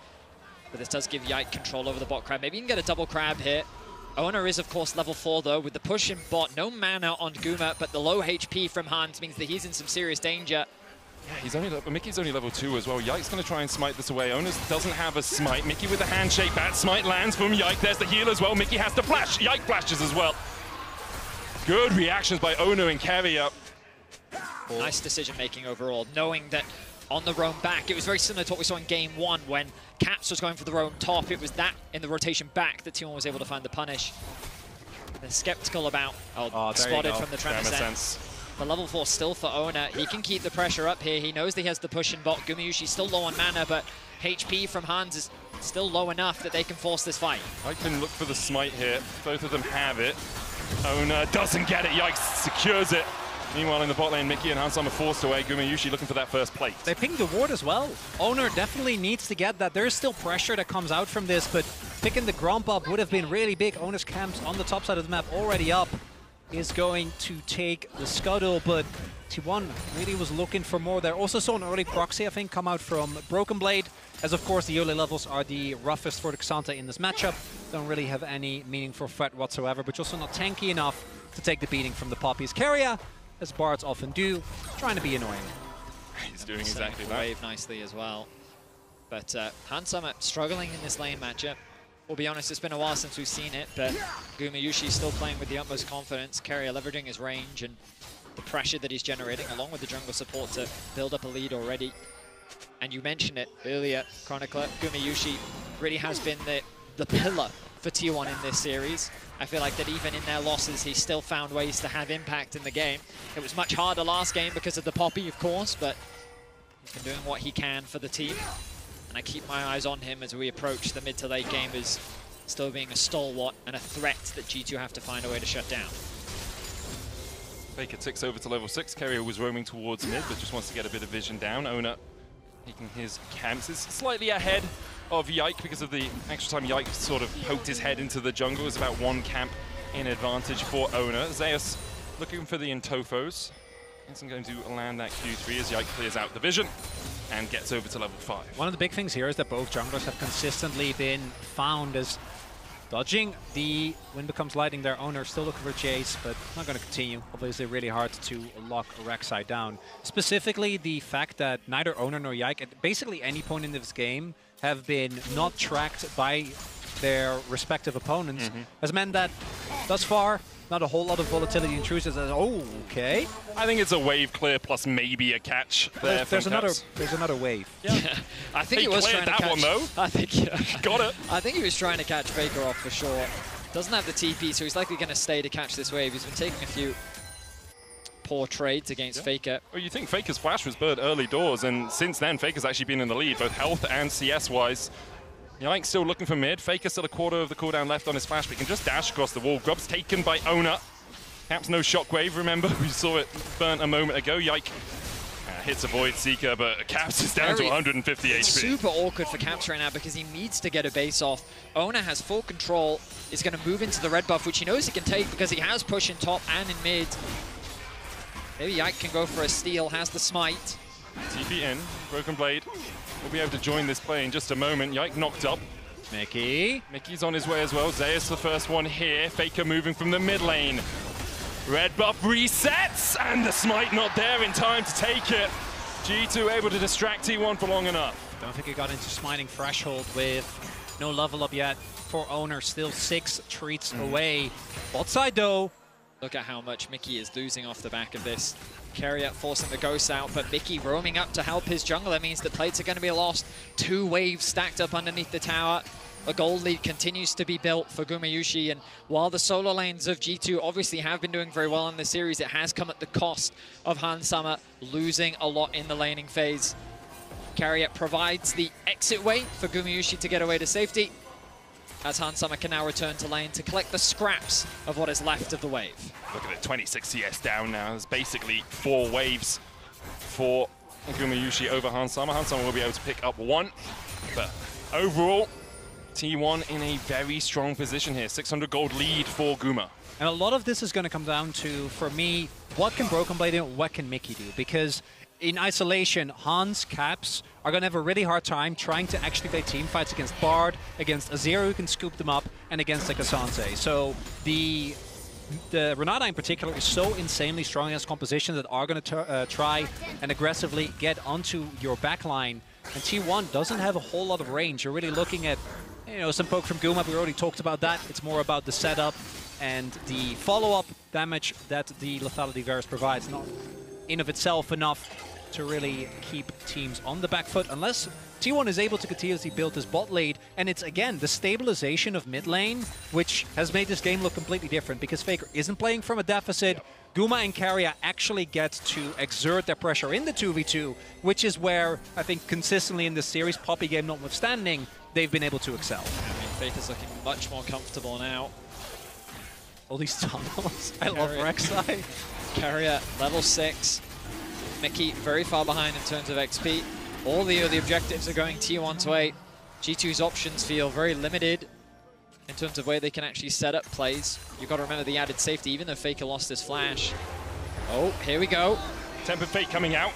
Mickey caught first, Cosmic Binding just short there. Handshake back as Hans Sama tries to open up. Owner here as well. Gumayushi can step past the tower in just a moment. Yikes on his way. Mickey not yet. Level 6 doesn't have the hostile takeover to turn the fight into anything more for G2. The heal was used by Keria defensively. Wind Becomes Lightning didn't connect onto Mickey. He's very close to level 6 now. Yike has an eye on mid lane. I think FLICKR's playing very smartly though, hovering around the top side of the lane. He just dashes away. Yike can't tunnel onto him. It's the safety of the Azir in the mid lane. I mean, he also has the added sustain from the fleet footwork, right? He's just doing a great job in general. Level 9 secured for him. First item finished for Gumayushi. And overall, T1 with a 1k gold lead. Just kind of thanks to the pressure that they've been putting down across the lanes and around the map. I want to see, though, because one of the big things that has been the most impressive to me about G2 is the fact that they've actually been able to hold or to fight their way back from these early deficits outside of game number 1, where obviously it was kind of the reverse. How they've been able to match T1 when it comes to the early skirmishes, something that I think T1 generally within the LCK is the best. Gen G, when it comes to mid-game, when it comes to macro, they're obviously, and when it comes to sidelines, the team that excels, but the Baron calls that T1 is so often known for, not really anywhere to be seen in this series. We got one very early on, but that was about it. So we'll have to see to which extent T1 can actually hold on to this lead. Again, a lot of it is on Guma. We talked about how tough it can be for Hans Sama to play some of the later game fights. Same for Guma, honestly, because he is playing against a whole lot of aggressive backline threat.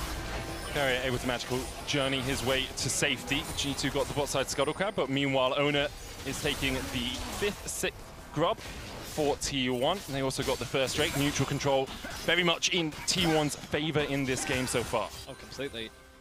And you can see advantages gained in mid, advantages gained in bot. Looking Keria with the stun. I don't think they're trying to catch the wave. Yeah, I think this is a little too ambitious. And this gives a window now for FLICKR to push in mid. Caps is going to lose a decent amount of farm. He does, of course, have the TP. But FLICKR going to be happy with this. Level 10 ticked over for him. I mean, they're looking for the Caps TP in with Yike here as well. He goes to a tunnel, so FLICKR doesn't immediately see it. Emperor's Divide coming out as Caps goes for the chase, but FLICKR able to escape the clutches of G2. Nice little play there from G2. Doesn't really result in a huge amount, though, as FLICKR's able to glide away to safety. Next Dragon spawning in about 2 minutes' time as no first blood yet. And what's been a very bloody series. It has surprisingly calm. Caps wanted to get to the lane anyway. Doesn't really matter whether he goes to his turret or the tunnel. We do see Keria. Tempered Fate, Cap side steps, Cosmic Binding, Cap side steps that too. Magical journey in by Keria. It feels like one of those, I missed everything, you have a go, Owner. And Owner decides against going like, forward. I'm good. Let me Sama, be. though, down to half HP. FLICKR does have the flank position here. No Emperor's Divide, remember, as Owner goes in. Crescent Guard flash away from the Chain of Corruption. Immediately, Yike and Caps try to dive on a FLICKR, but Hans Sama's already fallen. Hostile takeover lands on 2 first blood. Goes over to T1. They find a second. And a Cosmic Binding from Keria is just sublime. And now Caps knocked up, tries to flash, but there's no way he's getting away from Owner today. Or is he? as he continues to walk away, has to dodge. The wind becomes lightning. Owner going to tank the tower. Audacious charge is enough as Yike falls as well. It's 4-1 T1. And just like that, T1 blow the game open. A single fight is all it takes. 3,000 now the gold lead. Hans gets trapped in the river. And without any hesitation, T1 collapse. Mickey also not able to find a whole lot of impact with that ultimate. So instead it gets broken up into these little fights where, unfortunately, for G2, they're not able to take down any of the targets in time. The Bard providing a lot of added delay as well. And I understand that G2 want to look for this because there is no ultimate on Faker. Owner goes in super aggressively, and even with the Chains of Corruption not hitting, 2 members are trying to take down Faker, whereas Hans gets burst down immediately, and then Mickey, again, his ultimate not actually finding anything, ends up going down. And then that tunnel, I don't know if they get out otherwise, but definitely didn't hit the mark. Yeah, I mean, at this point, Yike also trying to do what he can against Gumayusi, but he's level 9. He's going to tick over to level 10 off the back of this as well. And now this Varus is incredibly fed. They don't have a Zac this time. They don't quite have that same dive buddy presence, which means the Gumayusi not going to be as scared as he was in game 2. That's also a Comet Varus. Yeah. It's not Lethal Temple like on hit, you know, in the long fight.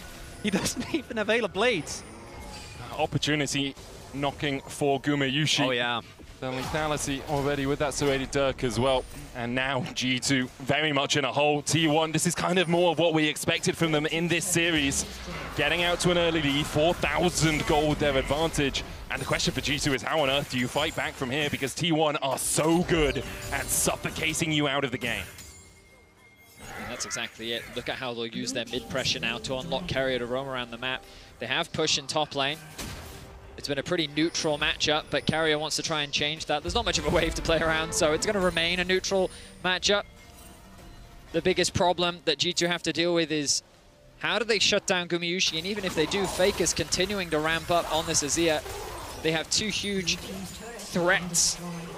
And I don't know if this Cosmo is going to be enough. We'll have to wait and see, as this Xin Zhao is going to be a problem. Another big thing in the previous game was that because Mickey was on the Fed Poppy, he could just walk in and provide very easy, very safe vision. And there wasn't really an opportunity for T1 to punish him any time. On the Renata, obviously not going to be the case. The Poppy's still in the game, but Broken Blade not only able to nearly have as much of an impact when it comes to setting up for these objectives, as he needs to match one of T1's solo laners in a side lane. We're looking at bounties on the board already here, and this slower pace, seemingly T1, at least for now, benefiting the most.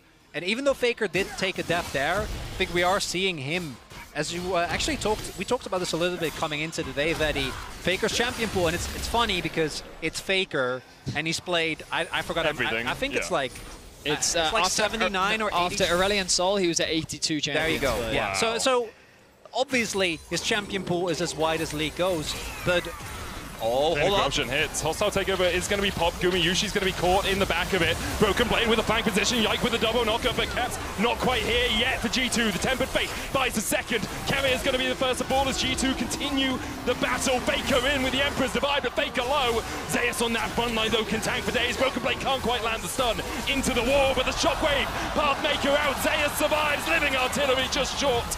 From G2, they find one, only Carrier falls. Okay, so G2 actually win a fight there. The TP from Faker doesn't really result in much, and it opens up this mid tower. Some bounty gold will go back to G2 as they show that, hey, T1, you have to be careful. Don't overstep your boundaries.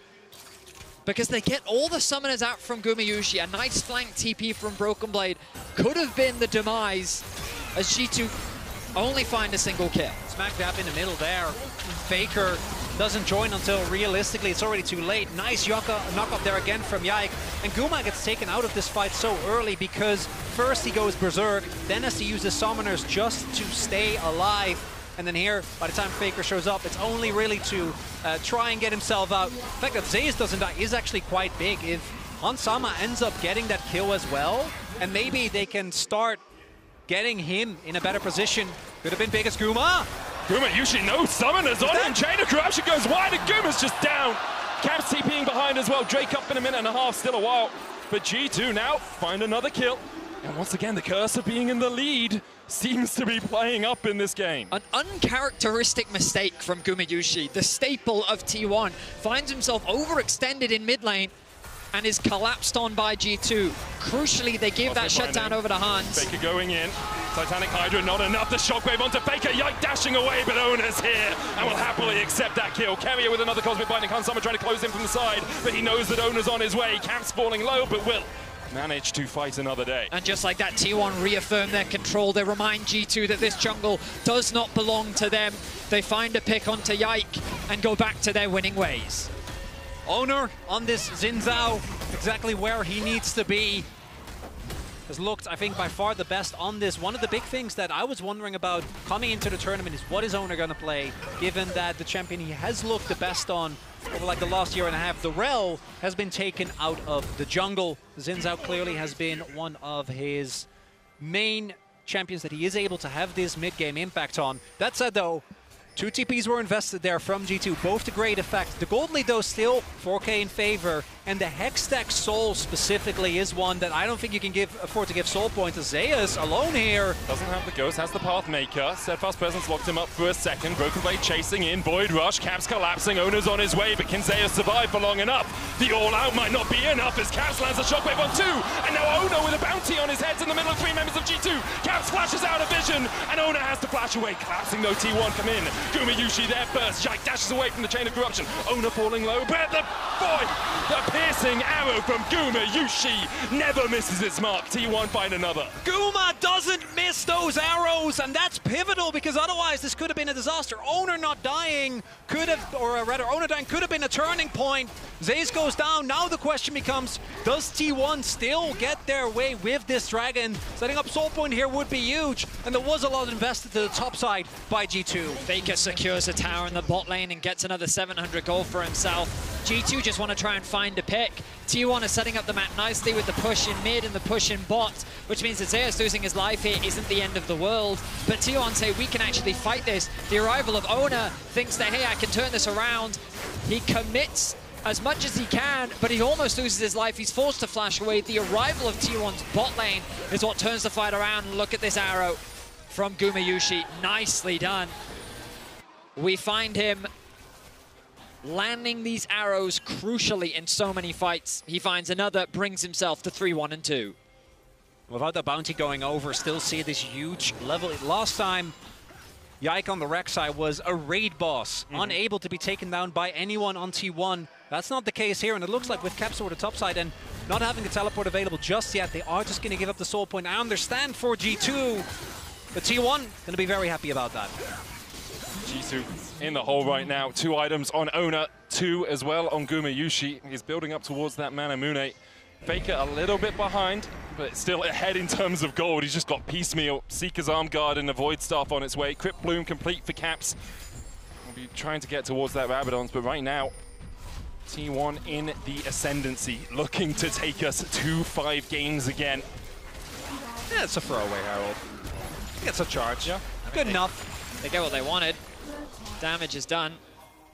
Look at the difference in mid lane as this time around. 1.1k for FLICKR, almost level 14. So much more confidence in his play. As right now, the entirety of T1.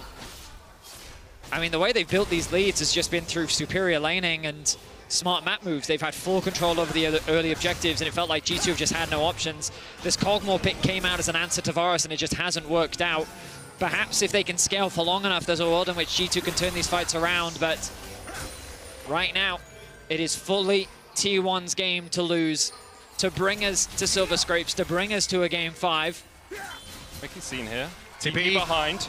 Hansama has 2 items. Yike goes in. They look for Owner first. Crescent Guard popped by Flash. Broken Blade might go for Guma. Can knock him into the wall. Carrier, though, is going to spot him. Steadfast Presence going down as the Sundisk is used. Flash from Mickey with a hostile takeover, but it only lands onto the Azir. Yike trying to do what he can in the middle of the fight. His Owner's already down to half HP, but Yike and Mickey and G2 have to retreat because gold from Carrier. The shockwave only lands on 1. It's Owner, not the target that G2 wanted. And FLICKR has had enough.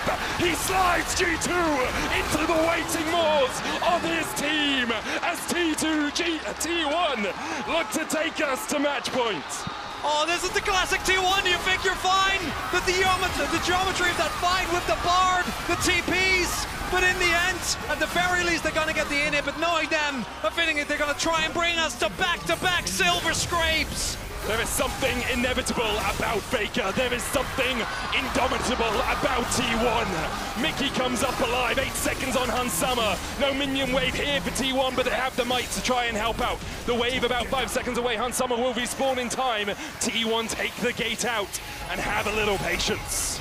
They were so close to ending the game right there, but the Baron will have to do. All 5 members remain alive. And the fight was so disconnected. G2's Hansama was nowhere to be found. He couldn't land the damage. The shockwave was barely impactful. Caps? He completely whiffs the shockwave. Doesn't even send the ball over. Another to add to the list of Caps fails as T1 walks away with the Baron. It's been a lot of ups and downs as this all starts off with Owner getting engaged on. It's so hard to actually take down a Xin Zhao and do reliable damage. As Keria zones Broken Blade away, then Owner ends up going back in here, which keeps Caps away. And Hansama, as you pointed out, Betty, nowhere near the fight. FLICKR has no threat onto him. He's just able to keep dishing damage out. There, the shockwave only connects onto Owner, and at this point, as Medic said, FLICKR had enough. Flashes in, connects the ult onto 2, creates a wall that G2 cannot escape from. And this Kokmal hasn't felt great. That flash didn't either. T1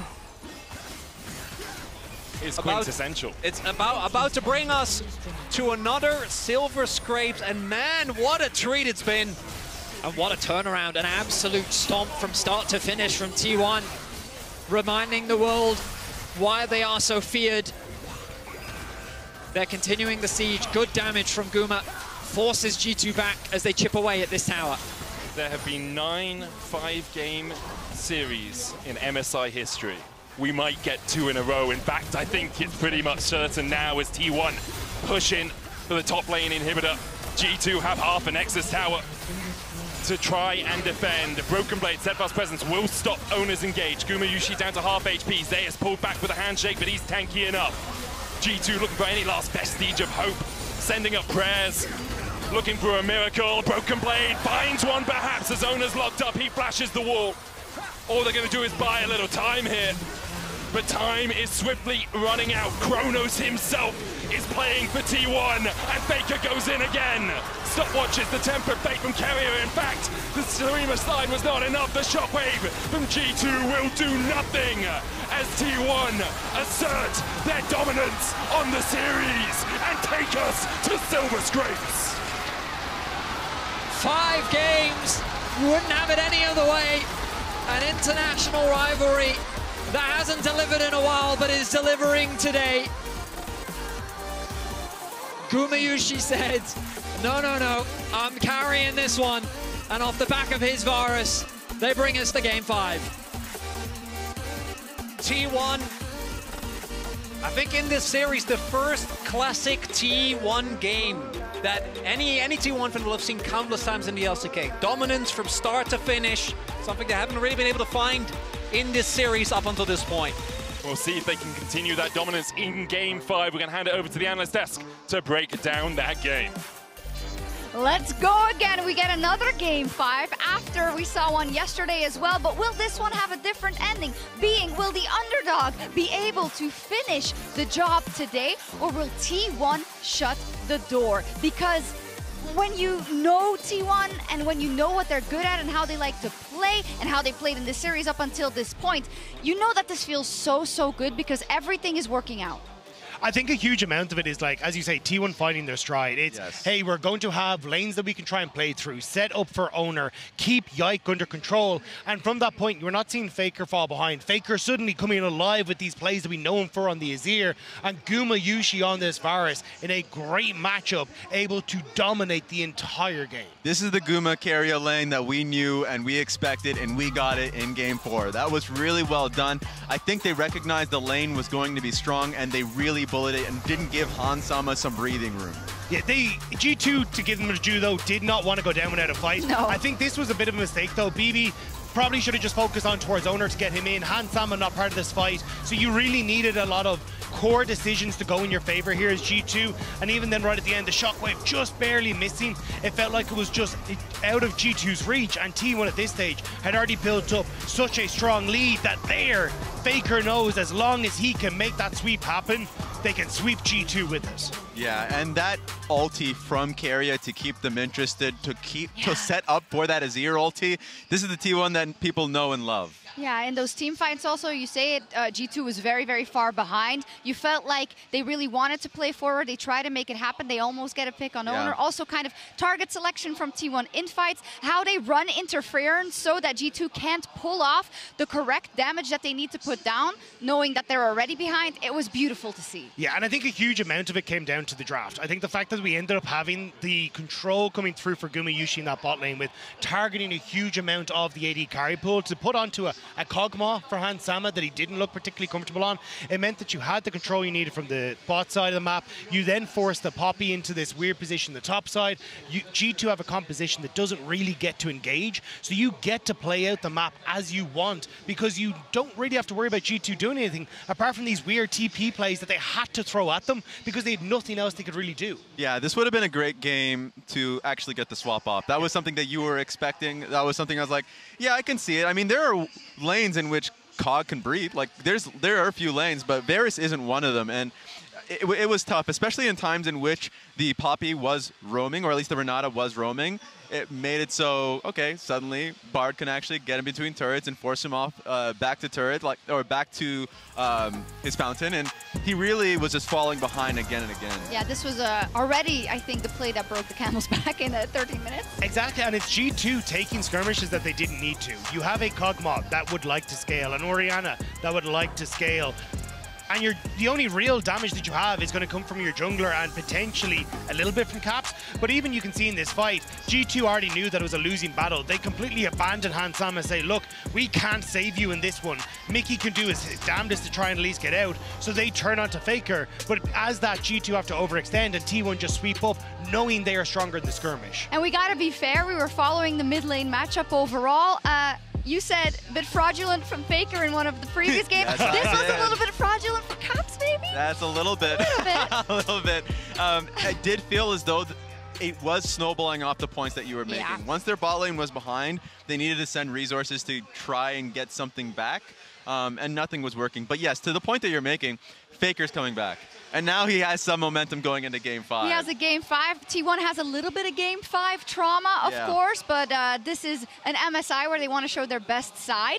It was also an MSI where G2 beat T1 at MSI, and they needed 5 games. They did it again at Worlds, as it has been 1,650 days since then. The reason why I say this is because this is a Game 5 in the context of all of that, right? In terms of a struggle for Europe, for G2, since that point, in terms of being very close, but you have to finish the job. We saw it from PSG yesterday. So I want to hear from both sides. How does G2 do it? How does T1 do it? Yeah, as you say, I mean, look, it's been 5 years since they beat T1, but this has been a win that G2 have been building for 2 years. They've been trying desperately to get this into a position where they can try and carry, and I think coming back into blue side is going to be massive for them. T1 can't target as heavily onto the AD carry pool. You get to go for that first pick Kalista, which has worked out for them thus far, and if that is then going to be the plan, I think you can play for that creativity that we saw from G2 over the course of Game 1, 2, and 3. Are you flip-flopping? I'm not flip-flopping. That'd be too many flips.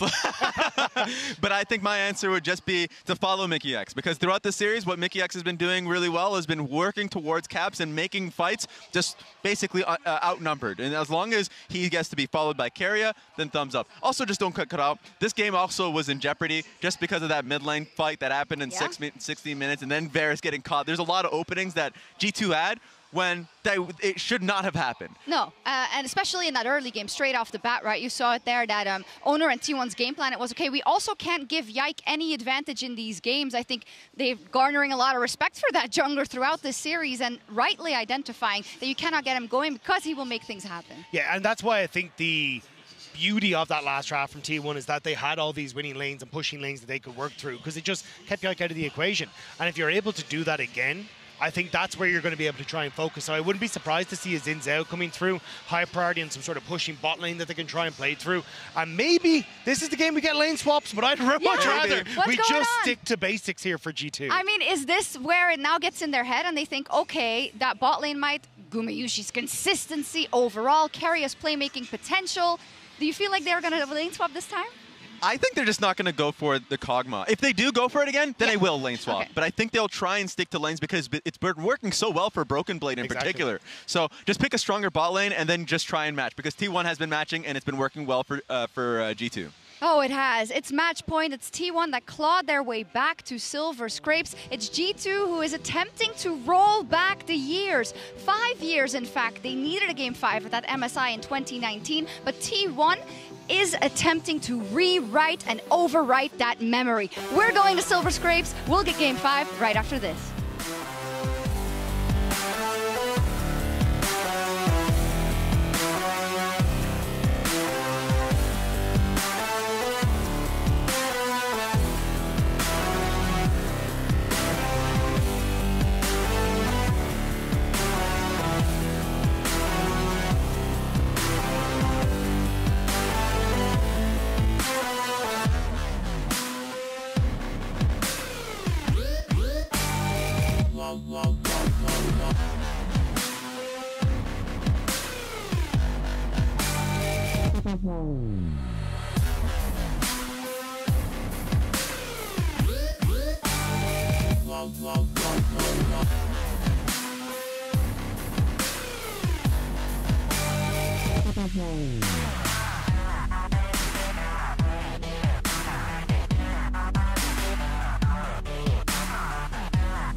Welcome back to CHENGDU, China, where we are here for Game 5. 2 days in a row, we are blessed beyond belief with good League of Legends and with incredible series.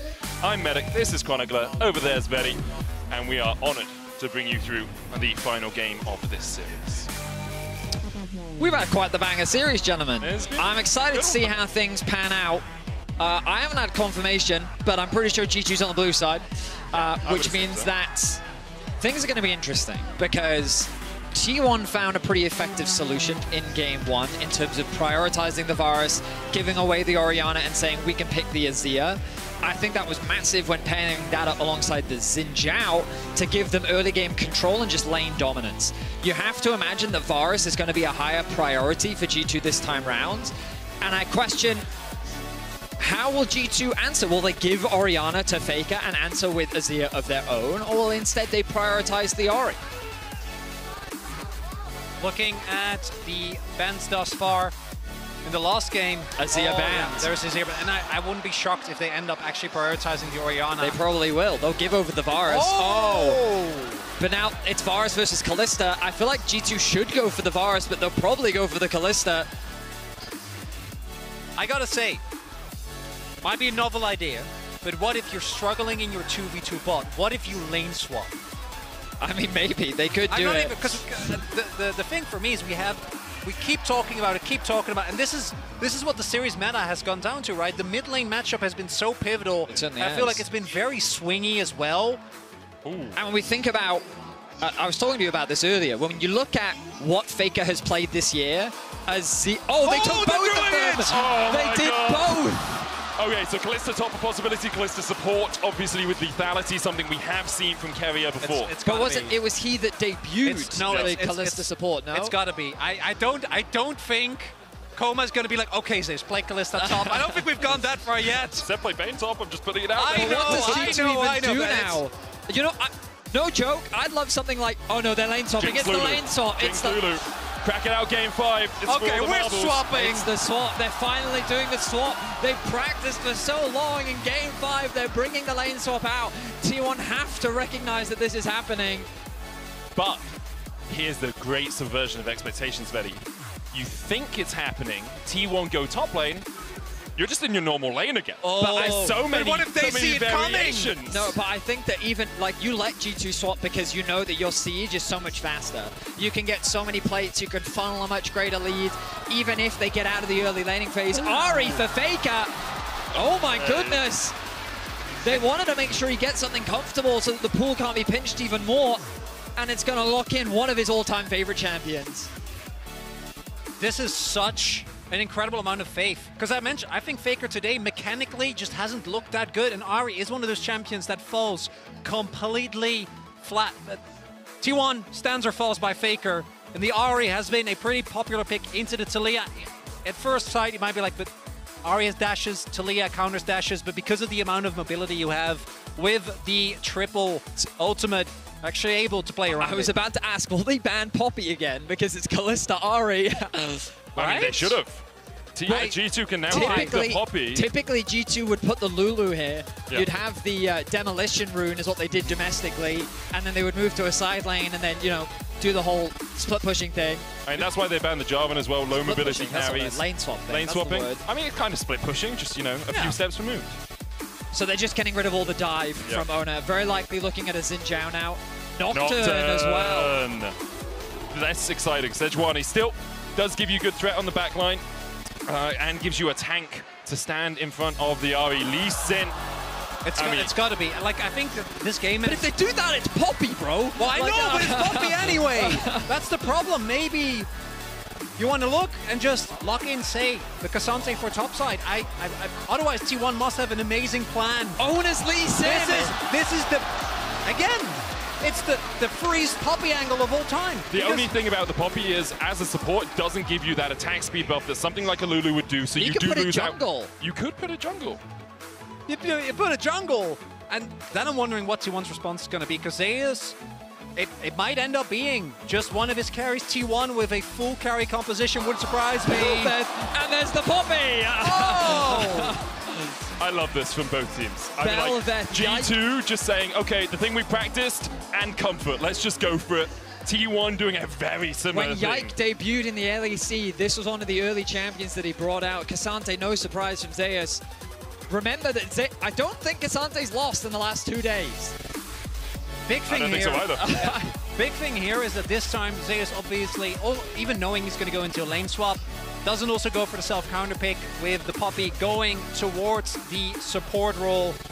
That said though, T1 better blow up this game in the first 10 to 15 minutes. And even with the lane swap, the onus is going to be on them to find huge early leads. Because otherwise, if you look at what G2 have, once you get to mid to late game, no one on T1 is ever going to touch Hansama. And I don't think he's had the best series so far. But if you're a Jinx with Talia and Poppy standing in front of you and a full short-range composition on the other side, the game's got to be yours. I think that T1 just have like zero utility, right? And that what they do have is like very single target, right? Like their engage is so weak. Compare that to Broken Blade, Mickey, that both have great disengage and engage tools. But they kill you. I mean, they do. There's a lot of damage. Well, that's the Death point. is the best form of CC, Betty. It's going to be exciting. A lane swap is pretty much guaranteed for G2. We'll see how T1 respond. We're going to game 5. Owner's Lee Sin is something I'm always excited to see. Yike on his Belveth, comfort across the board. Let's jump into an incredible decider in this series. Take a moment, take a breath. Probably the last one you're going to get for about 30 minutes. These two teams have butted heads, have battled on the Rift for 4 games, and now it all comes down to this. You paid for your whole seat, you're only going to need the edge of it. 5 years was the last time these two teams went to 5 games. MSI semi-finals 2019, the one that G2 did go to win. The one that us EU fans have been holding on to and have been praying to see that series again, and here we are, seeing it materialized. A rivalry, an international rivalry that has not sparked for a while, but is elating so many fans today. Let's see how things pan out. The lane swap expectation coming through Hansama, hovering around the bot side of the map. I don't think they're swapping. They will. They might do the split map strat. They might do the split map into potential bot dives. Mickey also went for Halo Blades. Just as another confirmation, they're going to be looking to go as aggressive as possible. It looks like it's going to be a delayed invade into split map. What you can do early on a lane swap is overload one side of the map to try and get the summoners out, and that's what G2 are doing here. Flash forward from Mickey, puts the buckler down. Gumayushi still has the flash. Yike unable to get close enough. Caps coming in from the side as well. G2 just overloading. Carrier's going to start putting some damage down. Guma has to flash. Ward down, Charm though. Caps flashes the walls there, so the Pathmaker first. It's a 5v5, a blue buff. T1 is committed to denying the split map from G2. So they've matched with 5 people. Zeus being here as well means that it is a very awkward situation. Level 2 trying to be secured by Owner on the Wolves. And Yike's going to try and stop him from doing it, but he's stepping further forward here. Stun from Mickey. Carrier tries to flash away. The Ignite is ticking, but they just don't have the damage to take him out. Yike now trying to escape, but the Pathmaker locks him up against the wall. He has to flash. Owner gets 2. Where's he going to go? Back towards his blue. TP from Broken Blade. Both the flashes of the T1 bot lane are down. One big thing though with these double Halo Blades lanes is you need to look for level 1 dominance. Carrier's already forced back. So that is going to be much harder for him, and Guma also no flashes available on the immobile characters, I think is going to be pretty detrimental. Oh, Mickey just took a tower shot there. Not ideal with Carrier making his way back out into the lane. Of course, he does have the Ignite, but the level advantage that G2 is going to find themselves with. I wonder if they'll push this in and actually look for a swap. It's a possibility. Hansama get that last minion. Owner obviously ahead in terms of the jungle as well. Yike having to flash back now on the Krugs. Oh, but they've done this before. You expect them to go for the reset, because why wouldn't you? But Belveth is hovering as well. Yike needs, there it is, level 3 secured for Yike. How suspicious will T1 be? They're skeptical. Sentinel out, Hex Splash into the wall. Guma down, Mickey takes it. First blood for Mickey. No flash on Gumayushi, ends up working out. They don't need the lane swap. The invade has worked out for G2. And now it's a 700 gold lead in the hands of the European squad. And particularly with the draft that T1 went for, losing early control is devastating. Guma going down there, worst case scenario as well. Yeah, Carrier able to pick up a little bit of the wave, but that's not who you want. And even more pressure now towards the top side of the map here. 41, the one upside owner has been able to farm, whereas Yike, as you pointed out, a little bit delayed there. Broken Blade. Just trading in here, Yike went Scuttle Crab, now still hasn't farmed up that much. Only at a couple of camps. Zeus is going to be forced away. Owner can try and invade here. He's not seen by Yike. Smite used early from Yike. Owner has his available. Sonic Wave, that's the steal. Owner should be able to get it. Smites it away, waited until it was about 500. And now that's a 2-3 camp lead, in fact, for Owner. Really good start for Owner. One of the advantages gained for T1. We'll look back at this play. Hex Flash used from Mickey. Knocks Guma into the wall. That's just nothing Guma can do. I mean, the heal comes through. I mean, the bad news is that the first blood goes to Mickey, of course. They would have loved to have gotten that gold onto Hans, but they'll take it. The biggest advantage they've gained is, look, the experience. You'll see Hansama about halfway to level 4. Admittedly, with this wave, Guma's not that far off. Guma was alone under the tower for a while in the early game, so has been able to get that little bit of extra XP. Broken Blade dashing in here, Pathmaker back, Owner looking for the Sonic Wave. Broken Blade does have his flash. Zeus splashed away from the Sonic Wave there, Broken Blade able to survive, but now in a much more precarious situation in the top lane. Wave in a bit of an awkward spot, but it should get fixed. Caps and FLICKR just trading back and forth. FLICKR with a small CS advantage. Broken Blade is going to be a kill! Zeus dashes away, has popped the Ghost. Charm in the mid lane though, as Owner's on the board. The 2v2 of this Ari Lee is going to have to be the thing that digs T1 out of this early deficit. An Owner picking up an early kill, absolutely huge. Broken Blade, even with his flash being forces Zeus to Ghost. Neither top laner having their teleport available, particularly in a lane where one of them is resourceless and has a lot more innate sustain. Actually, a really big lead here for Broken Blade, as he's going to be able to push in this next wave as well. And Zeus, just to make sure that he doesn't die, has to back off. Nice, I was hoping we could get a replay of this. Of course, Caps, no flash available. Applies the slow. Nice flash in from Owner to just increase the likelihood of guaranteeing the charm. That was enough to get them the kill. FLICKR commits the TP top lane. He's going to go catch that wave. They'll send Zeus off to mid. It's actually a swap coming out from G2 now, Vedi. That it is. Summer working his way up. They want to get those side. grubs, of course. I mean, it makes sense. Also, get them away from that volatile bot lane 2v2. Carrier recognizes what's happening on the map, making his way towards mid. Big thing here now is that G2, the one thing that I think they still need to be respectful for is the amount of early game skirmishing power this T1 comp has still is absolutely insane. Single kill can start the reset chain for Carrier and FLICKR. The G2 not going to be contested here whatsoever as the lane swap comes through. Importantly for T1 as well, Broken Blade just burnt his flash in the top lane. Obviously, Zac very difficult to kill, but you do have double Halo Blades AD carry in that bot lane. If Broken Blade overextends, there's a possibility you can take him out. Caps has the Weaver's Wall, Zeus is here, Owner standing out of vision. FLICKR's moving up. Mickey looking for it, Owner still waiting, Zeus hits 6, but it's rooted. Can't go any further. Broken Blade looking for Gumayushi. Flash heal still available for the T180 carry. Carrier here to bolster his defenses.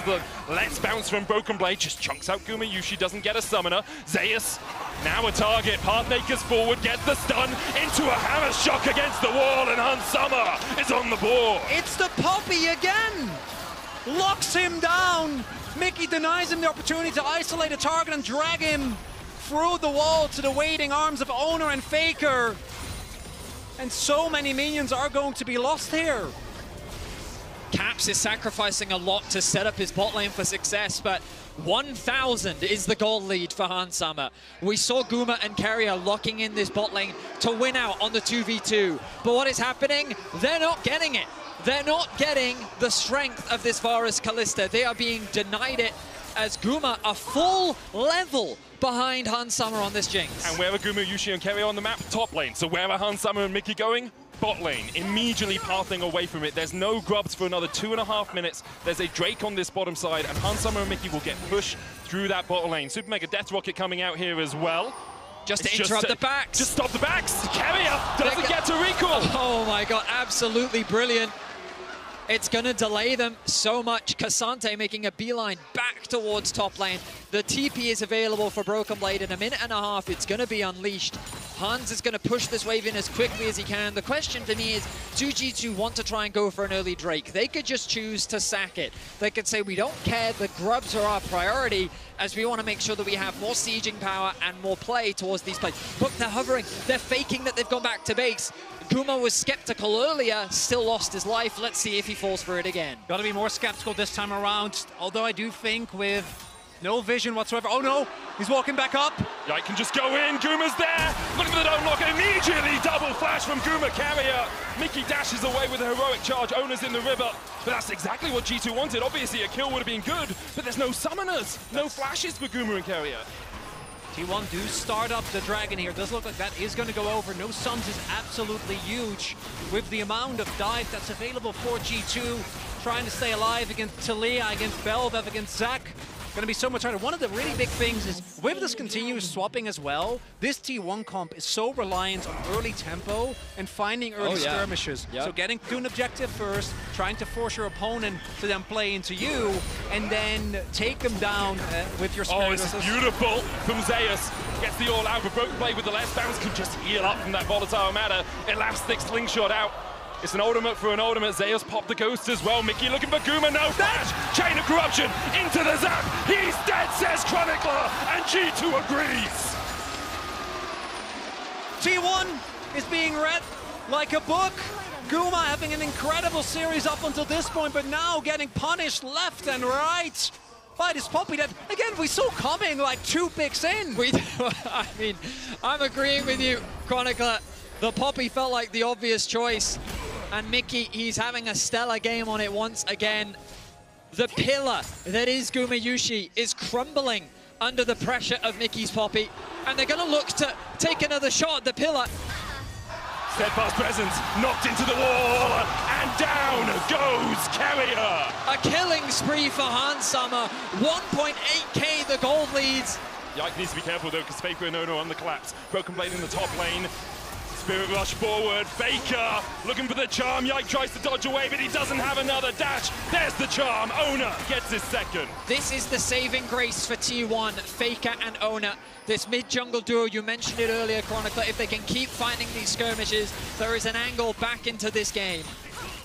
That said, they're still going to have to find a way to reliably get on top of Hans, which is just hard to imagine, even with how good T1's team fighting can be. The last game, we're in control very early on, 2-level lead here. If can get one of these, he gets the mites for his team. Not huge, he almost got one, but can't quite do it. T1 will secure 3 apiece. Wait, bot lane again, look. They've just spotted Carrier on the grubs, which means that Gumayushi going to be denied even more farm. This is the first time in a long time I've seen Gumayushi at this kind of deficit.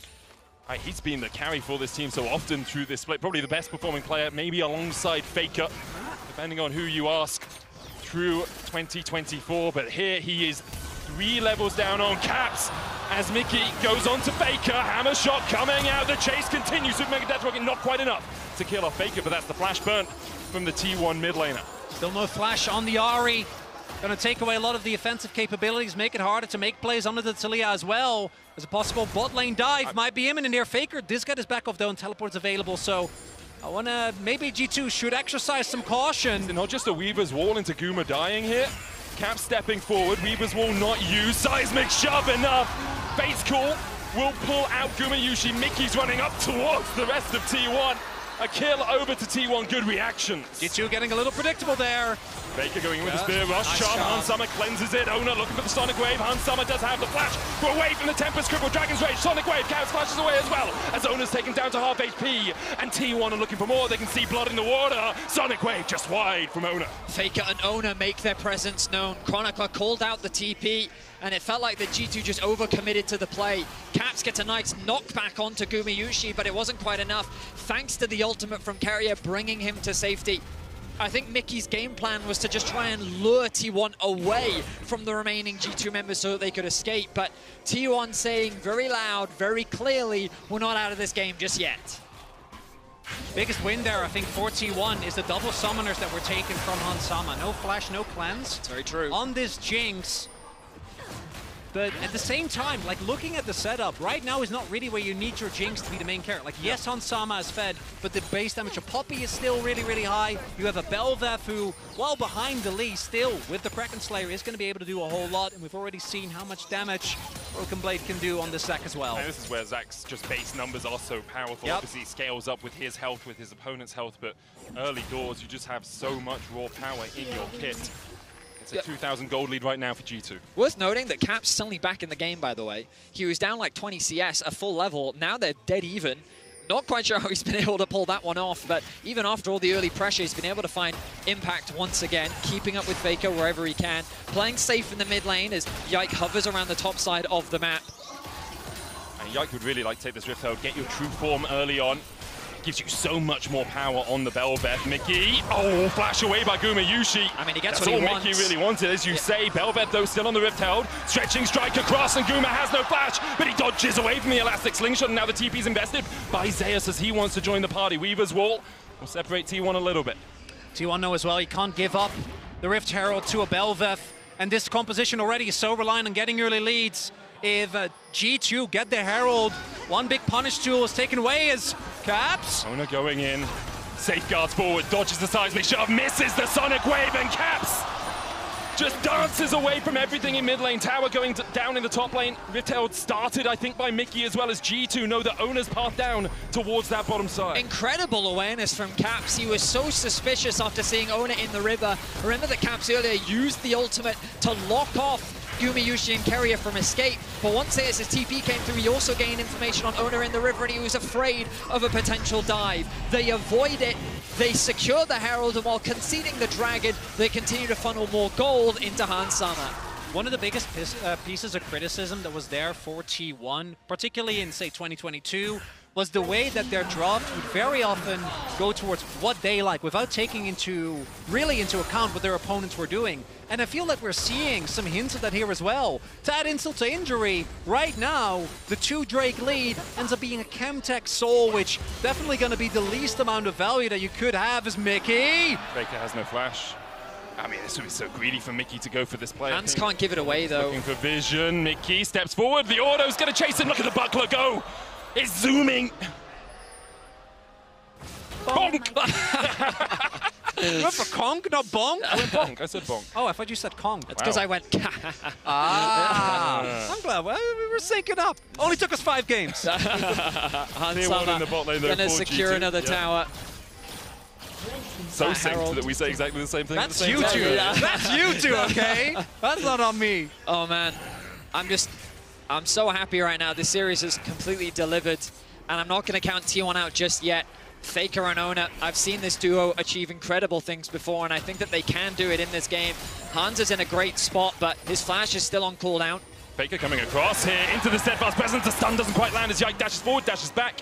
The true form allowing him to dodge over those walls. Ona looking for Caps. Caps gonna base check, safeguard, knockback, Sonic Wave, sizing shove, dodged. Caps trying to get back to Hansama, and he'll do it. Yike! The body block from him. Caps eye dashes away, but the Foxfire chases him. Ona looking for more as Yike tries to escape. Chain of corruption on Hansama. He cleanses away from it. Once again, it's Caps getting caught that gives T1 a little bit of an in back into the match. Caps holding on to his flash throughout that entire exchange. Likely because T1 can't really convert this into anything. It is a kill, and it's a valuable thing to grab, especially giving it over to FLICKR. But it doesn't result in an objective gained. Mickey Hans still hover around mid. FLICKR going to be sent to bot lane. Caps has the TP available. Yikes, still so squishy though. Gumayushi kind of having a field day when he's able to land these arrows. One of the big things though that T1 are going to have to find a way to deal with is once Broken Blade starts joining fights, because no one on the team actually is good at taking down tanks. It's a good point. Particularly not when you have 2 lethality carries and an Ahri. Yeah, Malignant's Lichbane Ahri as well. Exactly. So not going to get any help with when it comes to killing Broken Blade from that. You see here, Caps just walking into unwatered territory, Owner catching him off guard, and then here, so close to making it out alive. I'm surprised he doesn't just flash over the wall. I think he could have got out, but yeah. In any case, he loses his life. Medic called it, the W from Ahri, securing the kill in the end. 4-4 now the kill score, 2K the goal difference. And such an important series for these two teams. We've mentioned it a couple of times, but it was way back when in 2019, the last time G2 were able to take a best of 5 against T1. In 2020, they couldn't even get a game off them. Yep. It was a long, hard road back for G2 towards the heights of 2019. I'm not going to say that's anywhere near where they are, but this victory is a step on the road for them. For T1, international best of 5s are their kryptonite. It's the game 5, right? Yeah. Like, yes, against KT they were able to win, but KT has got a bunch of stuff going on themselves. There's other history as I'm sure you guys know, knowing lore. But particularly, you know, the game against RNG, the game 5, the game against DRX, that's the one that everyone is going to immediately think of when they were so close to ending, still not able to make it through. And then very recently, we had the 5th game against CHENGDU, again denying them. Right now, mid lane turret is imminent to fall with this Herald dropping I mean, mid. even last year, JDG in the upper bracket, didn't they also lose the game 5, knocking them down into the lowers? The pressure is on. Broken Blade has joined the fight. Dragon, 54 seconds. Oh, Yike's going to ride this one away. Dashes across. Owner knocked into the wall. Wow! The shot! The elastic shot charged away, but here's the TP in by Caps. T1 trying to retreat because already they have lost. Owner stretching, strike into the all-out. Broken Blade pulled across the wall. Here the last thing shot out with the spear rush. Faker! He finds Summer, and every time you count him out, Faker is there to find the fight. TP behind now by Faker. Mickey and Yike trying to run away. Another charm onto Caps. Faker no spirit rush, no flash, but Caps has no HP left. Faker is him, and he continues to prove why. An incredible pick onto Han Summer, converts into a TP flank, and they're not done just yet. Oh, big thing here, though, is that right now they're not able to allow them to go for Baron. I think they will end up dying, but denying the Baron from T1 is still big. Broken Blade survives for a very long time here, goes back into the cell division. Faker and Carrier start to retreat. Zeus here to try and back up. But Broken Blade back to half HP. Super Mega Death Rocket up in 5 seconds. If Han Summer can find a snipe onto Faker, not quite able to do it. Faker and Carrier do their due diligence and back away in a safe spot. You just can't underestimate this man. In what looked like a one-sided fight for G2, they were going to get themselves the Dragon, start to snowball this game.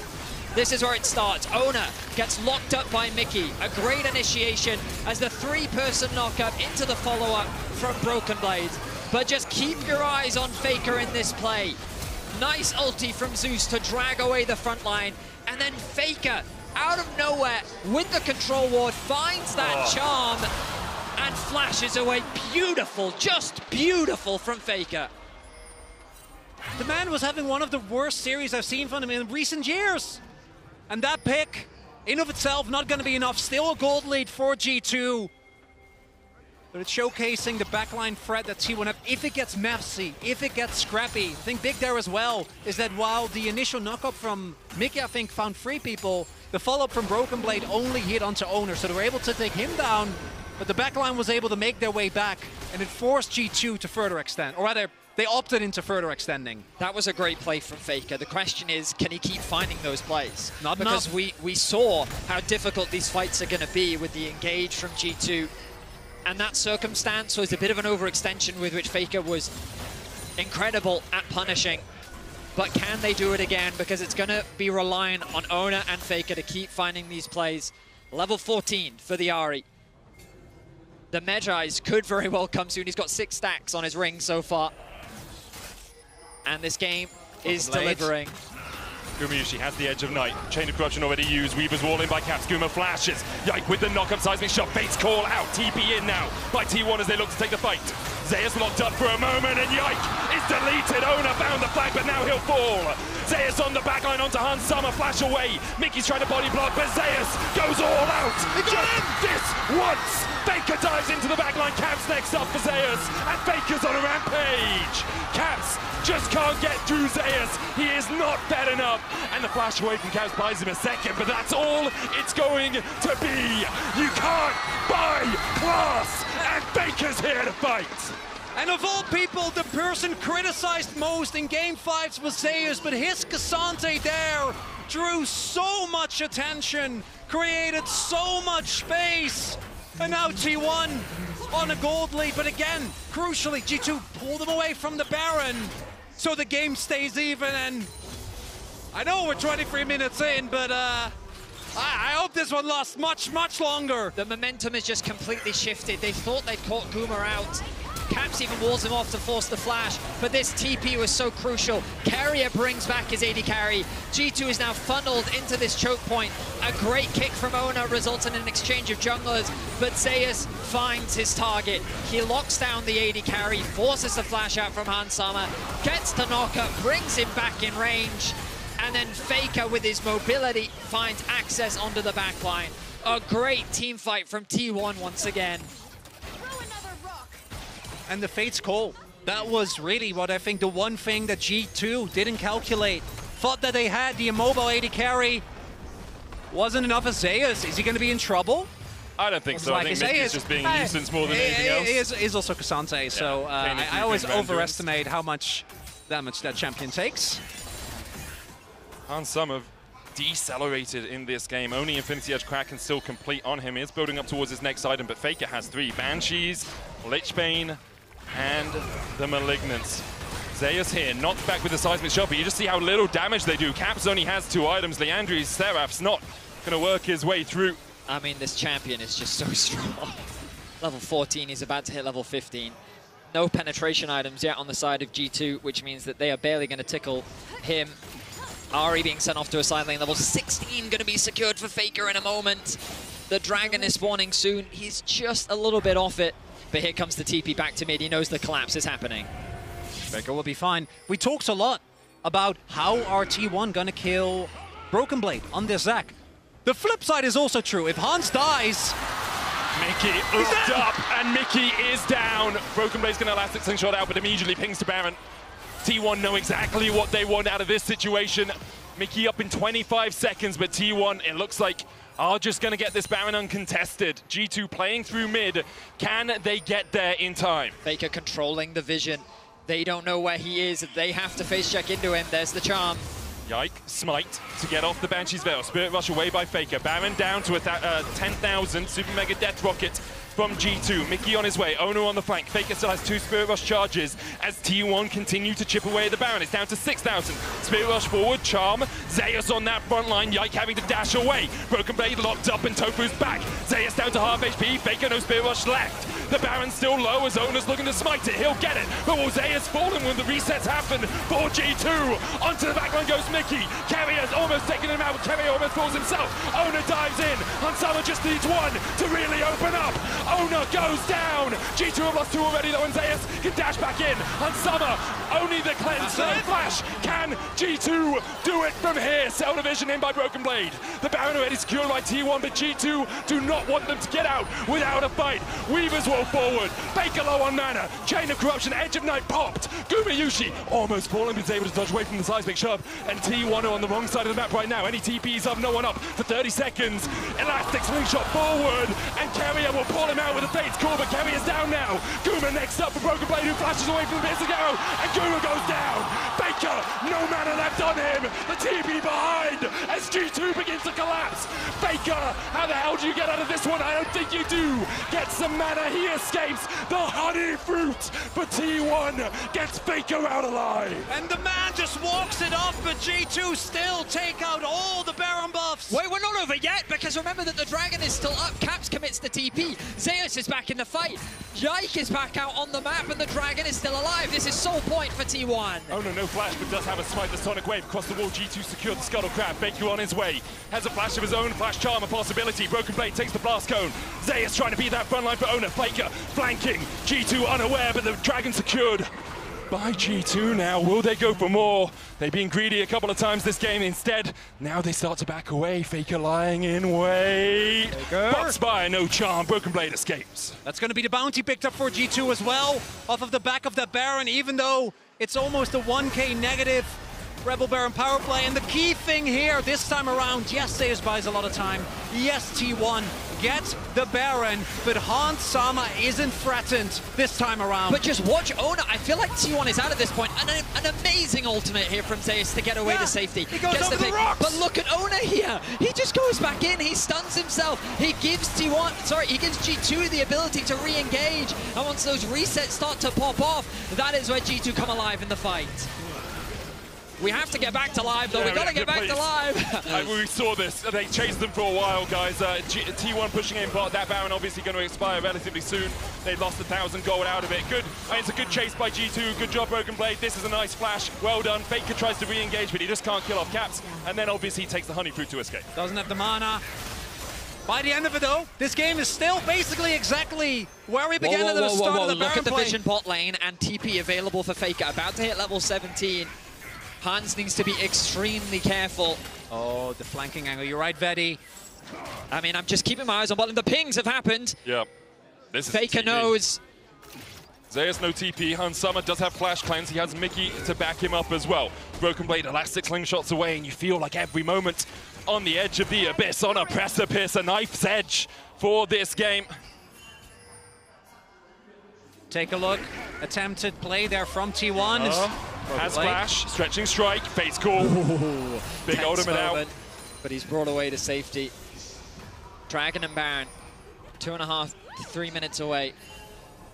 What a series! An incredibly tense Holy game. moly! I mean, I will say, the way these fights have been playing out, I'm starting to favor the way T1 are executing them. Yes, on paper, you'd think the front to back should be in G2's favor, but still no armor penetration on the side of Hans Sama. He's barely going to be able to get through this level 16 behemoth that is Zeus. The poke is still very relevant from Gumayushi, who, even after all his early struggles, actually has the XP advantage over Hans. And honestly, Yike is doing nothing in these fights. This Belveth has so little impact compared to what Owner is capable of doing. It's ultimately going to come down to execution. Flashes are plenty on the side of T1.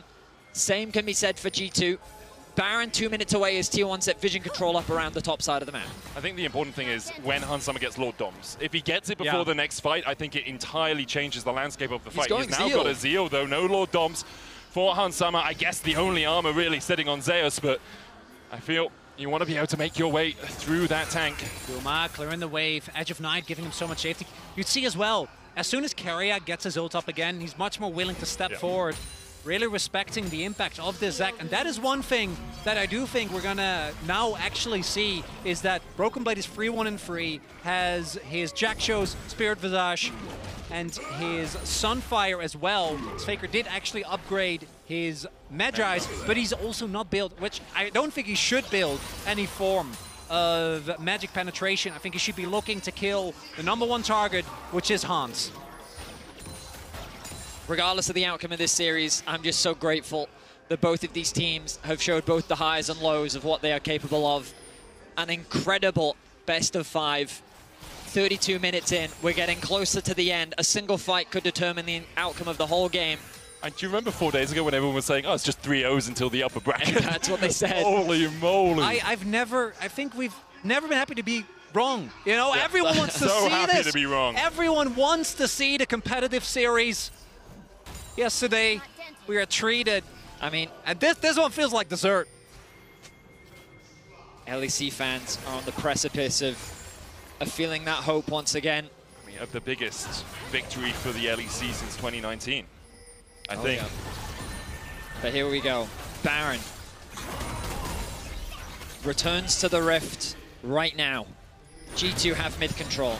The dance back and forth. Zeus is not losing any HP. FLICKR connects the charm. Really nice damage onto Yike. He's going to be forced to back off. Drake and Baron alive in 20 seconds. Baron already up, of course. Yike goes across, gets some health. Mickey takes a bit of a chunk from Zeus, who is on that front line. Edge of Night on Gumayushi, giving him a bit of protection. Banshee's Veil on FLICKR too.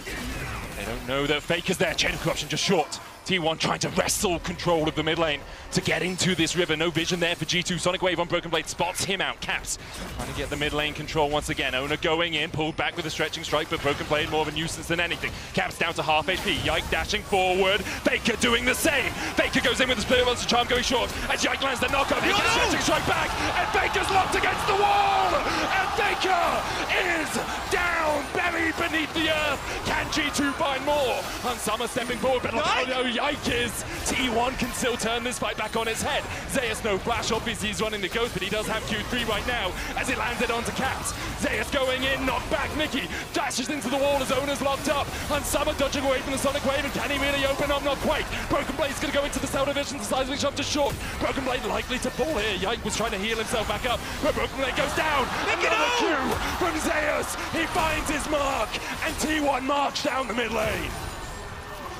You might be able to take out FLICKR, but the real raid boss is Zeus. This man just will not fall. They don't have the damage to kill him.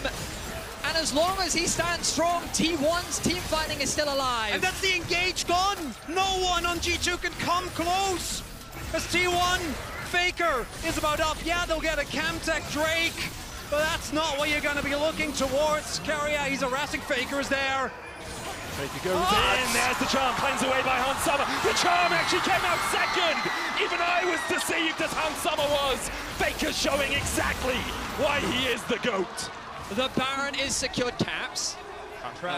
He has Banshees. He has the Banshees. Baron is taken by T1. With Hansama gone, that's 40 seconds. T1 maybe...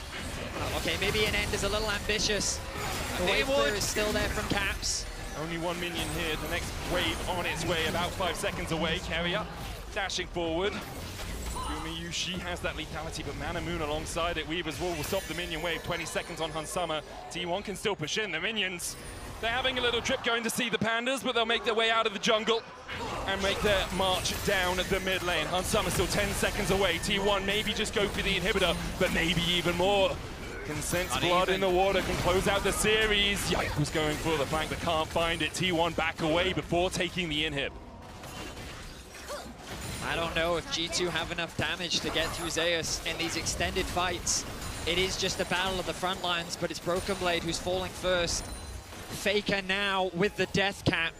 Sold his Medjai's for it. He's so strong. And yes, in the previous fight, he fell short. Caps took a lot of damage to start things off. Great poke from the bot lane of T1. FLICKR fully commits onto Yike, misses the charm, gets knocked up. Flash in from Broken Blade. Follow-up flash from Mickey. They get the kill. At this point, you're thinking this is a great position for G2 to be in, but they've taken so much damage already. And now in the extended fight, Zeus is just a raid boss that will not move. Caps gets knocked back. The damage from Gumiyushi and Carrier is still good. You think that the backline dive from G2 is enough, but Zeus is just zoning everyone away. It's also just, I feel like G2 not on the same page there, right? Have the team, like, yes, Caps is zoned away, but I don't think that's the case for Hans. He's full health. As the summoners available, you gotta step up there if the rest of your team is making a play for the backline, but it's not the case.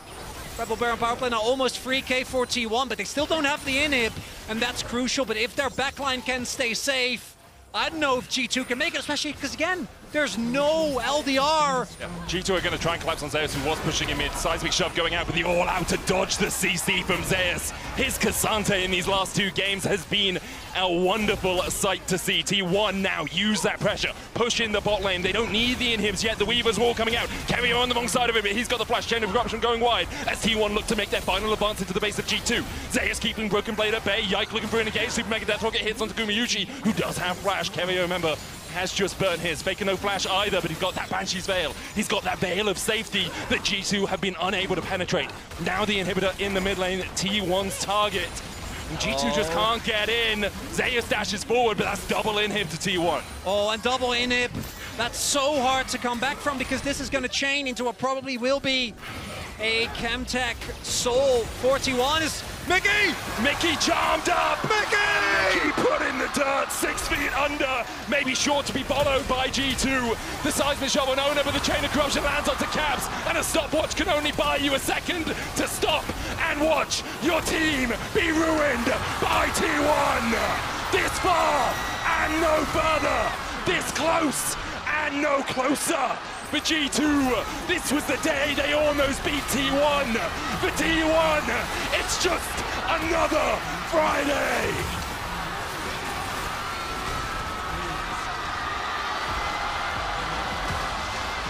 Stunned, Benny! I'm stunned! Just like that, a game state that looked so winning for G2 off the back of that man, FLICKR. So many miracle plays this game. An incredible performance from him.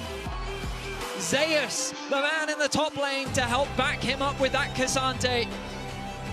T1 will not falter. They will not fall into the losers bracket. G2 made them sweat for it. But today, T1 are the victors. This series surely going to go down in history because the expectations, at least from the LCK perspective, a 3-0, a 3-1 if you were generous, if G2 had a good angle, you know, some creative drafts, but that wasn't what today's series was about. Up until the very end, it felt like either team could take it, but in the end, execution trumps all. I cannot believe that into Poppy, into Talia, T1 were able to pull that off. Just what a series. What a performance by T1 as well. Breaking their loss streak in international best-of-5 game 5s, overcoming that curse for G2. The first victory against T1 since 2020. I think if it was an elimination game, I wouldn't be saying this, but I had a lot of fun in this series. God. And we're going to hand it over to the analyst desk, but stick around for the Verizon post-game interview with Mickey X in just a few minutes. Thank you so much for joining us. FLICKR will be shortly after. Holy moly. Holy moly, indeed. We'll take over. I'm sure that took a lot of energy. What a series. And just to clarify, perhaps we'll hear from Mickey X first because the LCK won, so they get to interview their player of choice first. So then we'll get to our pick later. If you were wondering, but oh my God, what is it? My heart is completely shattered, but it's almost glued back together by the fact that I got to watch this best of 5 here in Chengdu. Wow. And the fact, as Menik alluded to, it's not an elimination game, right? So you still get another chance as G2, but what a series. What a performance from T1 as well to go down in the series in Game 5 and bring it back like that. Even going down at the start of this game. Yes. And then FLICKR's Ari bringing it all together. I know we were talking about during the draft, just essentially hitting on, these are iconic picks for T1.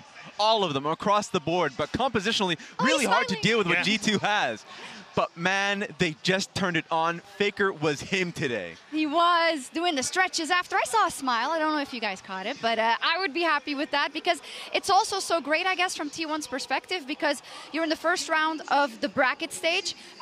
You're getting pushed. Yes. You're getting pushed into a match point for the enemy. You're getting your game back in Game 4. You get to that point where you've lost those Games 5s a couple of times too many when it comes to these situations. And you can just navigate everything that G2 throws at you. And it was two members on this team that really turned it up because we talked about how FLICKR was really falling behind throughout the beginning points of this series. And we also talked about how Broken Blade had the best of Zeus. But Zeus really had an incredible Cassante game, 2 games in a row, where he was, I think, the leader of this team. Yeah, and I mean, after the first couple of games where it wasn't really going his way, and we were looking at the draft, and I was thinking, I don't think G2 thought Cassante was the problem in that last game because everything else was.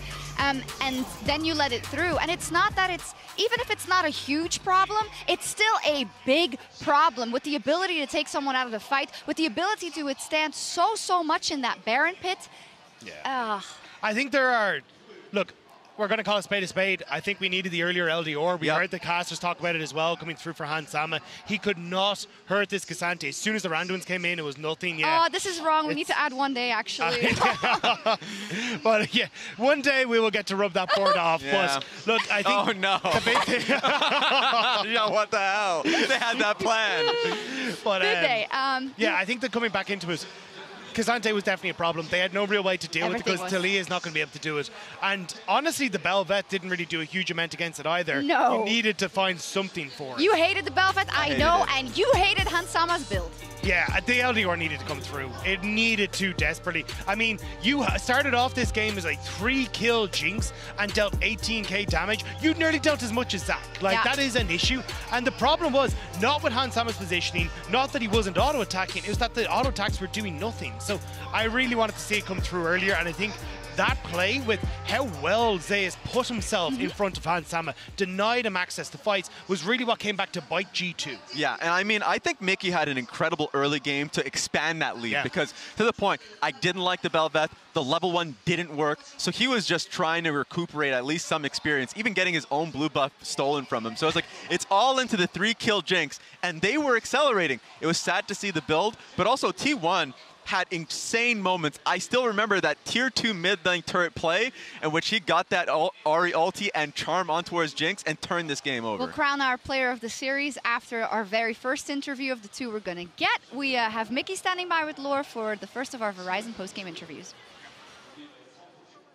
Mickey, thank you for joining me after this intense back and forth series. It was intense for us, so talk me through the development game after game after game. How do you reflect on everything we got to witness so far?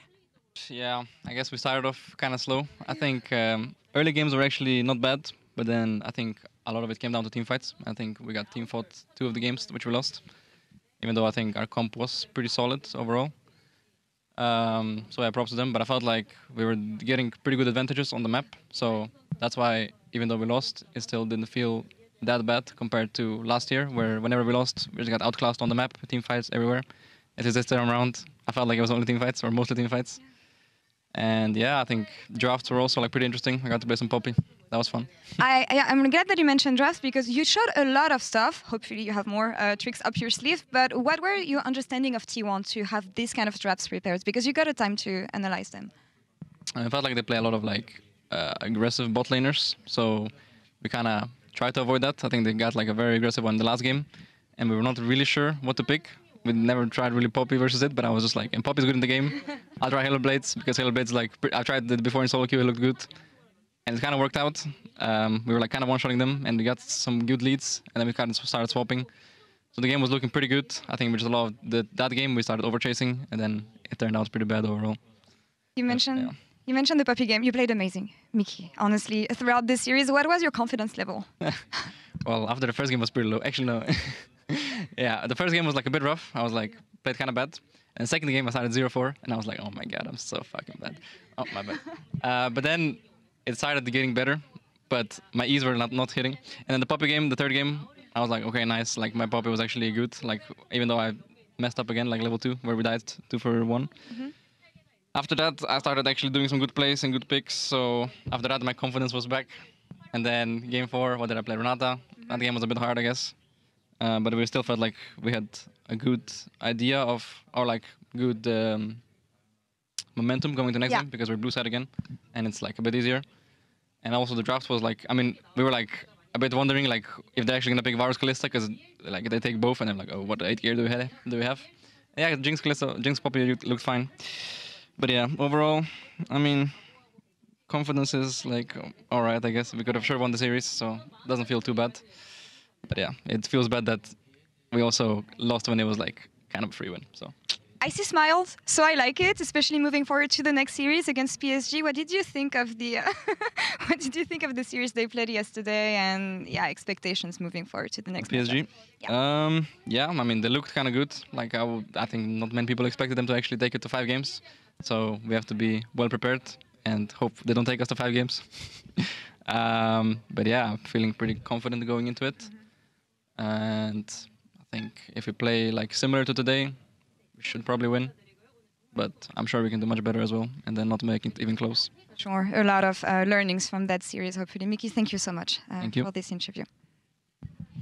Yes, indeed. Don't do like the funniest thing you could ever do, which is a very G2 thing, which is like almost beat T1 and then go down and out of the lower bracket. I like that he's giving right. I think it kind of feels like he's taking the right things away from it, being we were very competitive in that series, so we don't want to be too down on it. Look at the things we can improve. Don't underestimate PSG. Try to be even more convincing and close up those shortcomings. It's good, but you also see the frustration, obviously, because otherwise something would be wrong with them. Yeah, and I think he's accepting that losers bracket's going to be a banger. That's not over just yet, and I know that. Okay, I'm not going to do any more spoil. I'm not going to do any more cursing. I'm done with cursing. But, like, this team is damn good. They proved the point. They've gained a lot of fans in this stadium and at home. We'll see. Oh my God, my heart. But what a wonderful performance from all of T1. We have to crown our Oppo player of the series. And it's Gumeyushi. Now, it was actually pretty difficult, I want to say, because there were some up and downs performances, but is it because he's so incredibly consistent? Yeah, it's the consistency for me that was the big standout. There were several times in this game, or over the course of the series, where, well, one, Gumeyushi was just destroying the opposite side on the lanes, but also then when it came to team fights, consistently positioning well, great ultimate usage, being able to get out the damage that he needs to. And although you had like little standout performers on T1, it felt more like a whole working together as a whole. It was Gumeyushi that was consistently dealing that DPS and being that standout carry. Exactly. It was really difficult, but to the point that you made, I think T1, when they were winning games, they won it together. And there were some heroic performances from Zeus and FLICKR, but the earlier points of this series were really difficult for them. So Gumeyushi was the one that really stood tall for me. So it's nice to see him, of course. And it was him and Karya. Yeah. Both of those guys, I think, actually did stand up throughout the series. Yeah, highlights for T1 across the series. Also, owner saying, no, I'm just going to slam Lee Sin here and make it work. Amazing. And I do hear that FLICKR is ready. So we'll get to hear from the king himself with Lord Jisun in the Verizon post-game interview. FLICKR, thank you so much for joining me after this very back and forth series. What are your main takeaways? What do you think about everything that happened? 5 games, intense ones. 오늘 정말 엄청난 옥각 경기 명승부가 나왔습니다. 방금 경기에서 가장 크게 얻어가는 점이 있다면 아니면 가장 큰 인상이 있다면 무엇인가요? 일단 G2가 정말 좀 되게 많은 것들을 준비했다고 생각되고 저희가 그래서 되게 좀 호되게 당했었는데 그래도 뭐 여러모로 잘 풀려서 좋은 결과가 있었던 것 같습니다.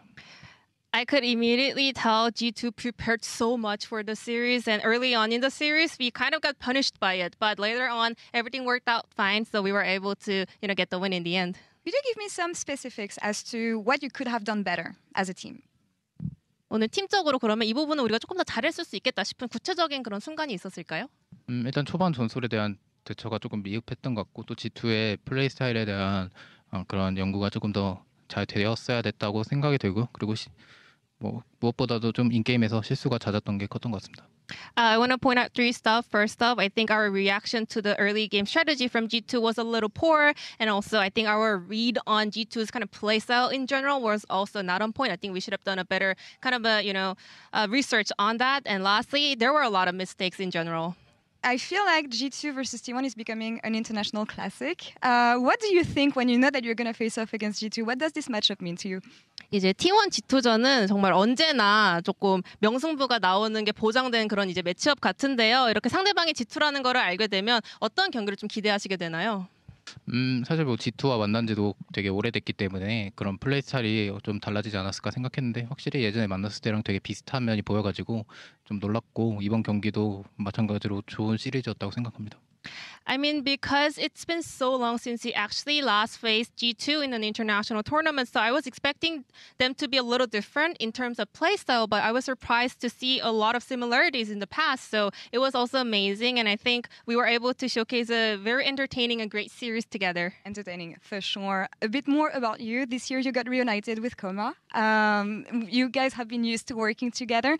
Tell me about refreshing the synergy with an old friend here. 그리고 정말 오랫동안 함께했던 김정균 감독님과 또 재회가 이루어진 한 해잖아요. 두 분이 다시 이제 워낙 서로 잘 알고 계신데 다시 합을 맞추게 된 그런 과정은 어땠는지 궁금합니다. 일단 뭐 이번 경기에서도 그렇고 좀 지난 오랫동안 좀 여러 부분에서 좀 도움 많이 주시고 오늘도 좀 선수들을 믿어 주셨기 때문에 좋은 결과가 있었다고 생각합니다. Just like last year's and just this year in general, I think we were able to have a great support from Goma in every aspect possible. And also in the series today especially, he had a huge faith in the players, so we were able to work it out together. I see. And moving on to the next series is going to be against BLG. What did you think of the series they played yesterday against PSG? 다음 상대는 BLG인데요. 어제 PSG전 보시면서 어떤 생각이 들었나요? 확실히 PSG가 되게 좀 좋은 모습을 많이 보여줬던 것 같고 또 오늘 경기도 그렇고 되게 예상대로 경기가 흘러가지는 않는다는 것을 저는 생각을 했고요. 다음 BLG전도 그만큼 어떤 경기가 될지 잘 모르겠다고 생각하고 있습니다. I thought PSG, they performed really well, and same as today and yesterday, I learned that, the series doesn't really go as we all expect. There's nothing we can know about how it's going to turn out. So same goes for tomorrow, I think. We never know what is ahead of us. Anything you would like to improve upon for the next series? Any specific detail, maybe? 그럼 다음 시리즈에서 조금 이 부분은 더 잘하고 싶다 싶은 부분 있나요? 그냥 전반적으로 좀 라인전 단계부터 한타까지 좀 다 잘하고 싶습니다. Everything starting from the laning phase till this team fight, just everything in general. The goal is to be perfect. As always, FLICKR, thank you so much. 인터뷰 감사합니다. And Jason, thank you so much. Thank you so much. What a wonderful interview. And hearing from FLICKR is always a treat. Of course, T1 will be moving on in that upper bracket with that victory, playing their best of 5 against BLG. I'm not sure if it's like tomorrow or 2 days after, but we'll find out in just a second. BLG T1, which is, of course, a rematch from MSI last year, where BLG, it was further on in the tournament, beat them 3-1. Yeah, in an interview when asked on that one, they said they definitely wanted to face against BLG just because of that rematch. Yeah. They wanted to be able to prove that they can beat them since the last MSI, so that's going to be a beautiful match. And then Top Esports versus CHENGDU. These are just bangers in the top bracket. I cannot wait to see that up at round 3. That's going to be absolutely insane. I'm trolling. It's probably just the matches that were earlier that are tomorrow, but let's double check. Indeed, it's Fnatic versus TL up first in the lower bracket. So lower bracket means you can't lose any more matches or you're going home. And then CHENGDU versus TES in the upper bracket. That is at the tail end of that day. So 2 best of 5s tomorrow. Okay, I have a trade deal. Okay. G2 goes far in the tournament. Team Liquid beats Fnatic. You taking it? I don't want to sell out one of my teams. I'm pointing at you because I don't want to answer. I would love this proposition. Is that a handshake? Is that a handshake? I'm not getting involved. I'm not getting involved. I'm not getting involved. You know what? No, but it does show where NA's priorities lie, and that's why you won't get far. Hey, man, I'm desperate for anything. You know what? Here, you can put that in this hand I'm instead. trolling. I'm trolling. I'm also desperate for that revenge. Anyways, wow, what a day. It was an absolute joy covering this match with you two on the analyst desk. Tomorrow we have 2 best of 5s. The day after, we also have 2 best of 5s. So we're going to get some rest. Thank you so much for watching. Have a great night, and we'll see you tomorrow. TL versus Fnatic, 6 a.m. Eastern European, Eastern European, 12 a.m. Eastern US, so midnight? Maybe. Right? Yep. Right. Well, correct. It's been a long day. Bye-bye. We'll see you tomorrow. Hello, everyone. Welcome back to the 2024 Mid-Season Invitational. Caps going in, not back. We've seen Caps do this before he flashes. Not quite enough damage, but one more auto is enough. Nice Caps. Nice Caps. On the range minions. No. He's dead. Come. Sleep off, okay? Sleep off. We win this, okay? Wait. Yeah, wait. Go, now. Let's go, Keep going. Nice one. Nice! No mana. In the pit for G2. Carrier flashing, not back. Locked up with the stun card, and it's T1 G0. I can X-Flash behind them. Yeah, looks good. I can TP soon. Nice, good job. You need that? I'll kill him, guys. Tell her. Dead. Very good. Nice, boys. Cap steps in, Pop Blossom, what? It's beautiful! But they do not have the damage as G2 even out the series. Wasn't that bad of a trade? Astro fly forward by FLICKR. Caps just needs the autos. FLICKR! Just taken out by Caps in the 1v1. Falling Star, Kevin trying to put the damage down, but it's too skills on Summer. Oh, he thought he was gorgeous, and he was! Caps down, the shutdown goes to Guma. Mickey trying to put the hammer snatch into the last breath. Owner down, Guma down, T1 down. Nice! Let's go, boys. Guys, it's nil-nil, okay? It's nil-nil, yeah. Owner gonna tank the tower. Audacious charge is enough. The G2 wanted, and FLICKR has had enough. They're skeptical. Out, hang splash into the wall. Broken blade pulled across the wall. He'll elastic shot out of the spear. Watch it by FLICKR. He finds out Summer, and watch your team be ruined by T1. This far and no further. This close and no closer.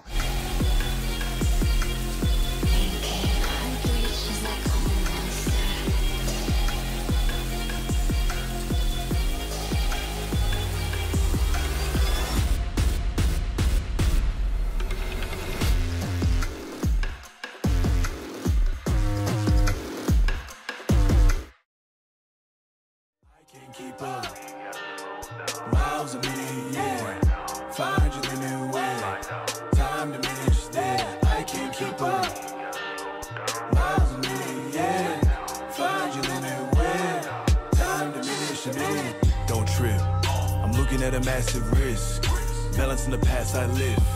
Pushing with a massive gift. I'm looking at life like hues on a spectrum. Running off steam and mist. I'm standing at the edge of a rift in a paradigm shift with demands on my wrist while I'm penning my bits of emotions. I'm a dormant explosive. I don't think anybody noticed. Spreading all the weight on my shoulders. I'm feeling like a magnet opposing a polar opponent. My options are open and closed at the same time. On a landmine, in a minefield, trying to mind sweep with an idea and a program. But I'm right here, where y'all get way too far to die here. A lot to them, to us, a lie here. Applying pressure all on my fears. A mass correction of what I feel. A resurrection of the ideal. That kept the tension on the high tier and pulled dimensions from the right ears. I remember nights when I took an L in the road just to get it right. Trying to make way for a look, but you gotta fight if you want your name on the books. Staring at the path for 10 months straight, looking for the strength in my own soul to create. Had to realign just for me to find checkmates. F1 straight to C4. I don't feel no remorse. I can't break to see yours. I can't wait, you need more. If you hate, that mean war. If you take, you need force. Every push gon' mean tore. Hit record and get torched. Miles a minute, yeah. Find your limit when time to finish there. I can't keep up. Miles a minute, yeah. Find your limit when time to finish there. It's foolish of me to consider my peak is a mapped out release that I keep to repeat and preserve my belief in the weed while I'm digging for the beast that sleeps underneath the critiques. I can never let lies override my reach. Word to the wise, recognize my peace. Looking at the patterns increase. Some of these I can leave, but the weight I'm putting down, people need mandatory. They can't ignore me again. All the allegories, a plan for when I begin. All the land below me, I scanned over what I missed. No advantages on me, I handle what's on me to live. When it's damage, a homie, I can't be the only one in. I feel like none of them know me and nobody in it to win. Pouring live and direct from the mind of the best. Every line is compressed in the line of the crest. Now I see all the ways of passing. I'm fighting to delay the madness. Every demand I weigh the average. It feel like nothing really matters. They say you want it, you can have it. Paradox all up in my passion. Getting lost all up in my stanzas. Paranoid, how could all this happen? This is all I get when I call, make amends. And again, when I find out pressure on, it connects and reflects in the pen in my palm. When I press what is left, when I write, just to fight off the stress. All the weight of the mess is laid on my chest. And for days, what has kept his checks on the net is a technical foul. And for now, I'm a rep. Maybe I'm falling off the ladder. I feel them all collecting data. It's hard to see the wind is scattered.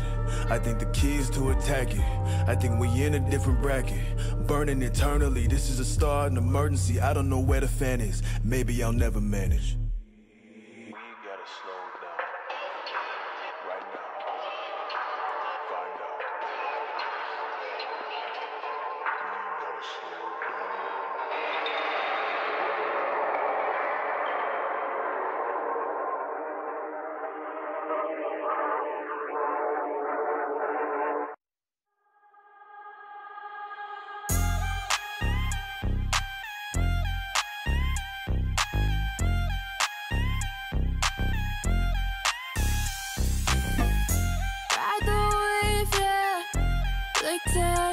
Like that.